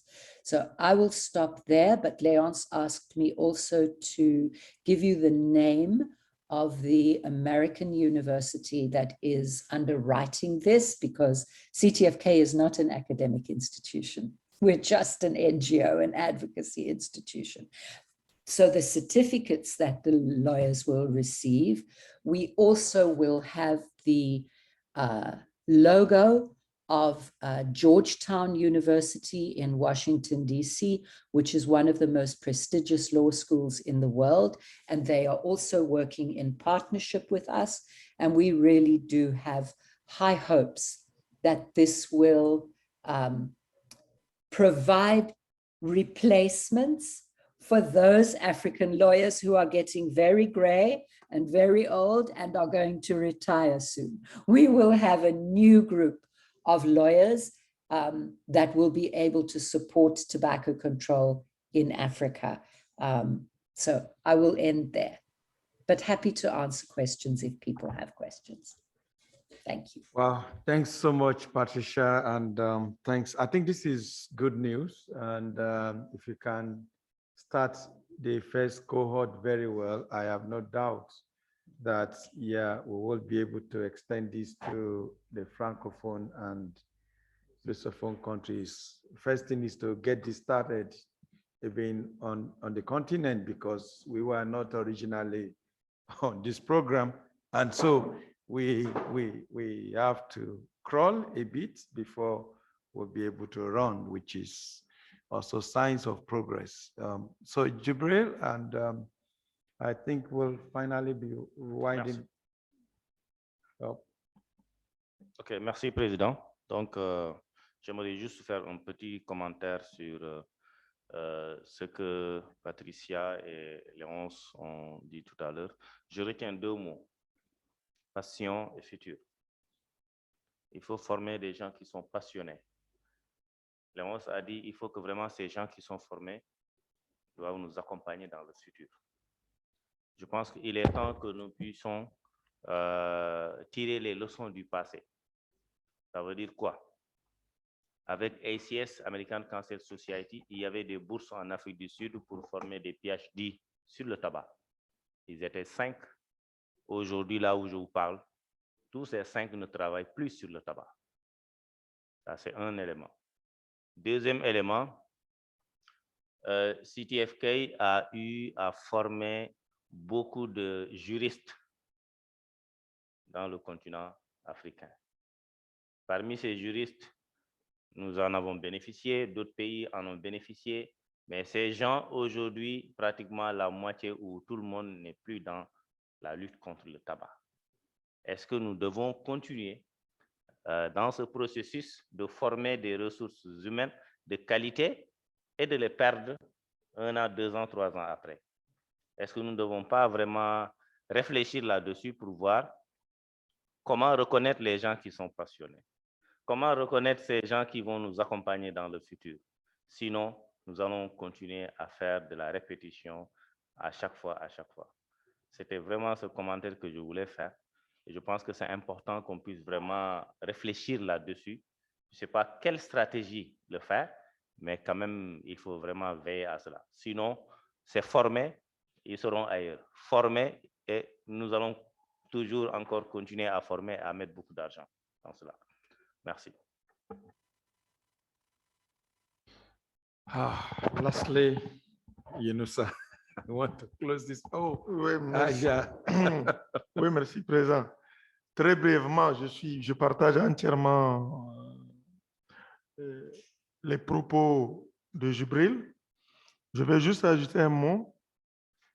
C'est-à-dire, si même il ne nous échappe pas, moi, j'avais plutôt l'idée d'avoir peur qu'on les forme sur la question du tabac et qu'ils se retrouvent contre nous. Oui, il y a des gens qui ont assisté à des séminaires sur le tabac au Kenya, dans d'autres pays, mais qui se sont devenus des avocats de l'industrie. Donc, je partage entièrement ce que je l'ai dit.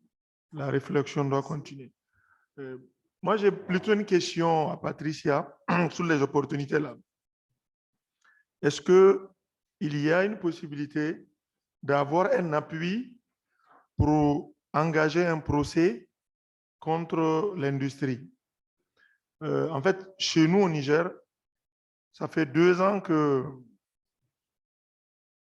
les avertissements sanitaires devraient être sur les paquets de cigarettes, non moins de 2 ans. Toute la documentation est faite, les allers-retours de lettres entre les industries et le gouvernement. Mais jusque-là, ils se refusent d'obtempérer. Et j'ai travaillé avec un avocat. Il y a des possibilités de faire une poursuite, mais naturellement, cela nécessite un accompagnement technique et même financier. Donc, ma question à ce niveau, est-ce que dans votre team, il y a une possibilité d'un accompagnement pour engager un procès pour obliger l'industrie à respecter certaines dispositions évidentes?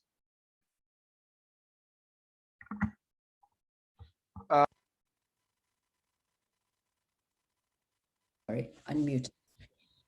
Yeah, I mean, that's a very valid one. I hope we doesn't get there, Patricia, but let me give a heads up.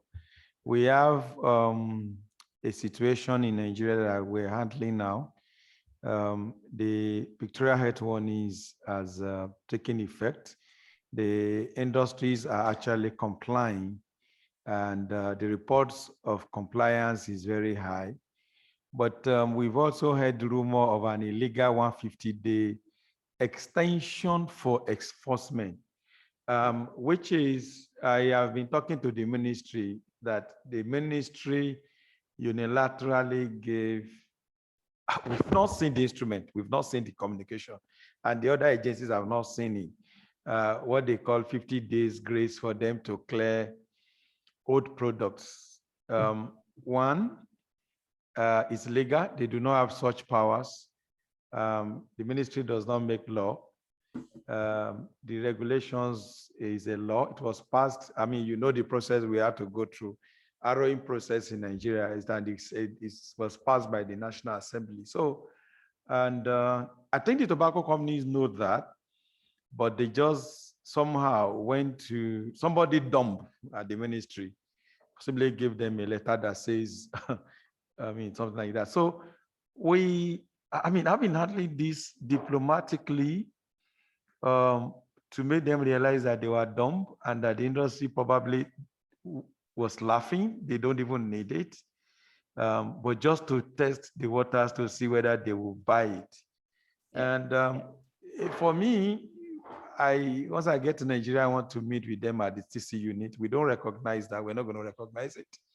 And we're working with other arms of government to begin enforcement. We might be pushed to go to the court. I mean, I'm just saying, but I hope we won't get there. But this time around might be to sue the government, not the tobacco industry. If eventually we do see a written document that says something that is not legal. Do you understand? And for me, I won't mind to sue the ministry if they were stupid. I'm sorry, that's my word. To go and write something they do not have the legal rights or the constitutional or any backing whatsoever. You cannot suspend enforcement because the ministry in the first instance is not the enforcement agency. Yeah. All right. I mean, when it comes to enforcement, the agencies are now the Attorney General of the Federation. The law might have emanated from you, but you cannot be the one to say, oh, okay, implement the law, don't stop, don't do it. Sorry, quickly, I wanted to round up, but I just need to throw this also to you. No. Yeah. Thank you, Chair, and thank you, Inusa, for those questions. So, you know, to take you back to the treaty negotiations, Article 19 of the WHO SCTC was originally intended to provide governments with the opportunity to sue the tobacco industry. That was the origin of Article 19. But then, in the negotiating time, it was actually the Indian government that put forward the idea that governments should also be sued if they do not do tobacco control. So Article 19, if you read it carefully, also allows civil society organizations to sue governments if the government passes a tobacco control law, for example, and then does not implement it. So that exists in international law, and all of us are now living in countries that have signed on and acceded to the FCTC. On the more, that's just a broad general answer. And in fact, in India, and why India made the point is there would not have been any tobacco control in India had civil society not sued the government. This is way back before the treaty began. So to your questions directly, Inusa,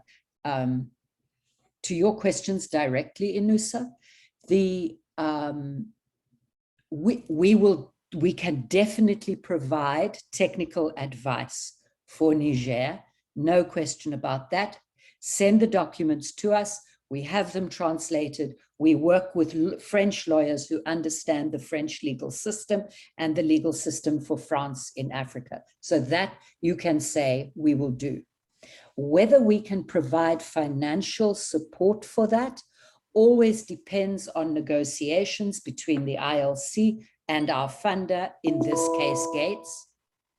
I think that it might well have a positive outcome, but I cannot guarantee that. What I can guarantee is that we can help. And on the basis of that legal help, we can ask Gates to take it one step further and help us with legal fees as well.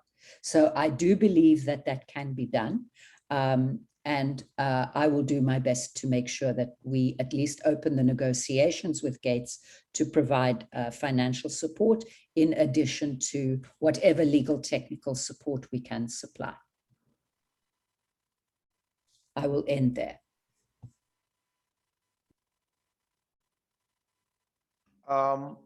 Okay, you didn't respond to my Nigerian situation, but okay. Apologies. Yes, to your Nigerian situation, apologies, Chair. To the situation in Nigeria, you know, we have from the ILC side sometimes advised governments, if it's a question of days, sometimes we look around it. But if it happens a second time and goes to months or years, then that has to be shut down. I do believe, Bode, that your interpretation of the law is correct. The ministry does not have the power. We've walked this Nigerian legislation through. Yeah. We know it. The Nigerian government does not have the power. The Ministry of Health does not have the power to do this, at least in my reading of the law. And I do think that some carefully worded letters from civil society, from other government departments, you hammer them, don't let it go. That's the important thing. The governments have to know that we are watching them. We are watching their behavior. So let them know that. That should give them pause for thought. If it's a question of 50 days, Nigerians have waited so long for these health warnings that the extra 50 days doesn't matter so much. But we cannot set a precedent for governments to do the wrong thing. So yeah. if it goes longer than this, you know, through Michael working as a lawyer in Nigeria, we can certainly take this further, and happy to be of assistance. Thank you so much, Patricia.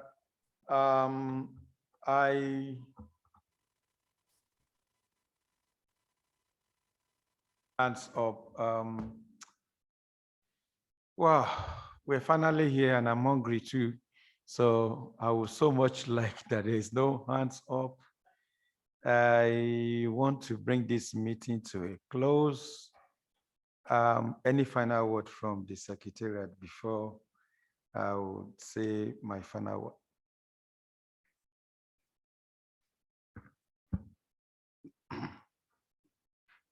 Merci, Monsieur le Président, et merci tout le Conseil. Je voudrais, avant de dire un petit mot de fin, dire que nous avons partagé quelques documents. Il y a le plan stratégique qui a été imprimé et des documents de CAPA que nous avons partagés.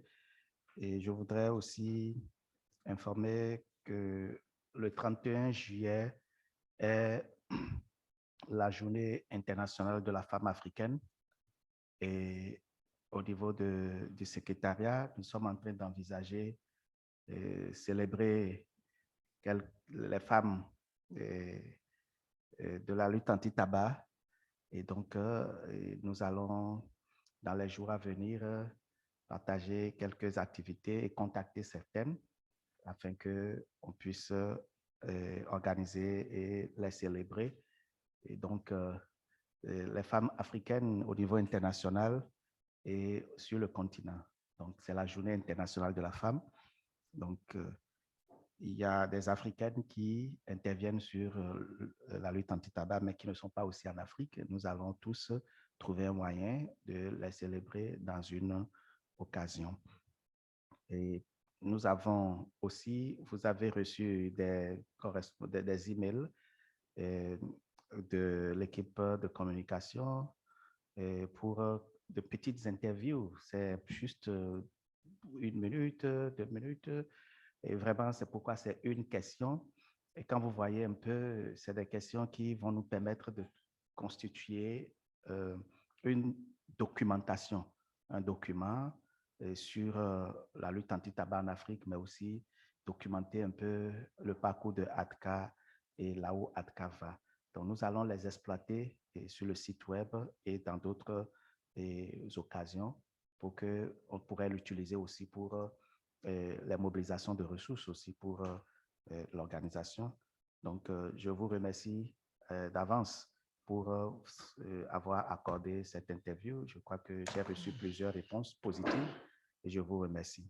Enfin, je voudrais dire merci pour avoir fait tout le déplacement depuis vos pays respectifs et d'avoir été avec nous ces jours au Togo. Nous sommes vraiment honorés de vous avoir reçus, mais aussi honorés par vos contributions. Nous avons eu beaucoup de commentaires, beaucoup de contributions pour renforcer ce que nous faisions. Et c'est bien motivant, comme je le disais hier quand on était au bureau, que nous avons un conseil bien actif et cela nous encourage à aller très loin. Je voudrais donc vous dire merci et compter encore sur votre soutien pour toute opportunité que vous nous aiderez à saisir pour que nous soyons à la hauteur de l'enjeu pour la lutte anti-tabac en Afrique dans les années à venir. Là où nous sommes présentement, toute l'Afrique en matière de lutte anti-tabac reconnaît le leadership de ATCA et veut voir ATCA aller loin. Donc, nous comptons vraiment sur le soutien davantage renouvelé du Conseil pour pouvoir le faire. Je voudrais, au nom de l'équipe, vous dire merci, au nom de l'équipe du secrétariat, et vous dire toute notre disponibilité, notre engagement total à continuer sur ce que nous faisons, à continuer à mettre en application vos directives et notre engagement au niveau du secrétariat à vous honorer à travers les réalisations et les résultats que nous aurons dans les mois et dans les années à venir. Je vous remercie et je vous souhaite un bon voyage, un bon retour en famille et je crois quand même, je peux dire aussi encore à bientôt. À bientôt, certainement, oui, virtuellement, mais certainement encore physiquement, il y aura d'autres occasions. Et merci beaucoup.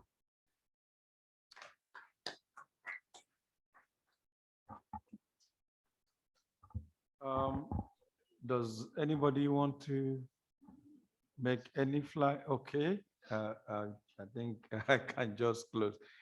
All right, so yeah, 2 days, lots of work.